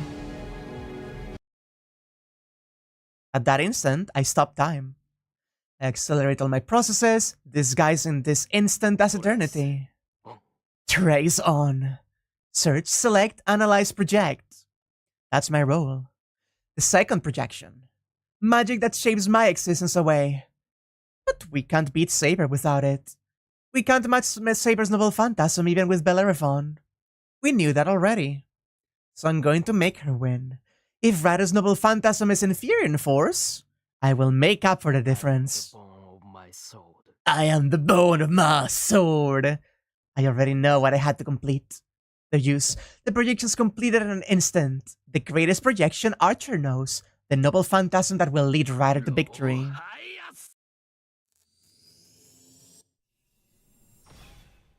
Yeah, I make it into reality using its true name. I still love how it just kicks back in when time resumes. The presentation on this shit is still peak. A shudder runs through my outstretched arm. Nerves, muscles, and blood dance around like mud. I frantically hold my convulsing left arm with my right. Ugh. There it. I can't stop the projection. The lights are still competing. If Ryder loses Ayas now, she will be vaporized in an instant. Vaporized, even. Ugh. My left arm jumps about while my shoulder fires bullets into my body. The magical energy I can't control explodes inside my body. And just like an eraser, turns Miyashiro's body white. I roar out. I scream to ward off the pain and the fear of losing myself.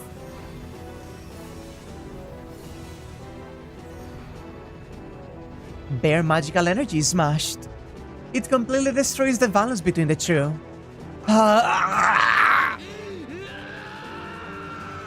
Oh my god. Scattering the fourth petal, the black ultimate light penetrated through. It fills the cavern with bright white light.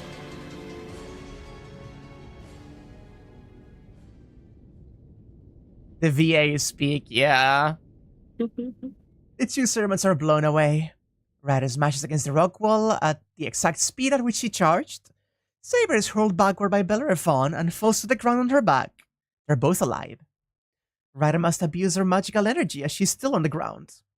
But Saber, she's deeply wounded but she still has some power left. We barely had the edge in the confrontation of the noble phantasms. Bellerophon had 90% of its light offset by Saber's holy sword. I run.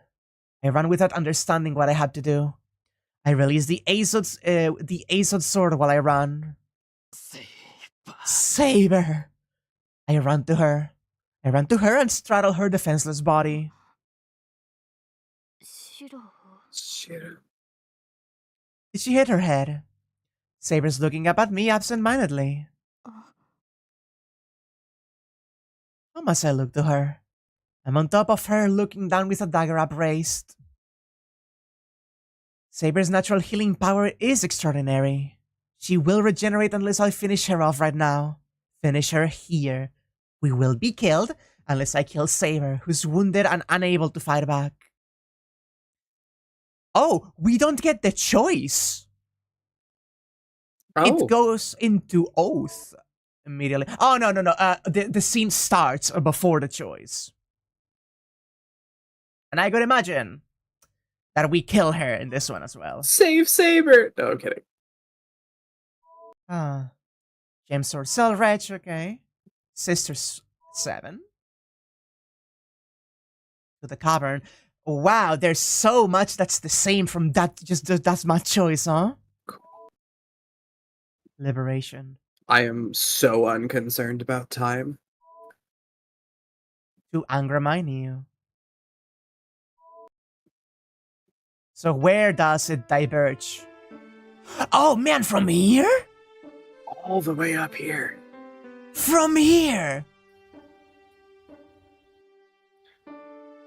From here! After releasing Sakura and starting the walk. That's... All of that is the same. We just have one more... Oh my god. We just don't hit that precipice. That's fucked. Because we have the one spare projection to finish the job, huh? The fact that we got here by me just saying, yeah, fuck it, let's go down the line on those choices after getting the one bad end. Actually incredible, huh? Incredible. My consciousness is just breaking apart. A mere 100 meters become an impossibly vast expanse. It's only a matter of time before the cavern collapses. The ceiling's crumbling in places, and the ground is strewn with rubble. My joints are stiff. It hurts to bend my limbs. If I let my guard down, I stop breathing. Finally, with the determination it would take to stick a knife in my throat, I managed to draw a few breaths. Look at that! He's actually handling it a bit. I keep doing it in spite of the pain, because people can't live without oxygen. I might be able to move without oxygen, and even if I am to breathe, I could stop moving soon. It's hot. Hundreds of blades are growing out of my body. An inescapable death by skewering. I am the bone of my sword. But I already knew that. It said, the time bomb was activated when I used projection. So this end was already determined. My legs are heavy. I don't know what I'm doing. My heart's about to explode from pain, fatigue, and emptiness. But just a bit more. Everything will end once I beat him. There's no one in my way. There's no one getting in my way anymore. But...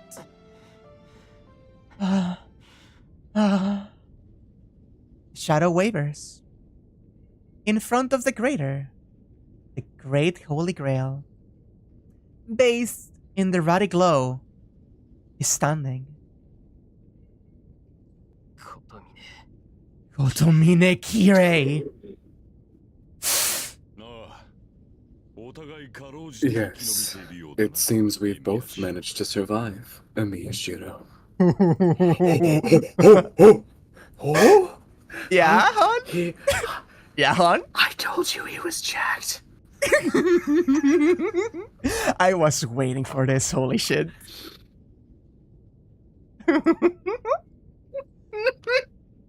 A voice filled with strong will. As if it's fate, the man blocks my way through this desolate realm. You're out real. What are you doing? There's nothing for you to do now. I don't ask him how he's alive. He's dying. I don't feel magical energy coming from his body. There's a black stain where his heart should be. Like me. A brief fire that's like a turned hourglass. I don't hear his heartbeat. He doesn't have much longer to live. This is no speculation, but a prediction. Totomine Kirei will die in a few minutes, even if he doesn't do anything. Do not ask something so obvious. There is only one goal for me. To give birth to the curse. What? You can't do that. He won't become yours. That's not what it's about. Of course not. I cannot intervene with this, and I have no intention to. But I have told you, I will bless anything that comes to life. This is about to be born, so it is only natural for me to protect it from an outside enemy that tries to kill it. Oh man. Are you insane? What are you saying with that dying body of yours? And even if it's born like you wished, you will. The same goes for you. There is no sanity here. Our end will be the same, even if we accomplish our goals. You will destroy it, while I will protect it. But there is nothing to be gained, no matter whose goal is achieved. You came here knowing that. This is a meaningless battle. We are two madmen engaging in useless folly. God! Oh man, I'm thinking of a point in FGO that is very similar to this. Totomine will not back down. He will not retreat, and I can't use projection as long as he's there. I need time to project. He will smash my head if I show such an opening. Why? Why are you going so far to protect him? Even if he's born, you gain nothing. So why? Even on the verge of death. Why does he approve of mankind's enemy, all evils of this world? There is no room for questions. This is only my pleasure. Emiya Shirou. As you feel supreme bliss in others' happiness, I feel supreme bliss in others' unhappiness. First of all, why kill it? It is arrogance to assume it is evil even before its birth. Is it not love to allow a life that yearns to be born into the world? Don't bullshit me. He's killed many people already. I cannot let him out. Oh, then let me ask, what is good and evil? Are you saying murder is an absolute evil? That's... Good and evil mean nothing to me now. The justice Emiya Shirou believed in disappeared the instant I decided to save Sakura. Fair enough. There is no answer from the start. That's what humans are like. There is no clear answer, and they accept a changing truth. We have no absolute truth from the very beginning. Humans have both good and evil, and it is up to you to decide which is which. The start is at 0, and there is no crime in being born. I thought I've already told you. Yeah? You said there's no crime in the baby even if it's evil. Correct. Humans become good or evil through learning. A certain scripture mentions that humans are superior beings to angels. Why? Because there are people who know of evil, but do not become evil. It's different from angels, who only know of good since birth. Humans have evil, but can live as good, so they are superior to angels, who only know of good.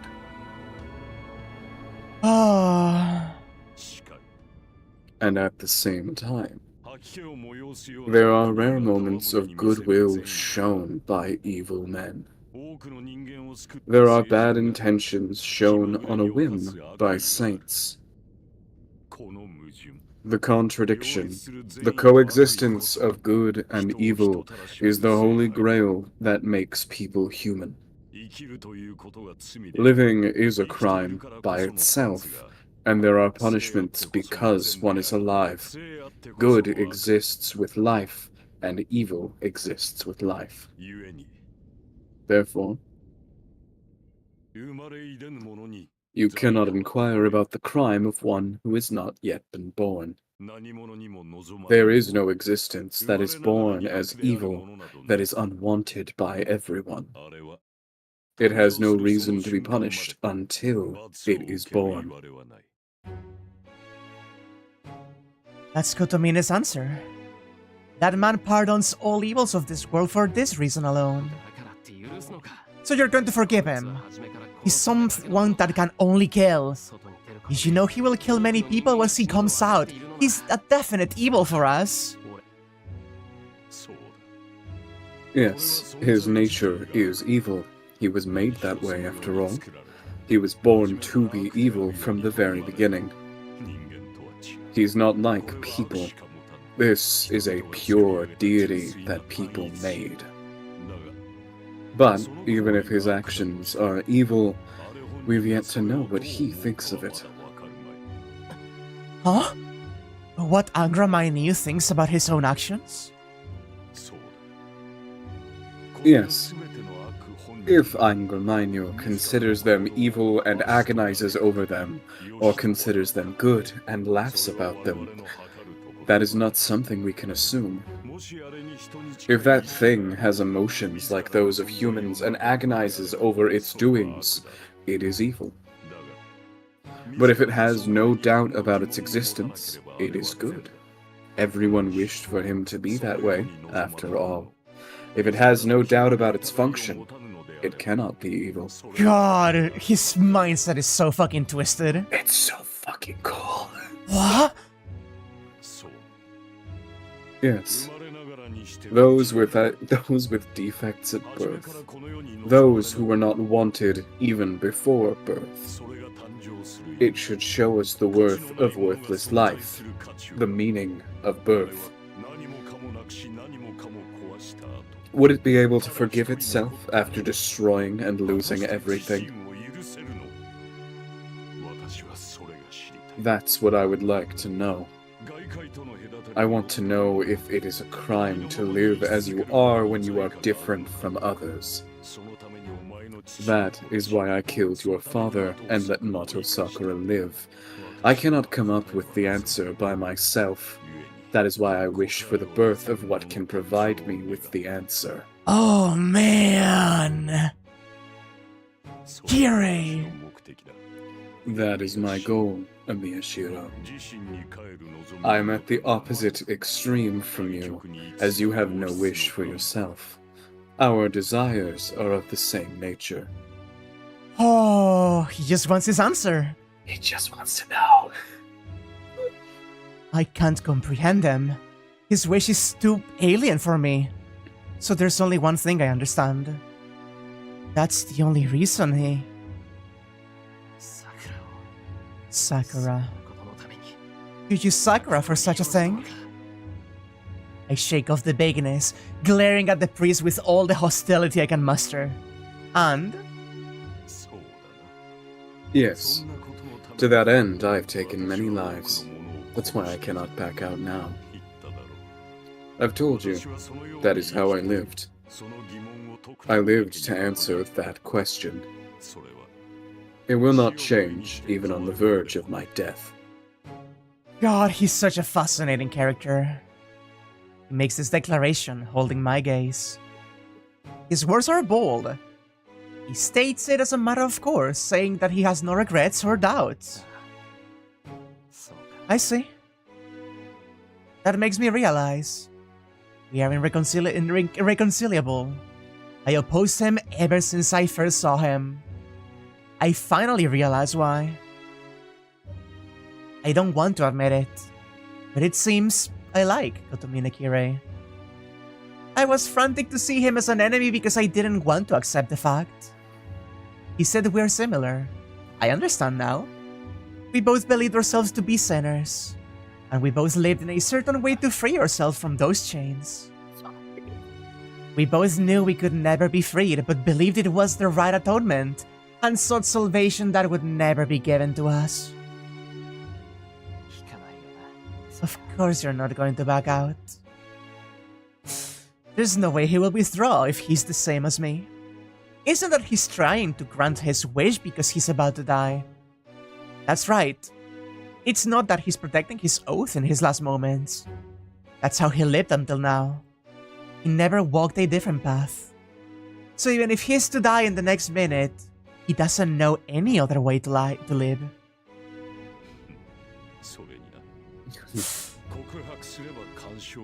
And I admit this is also sentimentality. I knew it was a possibility, but at last, I realize it. He steps forward. There's not much time left for either of us. So we have to settle the match quickly. We have to extinguish the other's fire before our own blows out. Wait! Admit, this is also sentimentality. I knew it was a possibility, but at last I realized it. What do you realize? That you're gonna fight Anemiya again, you fucker? The fucking homoeroticism of the Emiya bloodline on Kirei. It's so good. This is the yaoi I've been craving. The toxic yaoi. Generational toxic yaoi. It's so powerful. I envy you people. What I sought but could not obtain. What I obtained but could not obtain. Many things slipped out between my fingers no matter what commandment I used.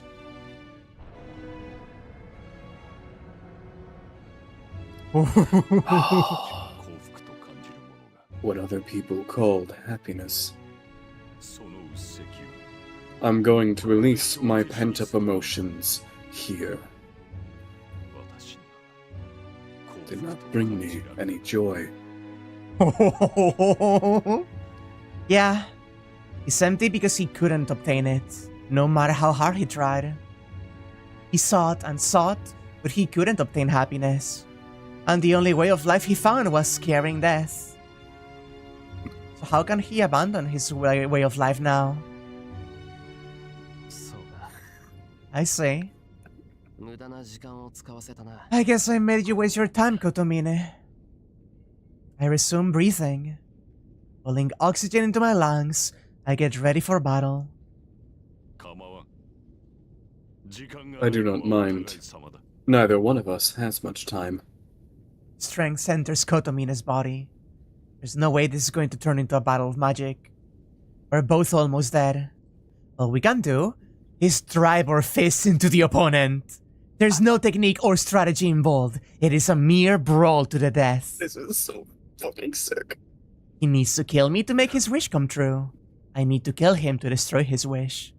We both put our lives on the line. I need to beat him and eliminate the shadow before my life burns out. He kicks off the ground and runs straight at me. I don't have such power left in my legs. I lower my stance, eyes fixed on his oncoming chest, and... I swing my fist full force at a speed he can't avoid. But my fist swings through empty space, and I'm the only one who gets hit. I don't see Kotomine. At speed, the enemy that charged me disappears from my view in an instant.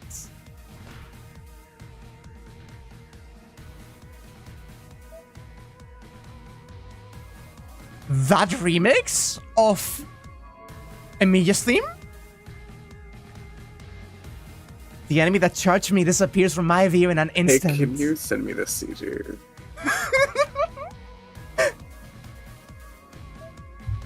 Of course. Oh my god! Excuse me? The guitar? The music? Oh my god! This goes so hard. What the fuck?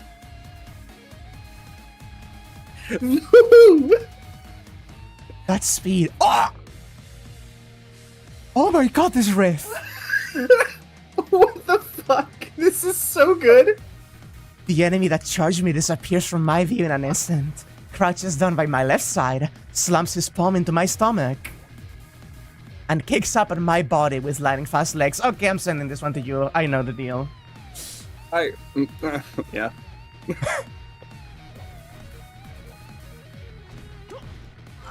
Ah! His kicks are like fire. It's been a while since I felt pain strong enough to make me lose consciousness. Ugh. How many meters was I kicked up? The impact was strong enough to rip my head off. No. If I'm going to talk about impact, then the second blow to my stomach was strong enough to pulverize my organs. You! I know this. Taking the shortest route without any initial movement. A circle and a line. It tries to damage the inside instead of the outside. A priest using Chinese martial arts? And he's really good at it. It's not something he copied on the spot. That's not true. My moves are a mere mimicry. It's a mimicry of Tao Lu without much in it. But it seems to be enough against a dying man. He strikes again. Forcing my fused joints to bend, I get up. The parallels between Shirou and Kirei, both using imitations. Yeah? Oh. Yeah. I'm so normal right now, Ag. But Kotomine stops and looks at his fist. His hand is covered in red. What a troublesome body. The one attacking has to risk his life. It is. A price he had to pay to attack a body made of swords. I gather my consciousness and face my enemy. Look at the blades coming out of him. So sick. It doesn't matter. He won't stop attacking even if faced with the thorns of death. But this should make a good handicap. In short, our fight is... Kotomine lowers his stance. His strained body is getting ready for the explosion. Not a fight against someone else, but a battle with your body at stake.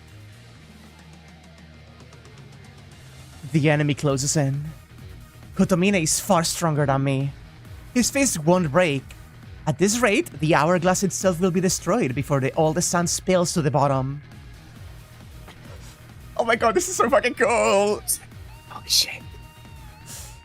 I don't look away from my enemy, closing in like a spark. There's only one thing I had to do. I had to be faster than last time. I had to punch him faster even if he avoids it. All I can hear is the sound of my heart pounding in my ears. I take no notice of the rumbling or the raining bits of earth. The one I must defeat is right in front of me. I don't care about some centuries-old wish or the end of this small world. For me, Shirou, defeating this enemy is the last remaining purpose. What do you mean, interlude? Interlude? Everything's falling apart. The collapse is definitive. The search that took the Einsburn 1,000 years. The earnest desire that took the Makiri 500 years. The continuous world that was never completed is about to end.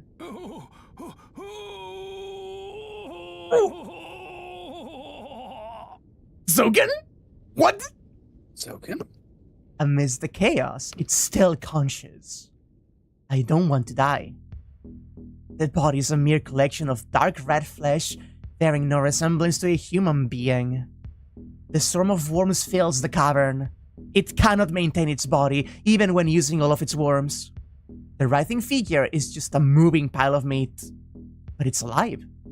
The mask curses its rotting, melting body. I don't want to die. Its obsession is the only thing keeping it in this world.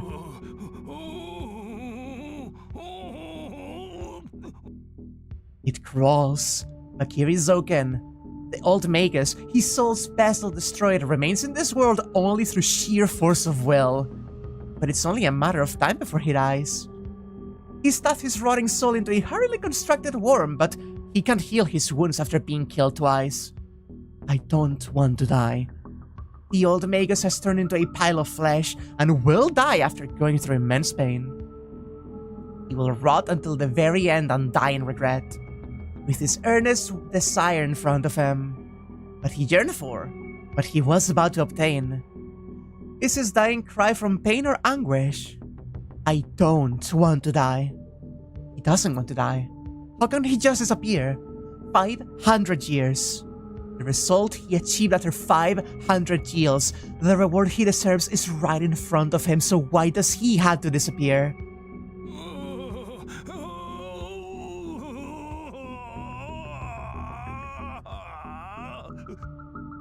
He only recalls pain. Makiri's karma. A noble family of magi that was driven out of their homeland and declined in this far eastern country, unable to familiarize themselves with the rules of the foreign land. But that's wrong. If that were the case, salvation would be possible.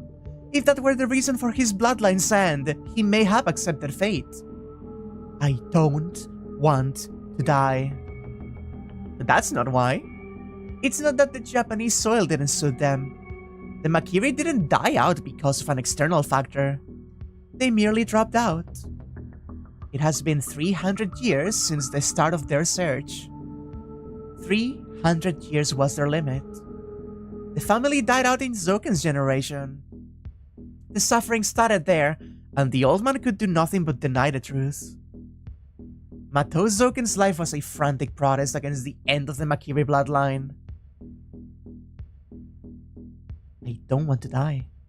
I don't want to die. I don't want to die.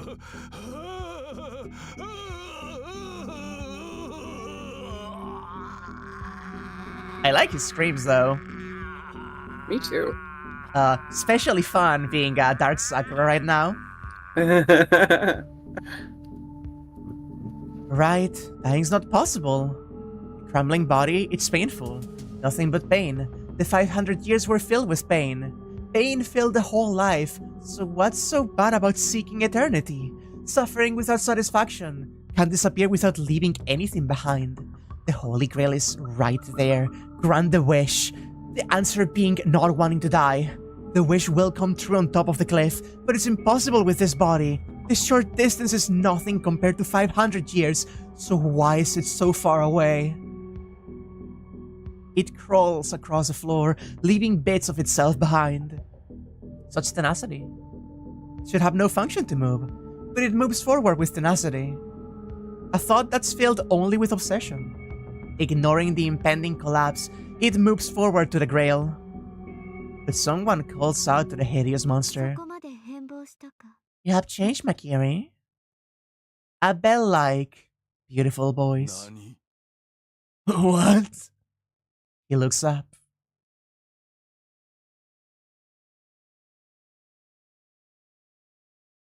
The trace of heaven. Within the blur stands a girl. It stops moving forward. He looks up at the girl in astonishment. The old magus doesn't see her. A woman deep in his memory. Ainsberg's golden saint who has stayed in his mind without fading. 200 years ago. His partner sacrificed herself to create that great Zoken was fucking dating Justice? Oh. Is that what they mean by partner? Maybe? It could be just partners in crime, but like...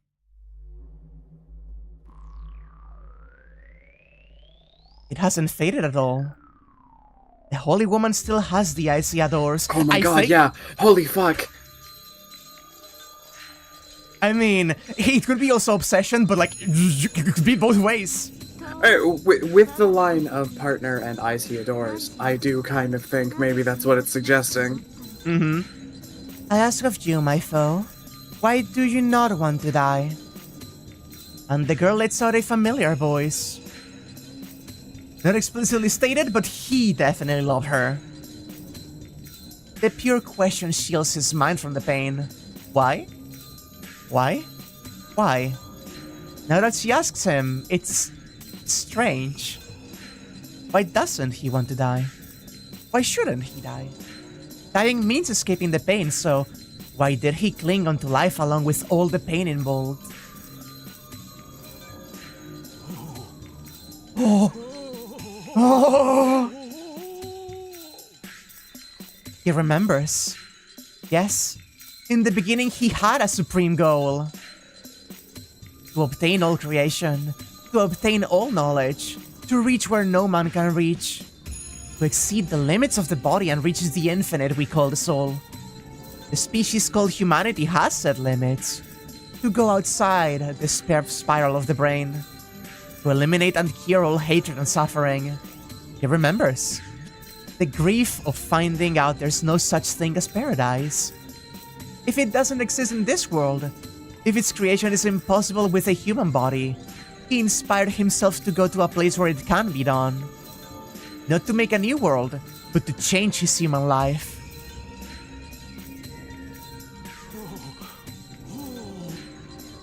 That's right. To the sky, to the limits, be reborn and reach the unimaginable land, the ideal utopia. It is for that reason. That's why he sought the Holy Grail. He sought a miracle beyond human reach. He can't disappear until he makes it reality. He couldn't give up no matter how many times he was beaten, no matter how often he was shown that he couldn't reach it. There's only one thing he dreamed of. To eliminate all evils in this world. They risked their lives for an ideal that couldn't come true. Shut the fuck up.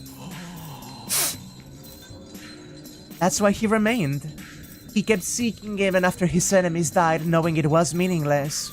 He believed he had a reason to exist and that his existence could bring on a successor. That's why he continued to live. He can't die no matter how much it hurts him. He wanted to overthrow the youthful anguish he felt when he was young. That was his way of life, the answer he came up with. Yes, these. Yes. Even if his life is not compensated for. You strayed really far, old man. That was his first wish. The pain. How small is the wish of not wanting to die, compared to pursuing a wish that will not come true? Oh man. I see. You're right, Justice. He looks up at the world. The cavern's collapsing. Matou Sakura has been released and taken out of this small world. The third magic that was created by mistake, Angramai Neo, is flickering like a heat haze. And the old magus accepts that everything is out of his reach. So this is it. My desire, my pain, Makiri's mission, everything ends here. This end was determined at the start. This is all that Makiri's journey can accomplish, no matter where it ends.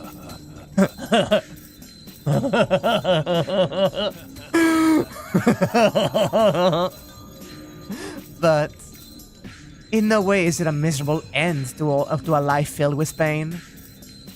It's probably just a start. His journey is just starting. 500 years is nothing. How can it be reached in a mere 500 years? What they wish for is a distant, dazzling, sacred something that will come true in the distant future. A growth of the human species that will come after many years, thousands of years, tens of thousands of years. So this is a trifling but meaningless start to that journey. It's not that their desire ends here. The journey starts here. The history to reach the distant stars, the distance starts its loop with an end of a dream. How disappointing. I was almost there. The voice is that of the old magus. No matter what light he sought, he's a heretic who approved of wrongdoing. Not hiding it until the very end, he cuts his attachment to life. The last one disappears. One of the Magi that saw a miracle, the observer that also started everything, rots away. 500 years. Come to think of it, it was a desire that only lasted for an instant. A pile of flesh is buried without a trace by the crumbling rocks. The one that lived on, taking many forms. Every last trace of the magus vanishes from the world as the embodiment of his desire is destroyed. That's so interesting. So fucking cool. What? That's so interesting. Oh, right. We were in the middle of peak. His palm slams against me. It doesn't matter what my body's made of. The attack's meant to damage inside me, so the impact mercilessly pierces through me. I'm overwhelmed in this battle. My fists are dodged and parried while his attacks land cleanly. Every time his fists hit me, my vision whites out. It's not because of the damage, but because of the pain brought on by my left arm, which tries to heal and override my wounded body. Oh my god, these CGs though. They're so good. I protect my head. My face hasn't turned into swords yet. It will be over if I'm hit there. I can't manage to strike him, so I put everything into fending off his attacks to my head. My sense of pain's already numbed, and my vision will be cut off soon. The only pain my brain can sense is the invasion from my left arm. His bloody fist pulverized my body. My left arm frantically tries to repair me, and consequently, everything turns white. My vision and mind turn too white to be recovered. Even thinking brings pain now. As my body is destroyed, swords are created trying to keep it alive. In exchange, my brain continues to be ground away. I don't know which one of us will die first. Ugh! The bones in his face are destroyed. He bears it with an agonized expression and keeps up the assault. I dodge and swing my right fist. It's repelled. A jolt runs through my left rib. I resist the sword stabbing my brain and punch again. I can still move. I can still move. I can move. This is my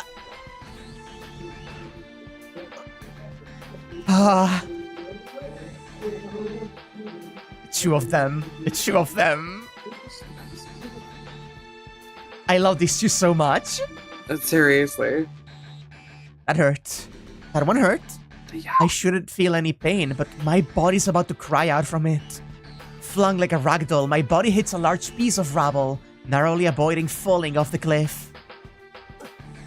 I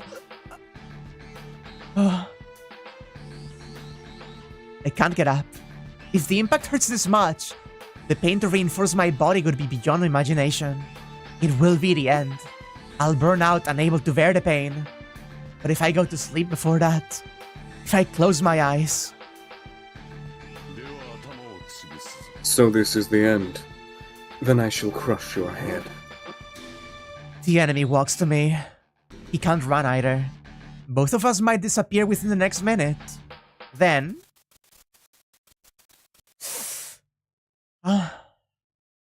What did you swear?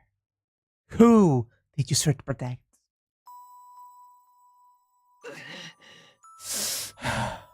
Live.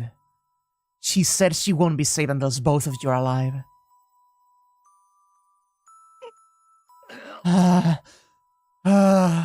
What did you lose? What did you lose in exchange?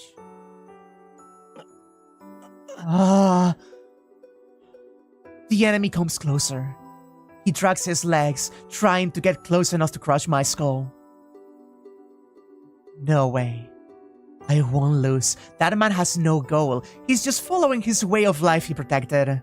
But I have one. I have a goal.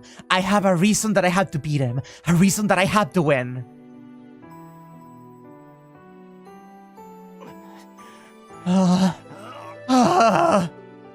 I do not know how much I made cry. Was crying where I couldn't see her. She only smiled in front of me and always cried by herself. Ugh. Ugh. Yes, so I had to protect her. The crimes committed, the crimes that condemn, the crimes remembers. I had to protect her from everything. The girl that could only smile in front of me.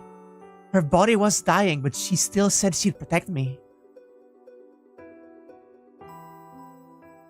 So she can eventually smile in front of other people.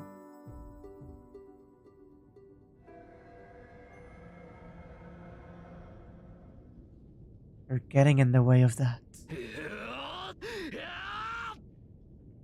Yet lost. Sakura can't smile if you exist. Oh! Oh my god.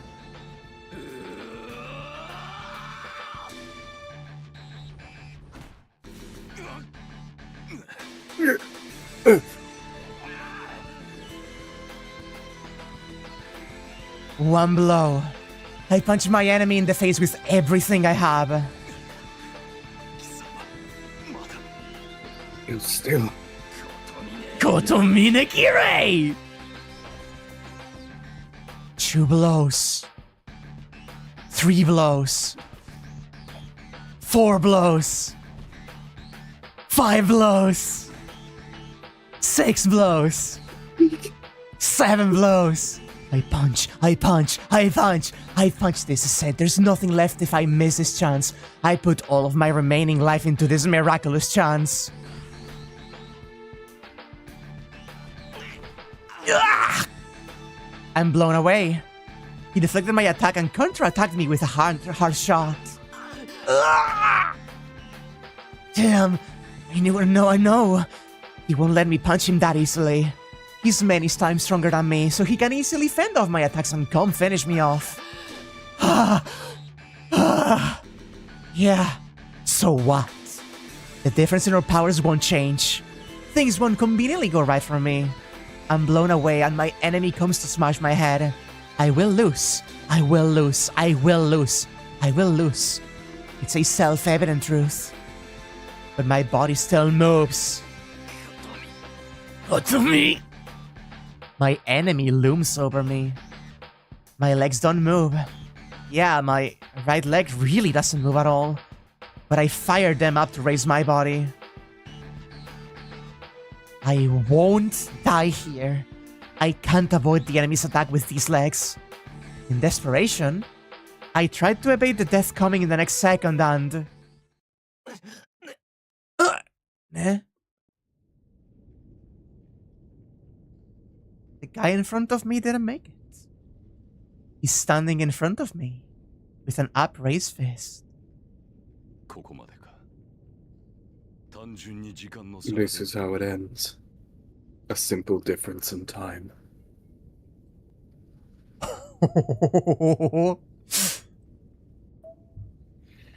Fuck me. That's so cool. He looks down at his chest. The black stain is right where his heart should be. The difference in time. So he became half dead in the forest a bit before I did. Oh. I You know. enemy, Shirou. I don't know how many more seconds that body will last you, but you must hurry if you need to do something. Oh, Yeah, do you like him?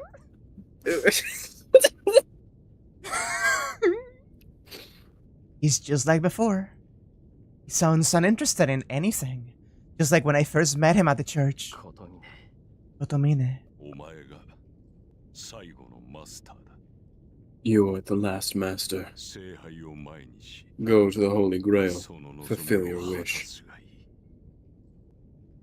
Last master. The words contain deep way. But the priest still sounds the same. It's natural. This man won't change, even on the verge of his death. He continues to be my despicable enemy. Yeah. This is for hurting me so much. I'm going to mercilessly destroy your wish. Did he smile in his last moment? On the verge of rusting away, my eyes no longer serve their purpose. The prince disappears from this world with no one to bury him. Fuck me. I take a breath, drawing enough oxygen to allow me to move. My throat only moves once. Fortunately, it's not painful. Most of my senses have turned to steel. No matter how hard I try, I'm starting to feel faint. Let's go. It's my final job.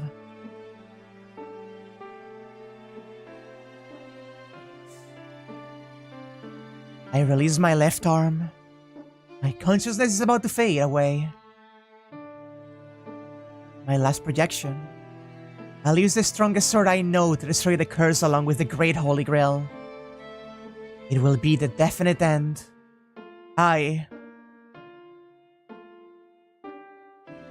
No.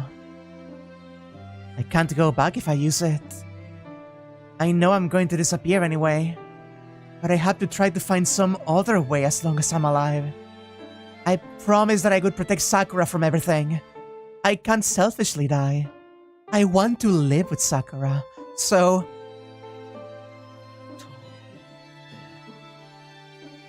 Rejection. But there's no other way. Sakura's crime. The absolute requirement for Sakura's happiness is the destruction of this curse. Only a single grain of my consciousness is left. Sakurai. Rejection starts. The promise I made with you.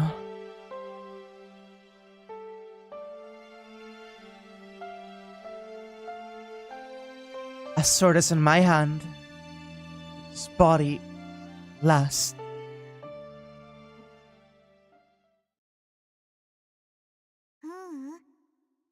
No? You won't die, Shirou? Because I'm the one that's going to shut the gate. It's the voice of someone I can't remember. Huh? I can't remember, but I call her name. I know I have to do it. Because we'll never return if I don't. Hey? Do you want to live, Shirou? Do you want to live on? No matter what kind of life you become. I want to live. Name. I have to call her name and stop her. But I want to live. I know we'll disappear if I not, but I want to live from the bottom of my heart. Yeah? I'm glad to hear that. I wanted you to live instead of me.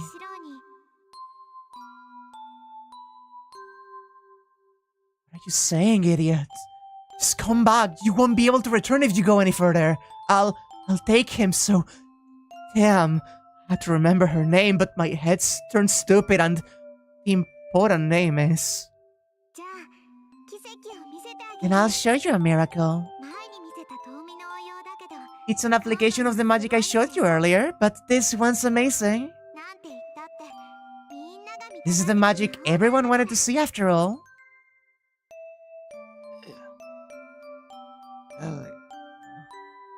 No. No, I don't need to see it. Just come back. But the container's a bit cheap. I can't completely reproduce it using only my own body, but it's alright. You'll be back in no time if you and Ren keep trying.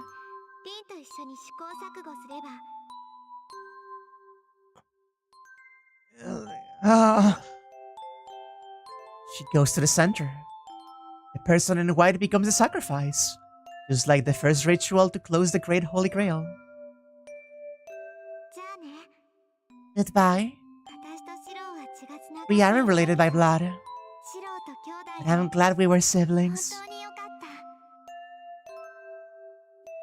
Yeah. That's how you feel, then don't go. I can't sacrifice you. I'd said we'll live together to make up for all the time you live alone. But if one of us has to be sacrificed, then... No? You said an older brother protects his younger sister, right? Yeah? I'm the older sister. So I have to protect my younger brother. Yeah. I can't believe this is the first time we hear that. I remember. Her name. Ritsugu's real blood relative. The girl who was left alone because I came and stole him. Also, no, they aren't. Shirou was just adopted by Kiritsugu. Mm-hmm. A girl with silver hair and red eyes that's a bit older than me. Ilya.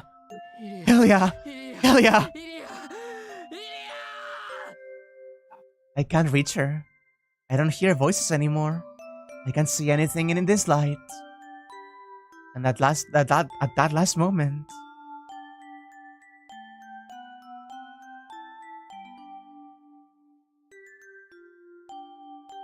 Oh. She smiles goodbye and shuts the gate of the great holy Grail.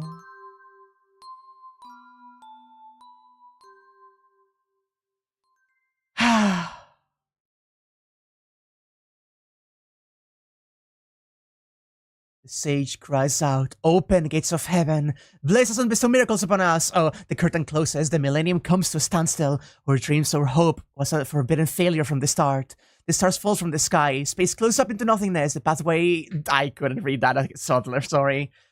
Alas, you have been set free from the pain you carried so long. You may now rest without a worry in your mind. So I need you to know, those were the CGs that were falling in the beginning of the randomizer version. I see. I can see the sky. I can go into the sky if I reach out a bit. But there's nothing left. There's absolutely no energy left in my body. I'm sinking. The life she saved is sinking. I clench my fist out of vexation. I feel something cold in my hand. The sensation rouses my mind. It's alright. Rin will save you. Yeah. There's a miracle in my hand. A little magical energy. A small, useless pendant. But it can at least help me reach out with my hands. The fucking pendant! I reach out.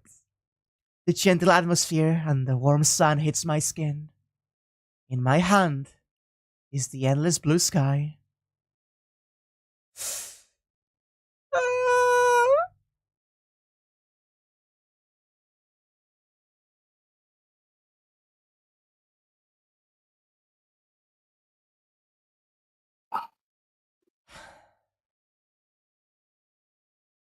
Epilogue. Oh my god. Oh my god. Oh my god. Oh my god. Oh my god.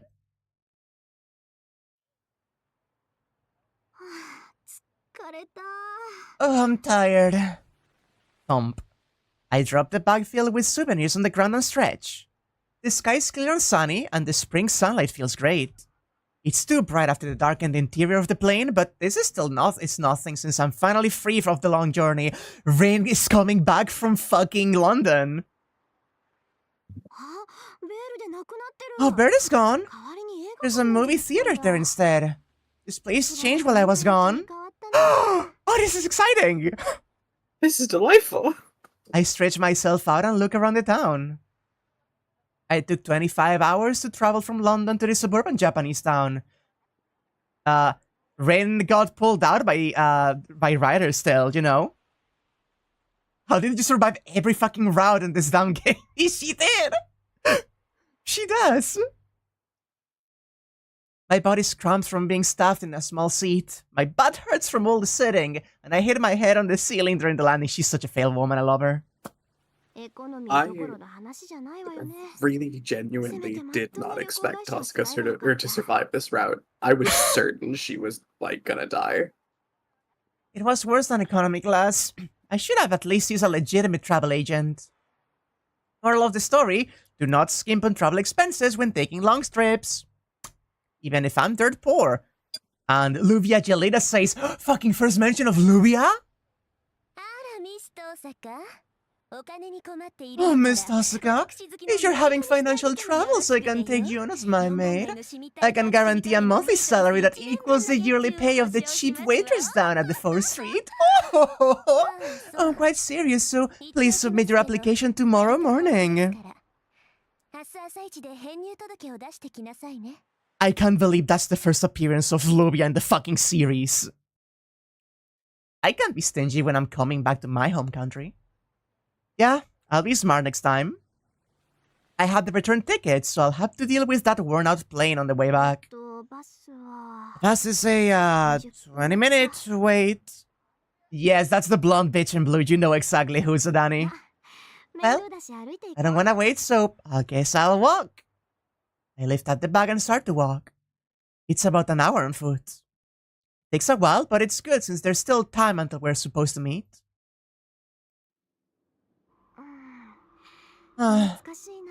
This brings back memory. It's the seashore wind. I squint against the wind as I roll my travel bag. I'm back. The hometown seemed to have changed in the year I've been away, but it hasn't actually changed at all. I walk on, delighted by every trifling detail. It's my yearly homecoming, my first time back in this country since I went overseas to London. It's pleasant to walk through the town for the first time in a year. Well, the happiness doesn't change the fact that the bag is mercilessly heavy.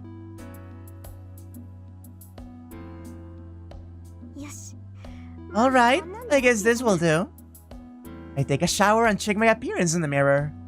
It's not that I'm self-conscious, but it won't do any harm to get fired up, since this is the first time I'm seeing them in a year. Oh, there's one person that might glare at me, but I'll ignore her for just today. The house is cleaner than I thought, and there isn't much accumulated dust. Sakura might be cleaning this place from time to time.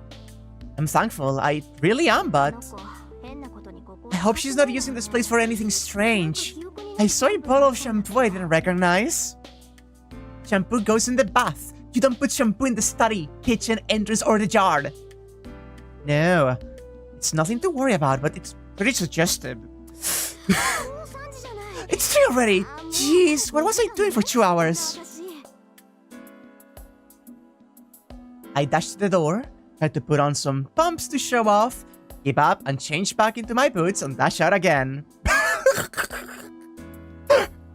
That's incredible. I love her so much. I'm supposed to be there at 4. I want to get there early and inspect my enemy, but my strength will go down if my hair gets messed up. It's regrettable, but I should face them straight on.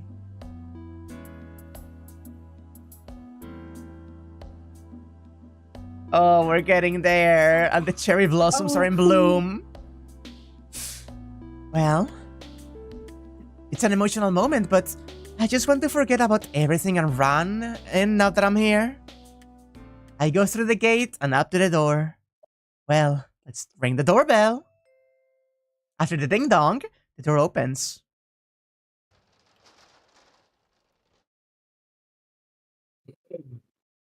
And this is where Anya's heart stops. No fucking way. Yeah? Yeah? Yeah? She just lives here now. Don't worry about it. Fucking called it. Did I not say to you how badly I needed to see Casual Rider? Oh, well, here you have her. Rare heterosexual Sudani moment. You have found another snake. Oh my gosh. Takeuchi has a thing for black turtlenecks, and he's so incredibly right. Yeah. Half of the shirts I own are black turtlenecks. I know it's good. I'm surprised. Ryder came to the door and she's wearing normal clothes. I'm home. It's a bit early, but I'm back. Is Sakura here, Ryder? Yes, Sakura's waiting in her room, and Taiga is waiting in the living room. Oh, Fujimura-sensei's here too. I guess it's natural since it's spring break. Then excuse me, should I go to the living room? Yes, I shall go get Sakura. I walk into the hallway.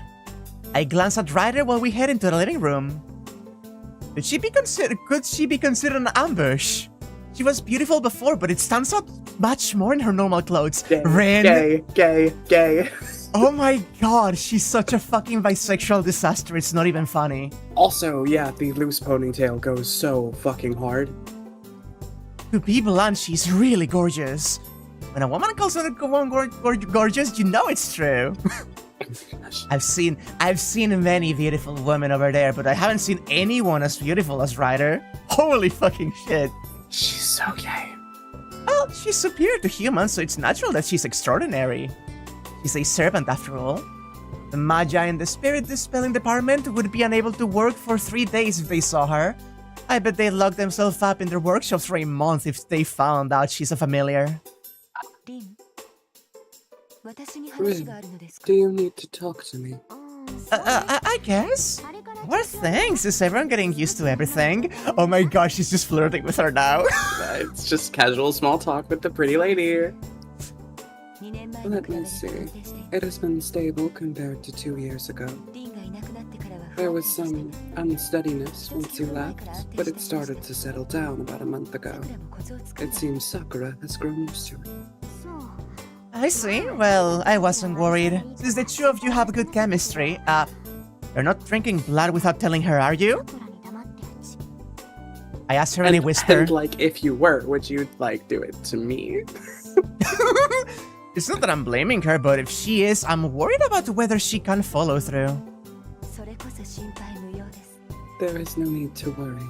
I will never allow Sakura to know such a thing. And the smirk. I'm sorry, but it's a vague answer, but I guess I'll let it slide. She doesn't seem to be troubling anyone. Oh my god. It's a bad habit of mine as a magus. Familiars as strong as Ryder are so valuable that I tend to overlook some mischief. Then I will see you later. I need to consult you, so can you make some time for me at night?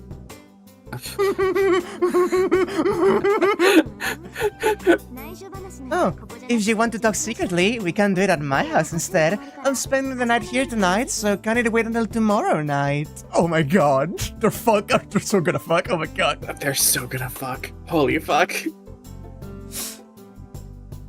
Ryder nods and heads to Sakura's room. Oh. Welcome back, Rin. Thanks. Sorry for all the trouble while I was gone, Ryder. She smiles and leaves. Her smile is so pretty. Jeez, I'm speechless. She's a real beauty.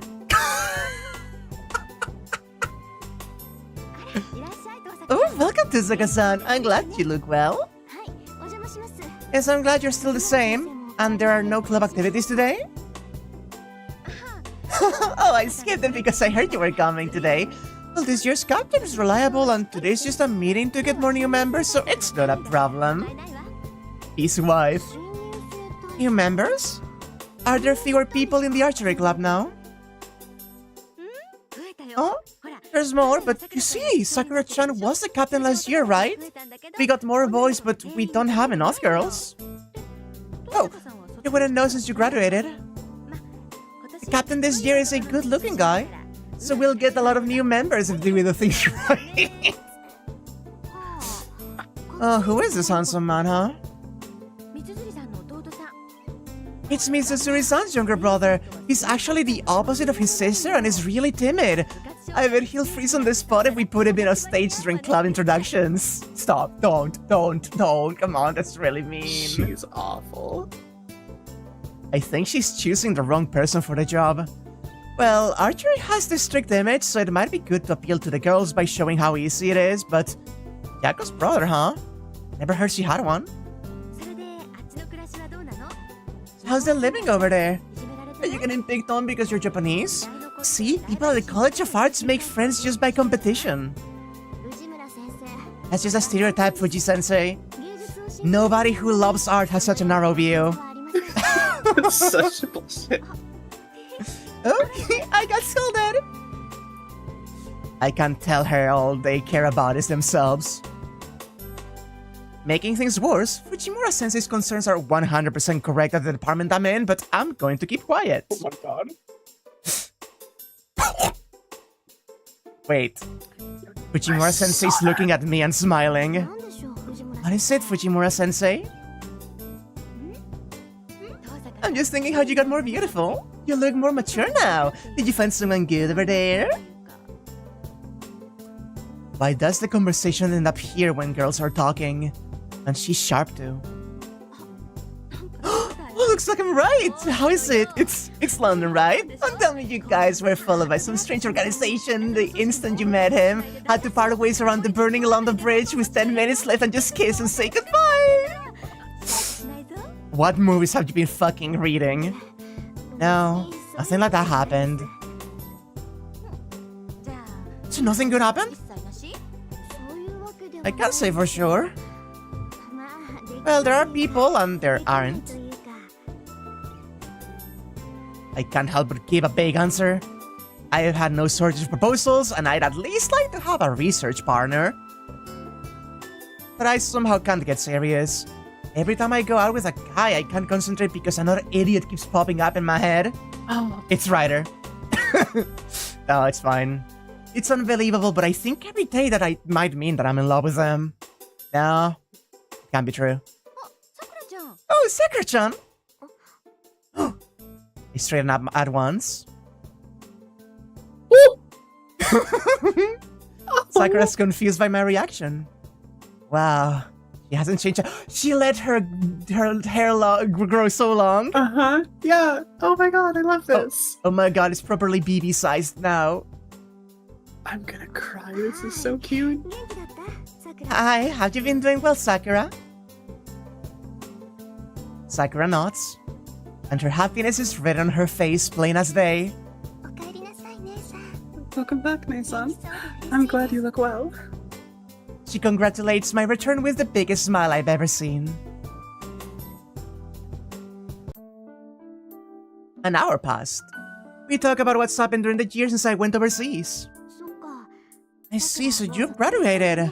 So what are you gonna do? I can whip up a letter of introduction if you want to come over here.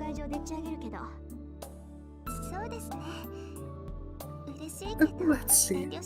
I'm happy to hear that, but I'll pass. There's things I need to do here, and there's someone who will teach me. So it's Kiri's successor that you mentioned in your letter, huh? Well, he sounds like a nice guy, so it might be better than coming here. But you need to go out and have some adventure. You're lazy, so your teacher needs to be active. Oh, that's fine. Ryder's really strict. She makes a really scary face if I slack off. Cute, cute, cute, cute, cute, cute, That's cute. so cute. Well, I'm sure her serious face is scary. She has mystic eyes of petrification after all. I bet your clothes will be turned to stone if she gets mad at you. Ah. Why doesn't Fujimura-sensei look well? Fujimura-sensei. Oh, what? Sorry, I wasn't listening. Dissociating. No, you were so quiet that it made me wonder. Oh, yeah. Watching you two talk reminded me of Shirou.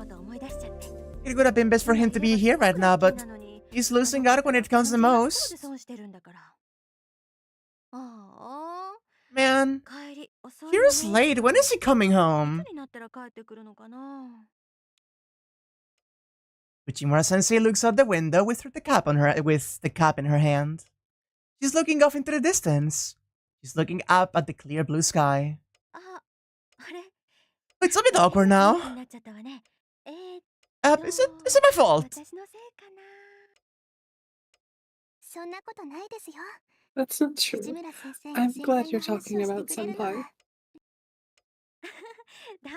Oh, that won't do, Sakura-chan. Shirou isn't your senpai anymore. Well, anyways, I feel like some exercise, so I'm going to go swing a shinai around in the dojo. Maybe Fujimura-sensei is being considerate. Well, I'm glad she's thinking about us, but I don't know how to start a conversation now. Oh well, I don't need to worry about such things. I have to ask what I need to. So, Sakura, how are things for you? It's been 2 years. You think you can manage? Yes, it's a slow process, but I'm able to accept a lot of things. I think letting guilty feelings crush me is the same as running away. I'm gonna do what I can and do my best. She's healing! She's healing! She's fucking healing, chat! I see. I took a quick look, but the town's back to normal. The scar from 2 years ago is gone, and there haven't been any more weird incidents.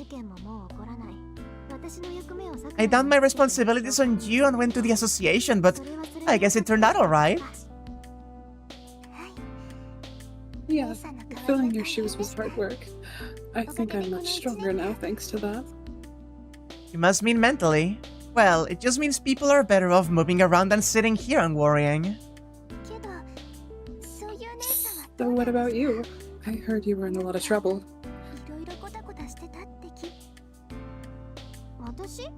Me? Well, I guess you could say that. Where should I start? I'll have to start 2 years ago. Holy Grail War. It's been 2 years since the war Sakura and I were involved in. The Great Holy Grail was destroyed, and the foundation of the Holy Grail War along with it. The search for the Holy Grail in this land has been permanently stopped, and the city of Fujuki has regained its peace. But it didn't end for me there. The whole event on the land I supervise. The land of Fujuki belongs to my family, but the Magic Association approved it, so it's not completely ours. The Magic Association demands that all divine mysteries be hidden, and we broke that rule to pieces. First, the enormous damage the Holy Grail War caused to society. Next, the assassination of the Master dispatched by the Magic Association. Finally, the activation of the Swirl of the Root that the Association measured. Well, the first two are Kira's responsibility, and he's the supervisor they sent, so I had my excuse. But I can't take responsibility for the third one. The appearance of the gate from the Holy Grail. A ritual leading to the origin needs to be conducted under the supervision of the Magic Association. And by their rules, I'm a criminal. They detected its activation in the far eastern land. They were surprised and happy, but it suddenly disappeared. They were mad that we opened the gate, but I hear that they really wanted to kill me since we closed it even though we succeeded.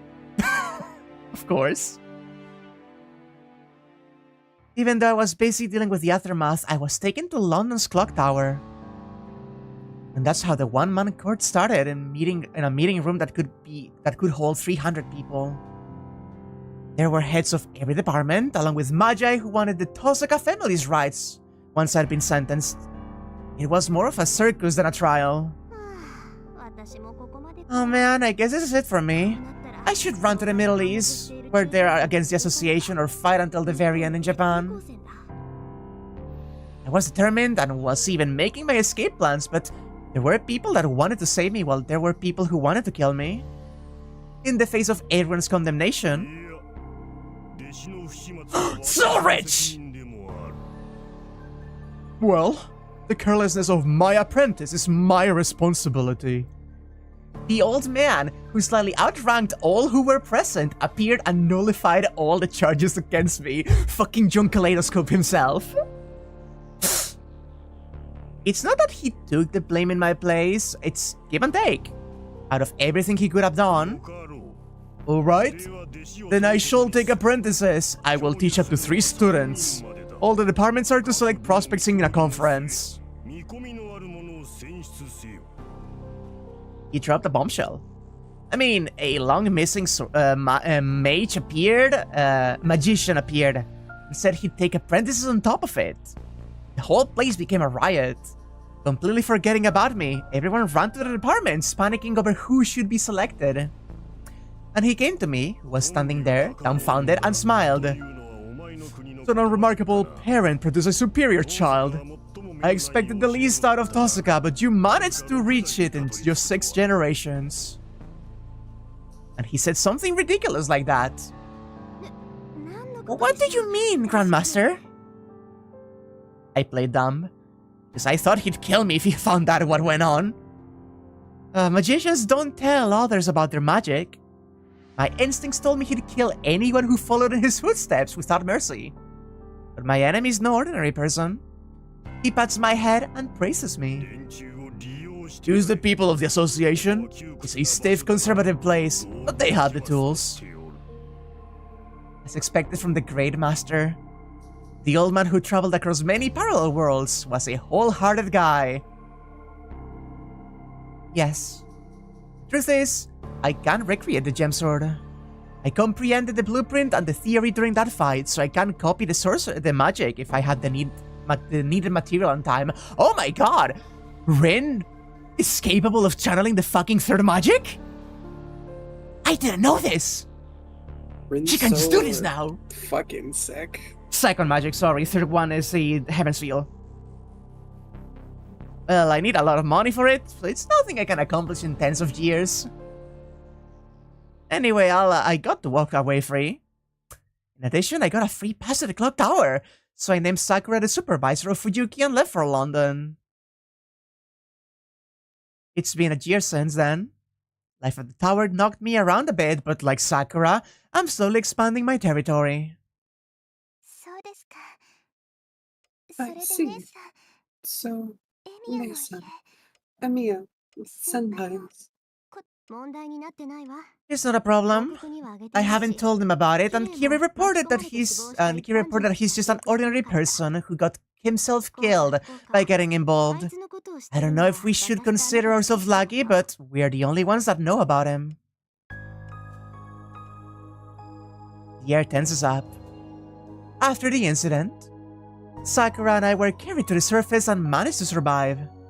Ryder took me to my house and replenished my magical energy. My magic crest will keep me alive even by force if I still have magical energy. I wasn't able to eat for a while, but I healed quickly. Sakura suffered after effects from her connection to Angramai Neo and from the fact that he was gone. She didn't panic, nor did she get depressed. She pretended to be alright so that he could come back at any time. If she'd freaked out instead of acting like that, I could have done something. But that's all in the past. Time passes and the days slowly change. Sakura graduated and she's saying she will stay in this town a bit longer. I'm going to spend my whole vacation here, and I have to fly back to London in a week. Why did I come back to this place? A year ago? No. A lot of things happened 2 years ago. My memory stops a year ago, but I was a frequent guest here until I graduated. Is that why? It feels like if I turn toward the kitchen, I'll see him there cooking with a knife in hand. An amateur magus who was involved in the Holy Grail War. He actually won and... I'm sorry, I had to go get stuff from Isai's temple. There he is. He's still alive and well now. Let's go! Shirou comes into the living room, arms laden with groceries. And... of course our eyes meet. Look at this fucking boy! What a fucking man. He's so symmetrical. Oh, I'm sending you the Sakura and Shirou sprites. They're so cute. Hey, you seem to be doing well. Crap, I'm about to burst out laughing. It's totally obvious that he took a deep breath in the hallway and tried to act as normally as he can. Long time to see. You seem to be dumb as Wait, why am I panicking too? And Sakura's laughing at us for that. Senpai, my son will just laugh at you even more if you try to bluff it out. Well, she's bluffing too, so it's even. Cute. Sakura says something scary.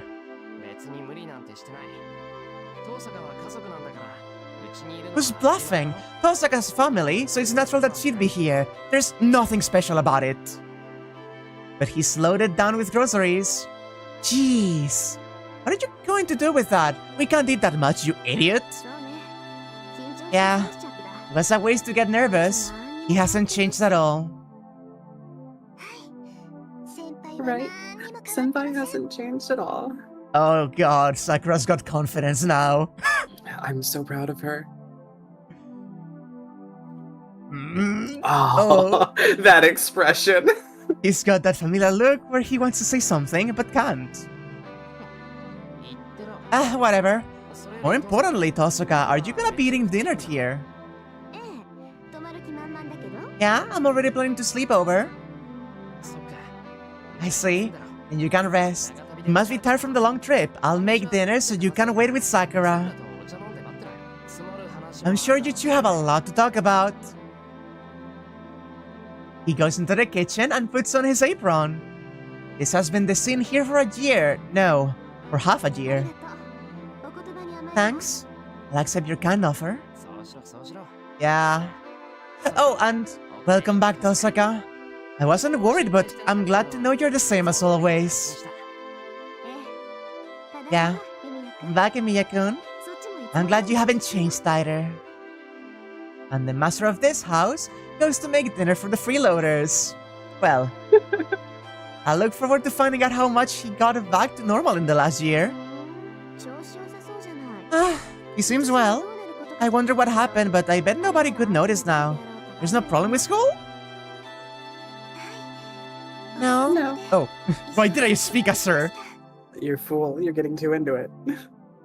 No, we were able to graduate together, thanks to you. I see. There's nothing else I can do. Well, he didn't need our help in the first place, but I was able to come up with the excuses for why he missed school for a year to deceive Fujimura-sensei. So, if you ask me why he's alive, I had to say it's magic. Emiya-Shiro's body was destroyed. Between the influence of Archer's arm and the strain of projecting beyond his limits, his magic circuit was broken to pieces. It was a death that even the Holy Grail couldn't reverse. But he's still moving around like that because the Shirou over there is his copy. No, that's not right either. Anyway, Shirou's body died. That Holy Grail can't revive a dead body. The Holy Grail, Elia, can only use the divine mystery called the third magic. Elia managed to revive Shirou's soul with that. He revived his soul and gave him a body free of wounds. You might not believe me, but this is the third magic we're talking about. It's not just putting your spirit into someone else's brain and controlling them.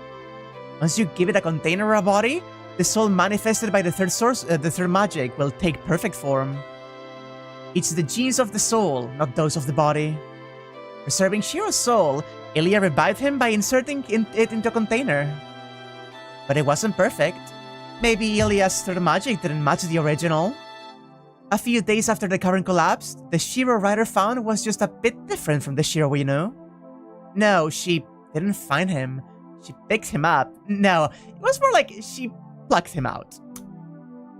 I was surprised and wondered how it could be possible. But if I think about it, the body that's cooking right now is being remotely controlled by his soul. Memories, mind, and magic circuit are actually in the soul.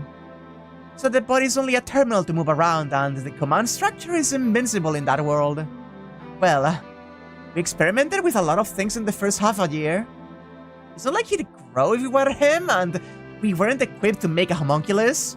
So we ended up selling the books at the Matou house and obtaining a body left by a famous puppet maker, leaving us where we are now. Oh my fucking god.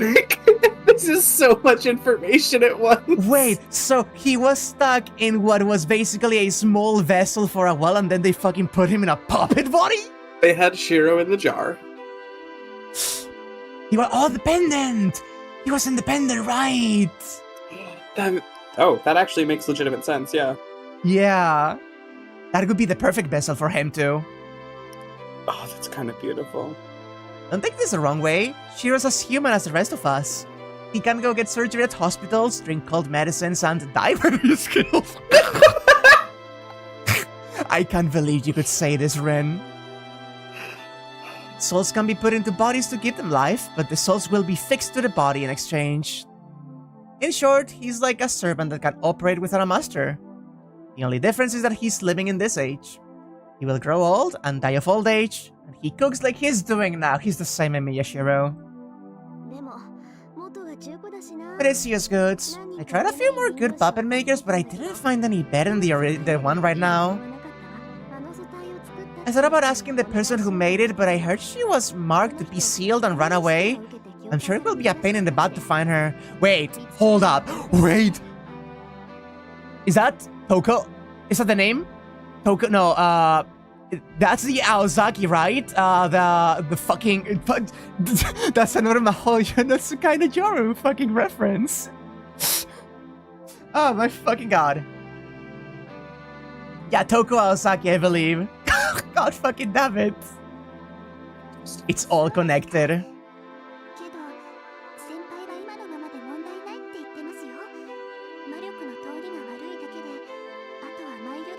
Oh, right. Sorry. Yeah. I see. But Senpai says it's fine as it is. The magical energy doesn't flow well, but everything else is better than before. Everything, Sakura? Wiggles my eyebrows at you?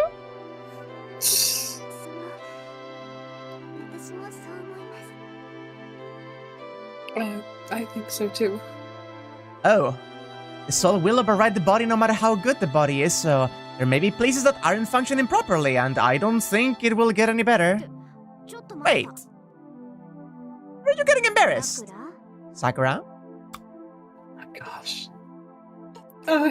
I think we're doing it too much, but the bodies... my bodies,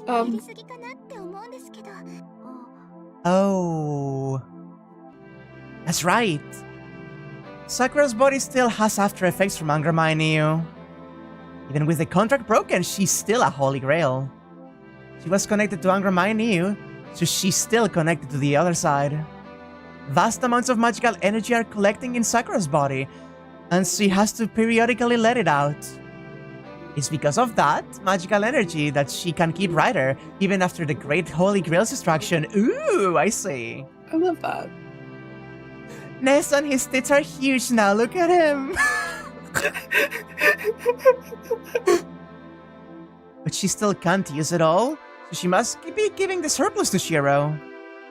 Shirou's current body has a very weak magic circuit, so he could return to how he was before without her help. Yes, it's a complicated situation you guys are in. Yes, we have a rocky road ahead. There are lots of problems to living normally, but Sakura's constitution is a huge advantage if she's planning to live as a magus. Wait, come to think of it, we're an amazing bunch! Here's a successful example of the third magic, and he should be able to use his reality marble if he starts training. Sakura can use her abilities as the Holy Grail, although only in part, and she even has Rider, and I can manage a copy of the second magic. Oh, we're invincible. I wish they'd hold a magic tournament at the association. We'd easily win, so maybe they could just hand us our prize money, about 500,000 pounds, of course, and don't deduct income tax because we're Japanese. I fucking Of course, love that's her. what she's thinking about. She's so good. Oh. Crap, I'm beginning to feel like it. We'll be able to do whatever we want after that, full of happiness and hope. I'll use the money to repurchase the gem sword, leave that crappy place, and come back to this town. Then we can... Well, that's impossible. Slow and steady is always best. She wants the polycule! She wants the polycule so bad. Oh my god, she wants a polycule so bad. I quickly give up on the idea. I think it's too fanciful. I like my life, and I'm looking forward to the challenges in the future. And it's not like it will be apart forever.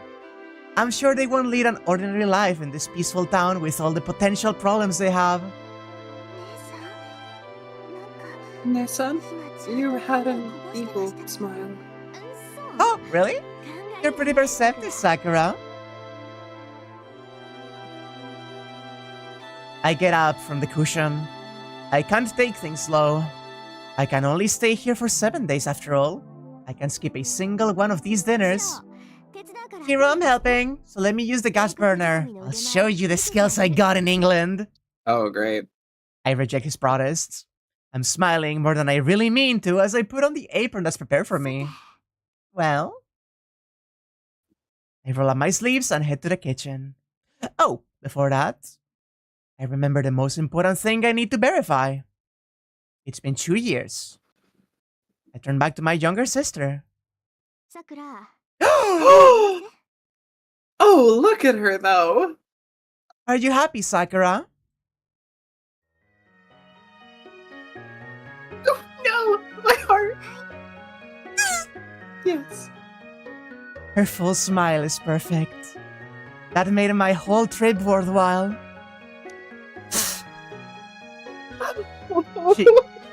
She gives me some of her happiness, and I look up at the sky. Winter passed before I knew it, and it's spring. It's spring! It's spring! The scenery is dyed pink without a trace of the cold days. I keep walking on, weighing what we've lost and what we've gained. Well, the story in this town has ended, but our story is just beginning. The end roll will come in the distant future. It looks like it will be another clear day tomorrow, and my vacation is just starting. Let's look forward to the new day, the new future. I can see us leisurely walking down the hill road. Well, let's go see the flowers we promised to see. Oh. Oh my god! It is spring! It is spring! Oh my god. This is so fucking beautiful. I love this. I love this so much.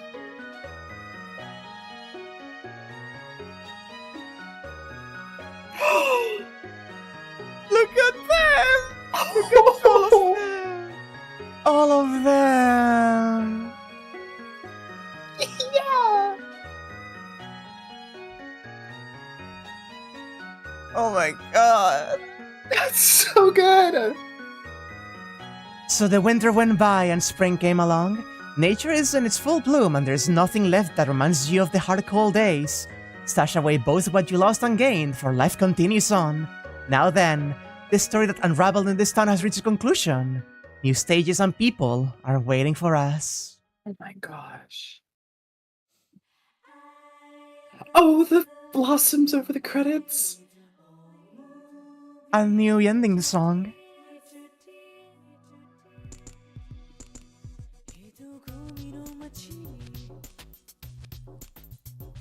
Oh my god, I'm in love. I'm so in love. Okay, first off, I just want to say we did that in the right order by complete coincidence. Yeah, absolutely. God, she's so good. Fuck me. I'm feeling so good. Oh my god, I'm feeling so fucking good. I feel amazing. That was one of the most satisfying endings I've ever seen before. Seeing all of their time skip sprites made me feel so happy. That's so cute. Oh, that's Shinji fucking dying and the worm. Yeah, woohoo! I feel invigorated. That double split with the box. The mirror. Also, that's the writer ending, yeah. I am sad that Saber didn't make it, but we gave her a send-off, you know? That was so good. Oh. God.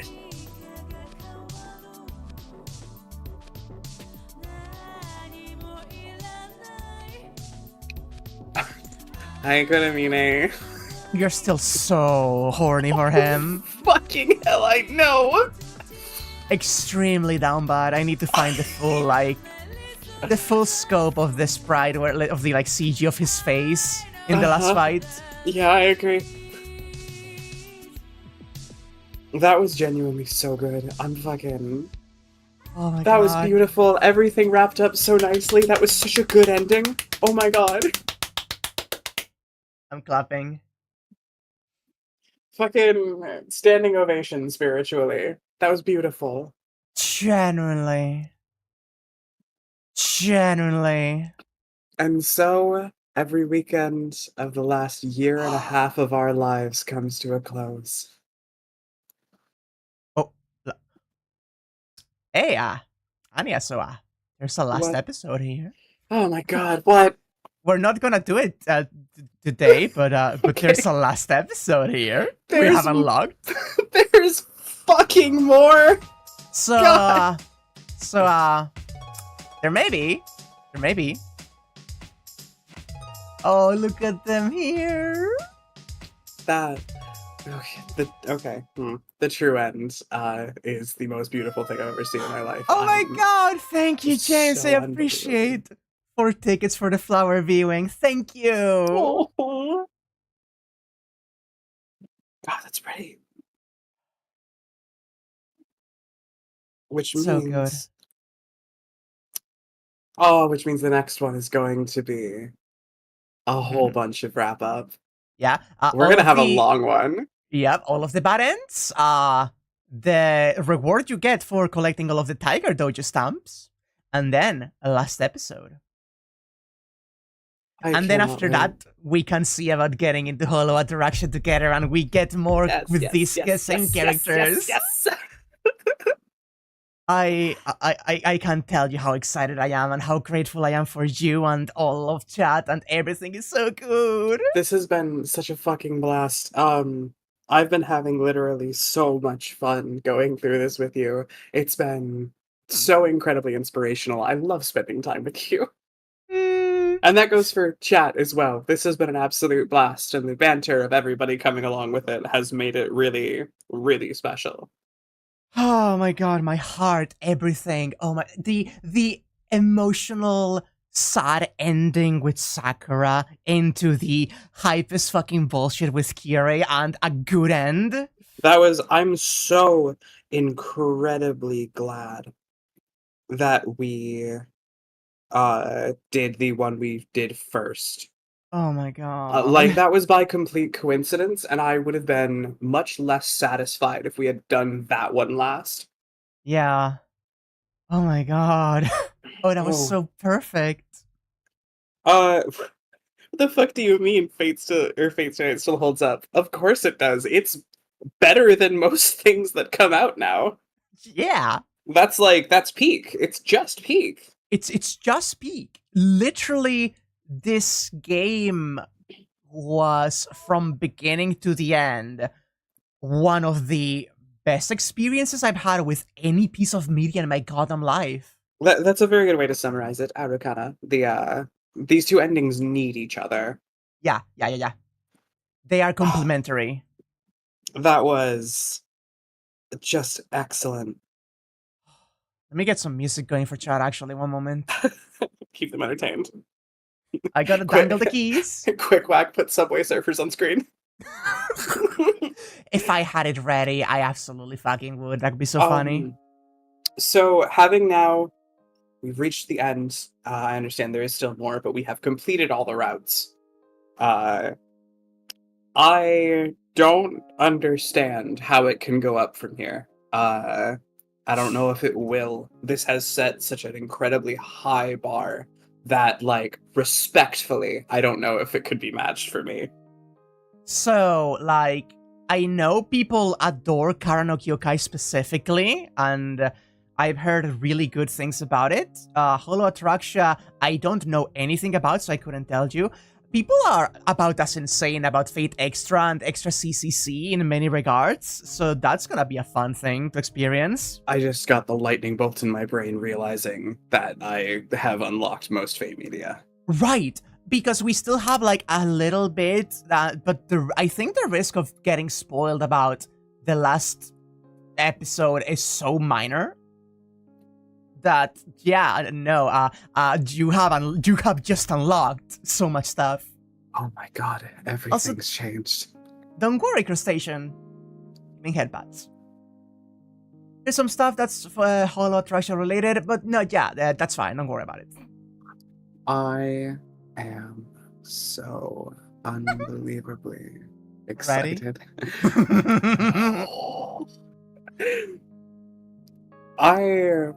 Unironically, I just want to say, like, reading through this is absolutely amazing. The depth of characters and the consistency with which this game shows its characters and themes start to finish is, like, unmatched.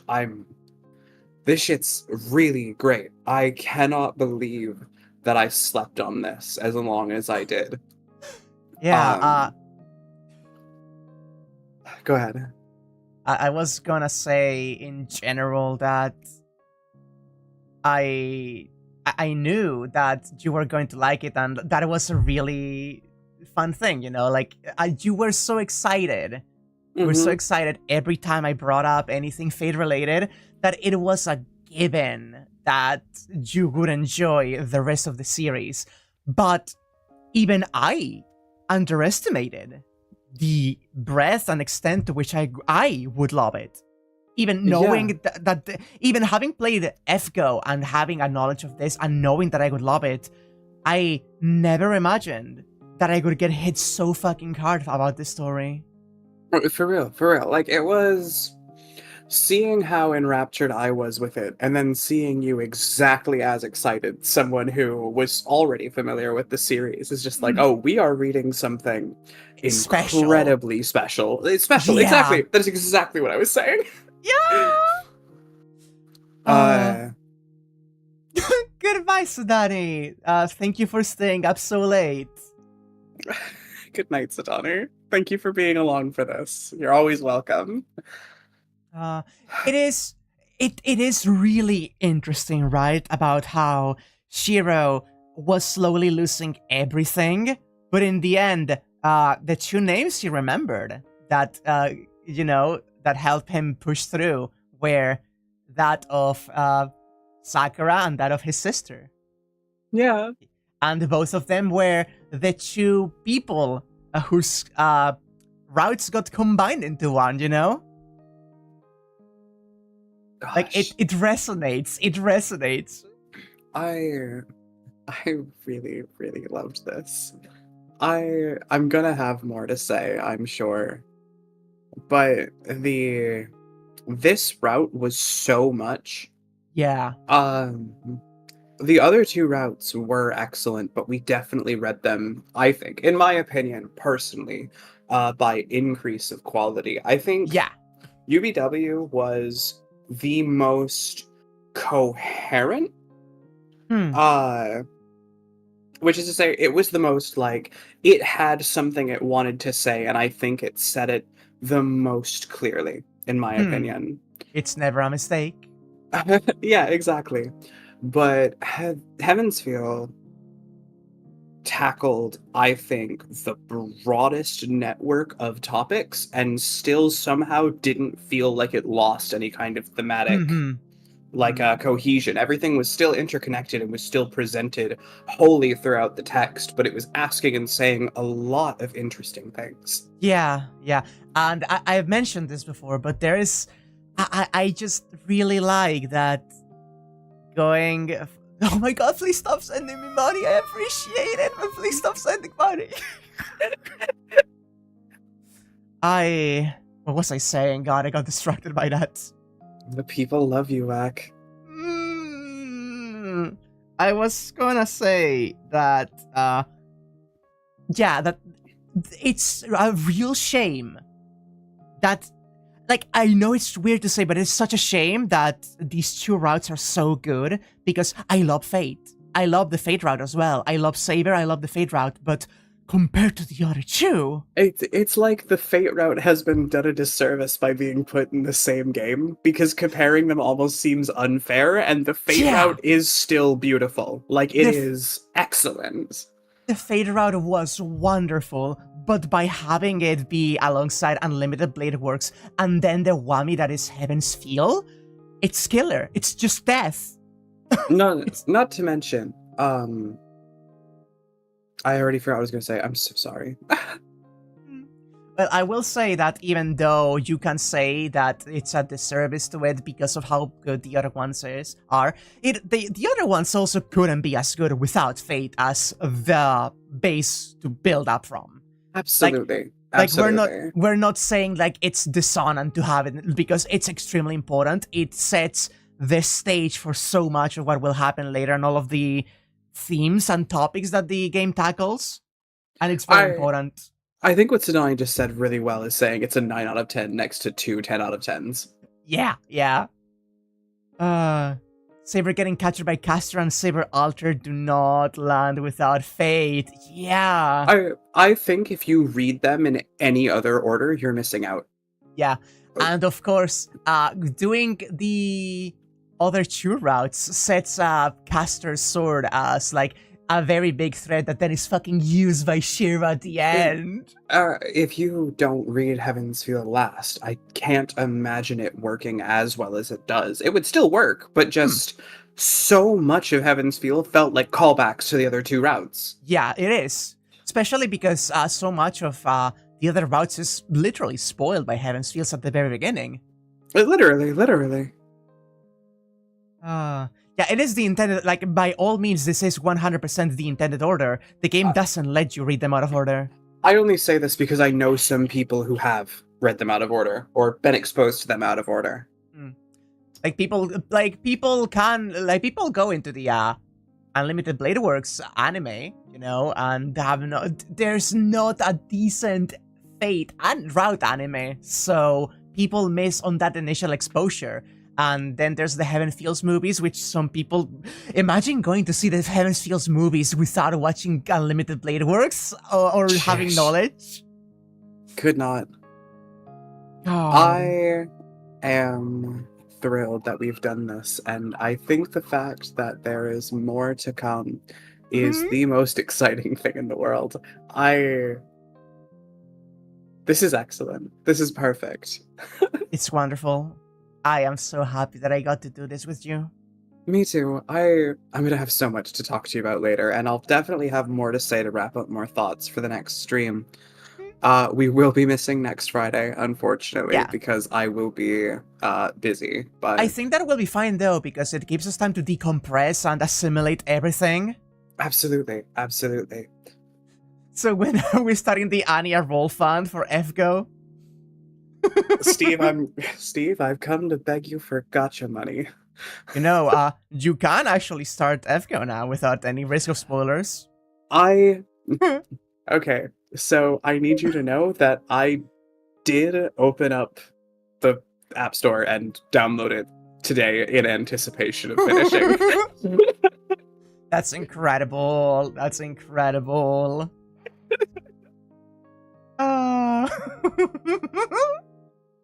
I'm just going to post a sticker at you. Okay.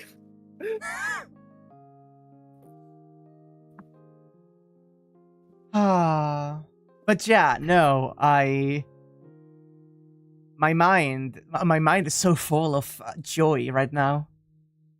You know what's also really good? It's not just that we read them in the perfect order for the emotional impact and everything, but I got all of the tears and all of the strong feelings out by that ending, and then this one is just filling me with this sense of catharsis. It fills you with a sense of just this lingering, hopeful joy. Right? Everything that was bad is still acknowledged, but you can move past it, and things can still be good after the trauma. That's like the through line of this entire thing. It's beautiful, and you really feel it. Yeah, and let's not forget about the fact that Rin kind of got away semi-unscathed by all of that, though she did say she had some problems at the beginning, but Sakura has a permanent chronic condition, and Shirou's body is fucked.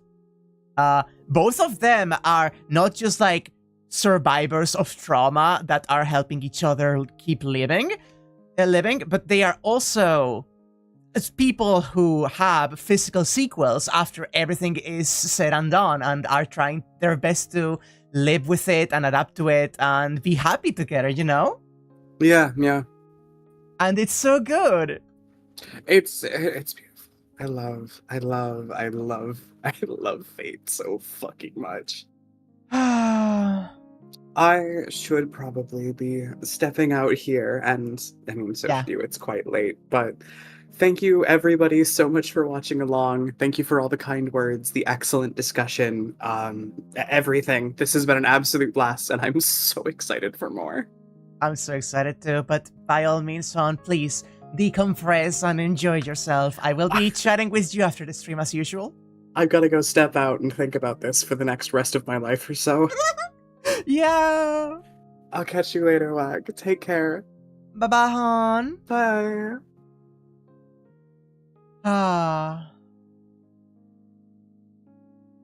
One moment, chat.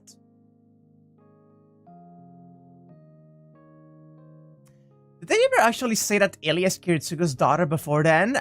They heavily imply it. They imply it, but they don't say it straight up. Okay, I did want to do something. Right, that's what I wanted to do. One moment, chat. One moment, chat.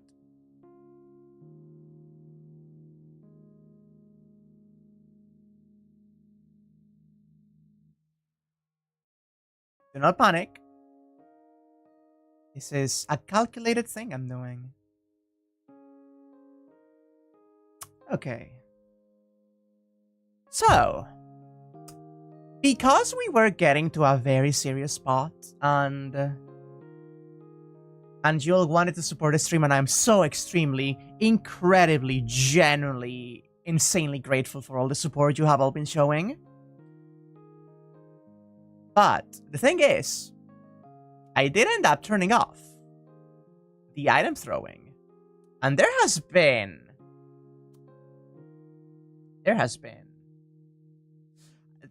been some money being thrown this stream. So allow me, as a treat, to celebrate the end of Heaven's Fields, as I am Dark Sakura, as I am Dark Wakraya, the heel of the stream. I'm about to hit every single donation that has happened this stream and see how that goes. Here we come, King of Wags. Do we have enough bunks in stock? Let's see. First one is... Tom's $10 donation. Then James's $10 donation. And I'm gonna do the most recent, 9 minutes ago, by Tom of another 30 bucks. Thank you so much. Oh my god, that lasts so long. And so, to finalize it, I have 2 Akasupas, 2 $50 donations. Thank you all so much for this, and now please watch me suffer. Oh my god. Stop. What are you doing? Get the fuck.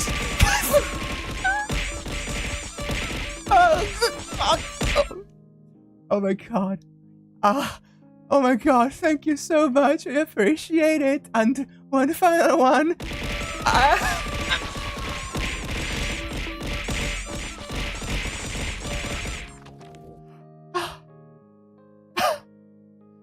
appreciate it.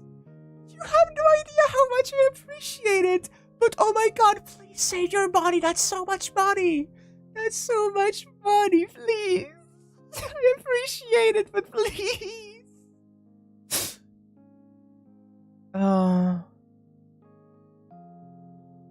Probably because of the one button we got, it was a bit over 5 hours. Yep, but it was a wonderful 5 hours, and oh my god, thank you all so much for making this. Okay.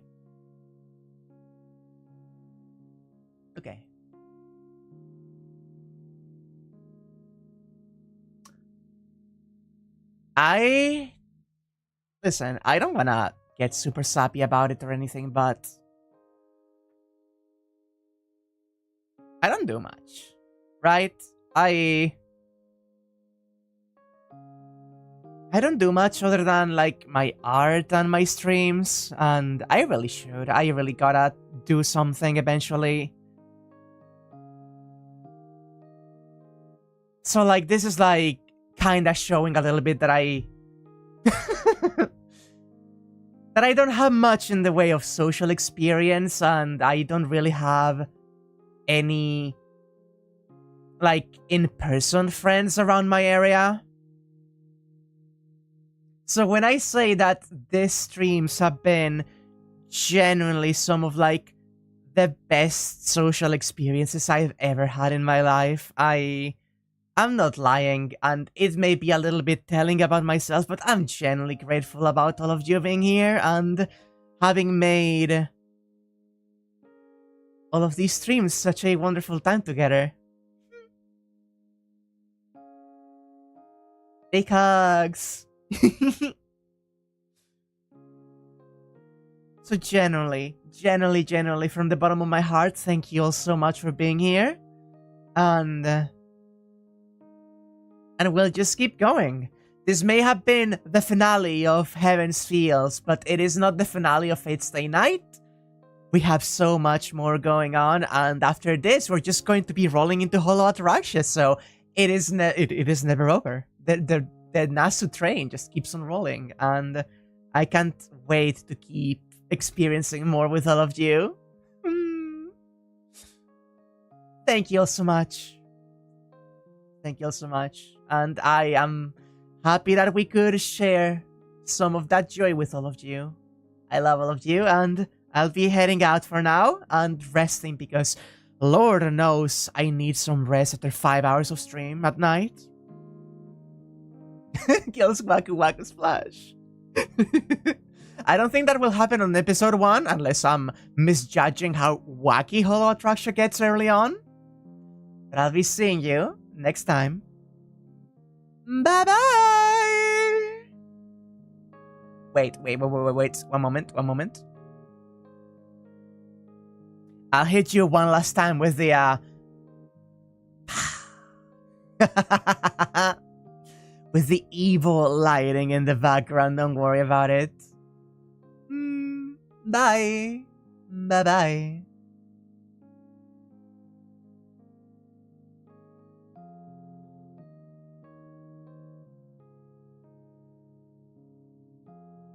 I'm generally, I generally love my Dark Sakura outfit so much. I think I'm gonna use it more for Halloween. You'll wouldn't mind, right, if I wear this for a little bit longer? Because, oh my god, I'm in love with how it came out. But bye-bye, for real. Mwah.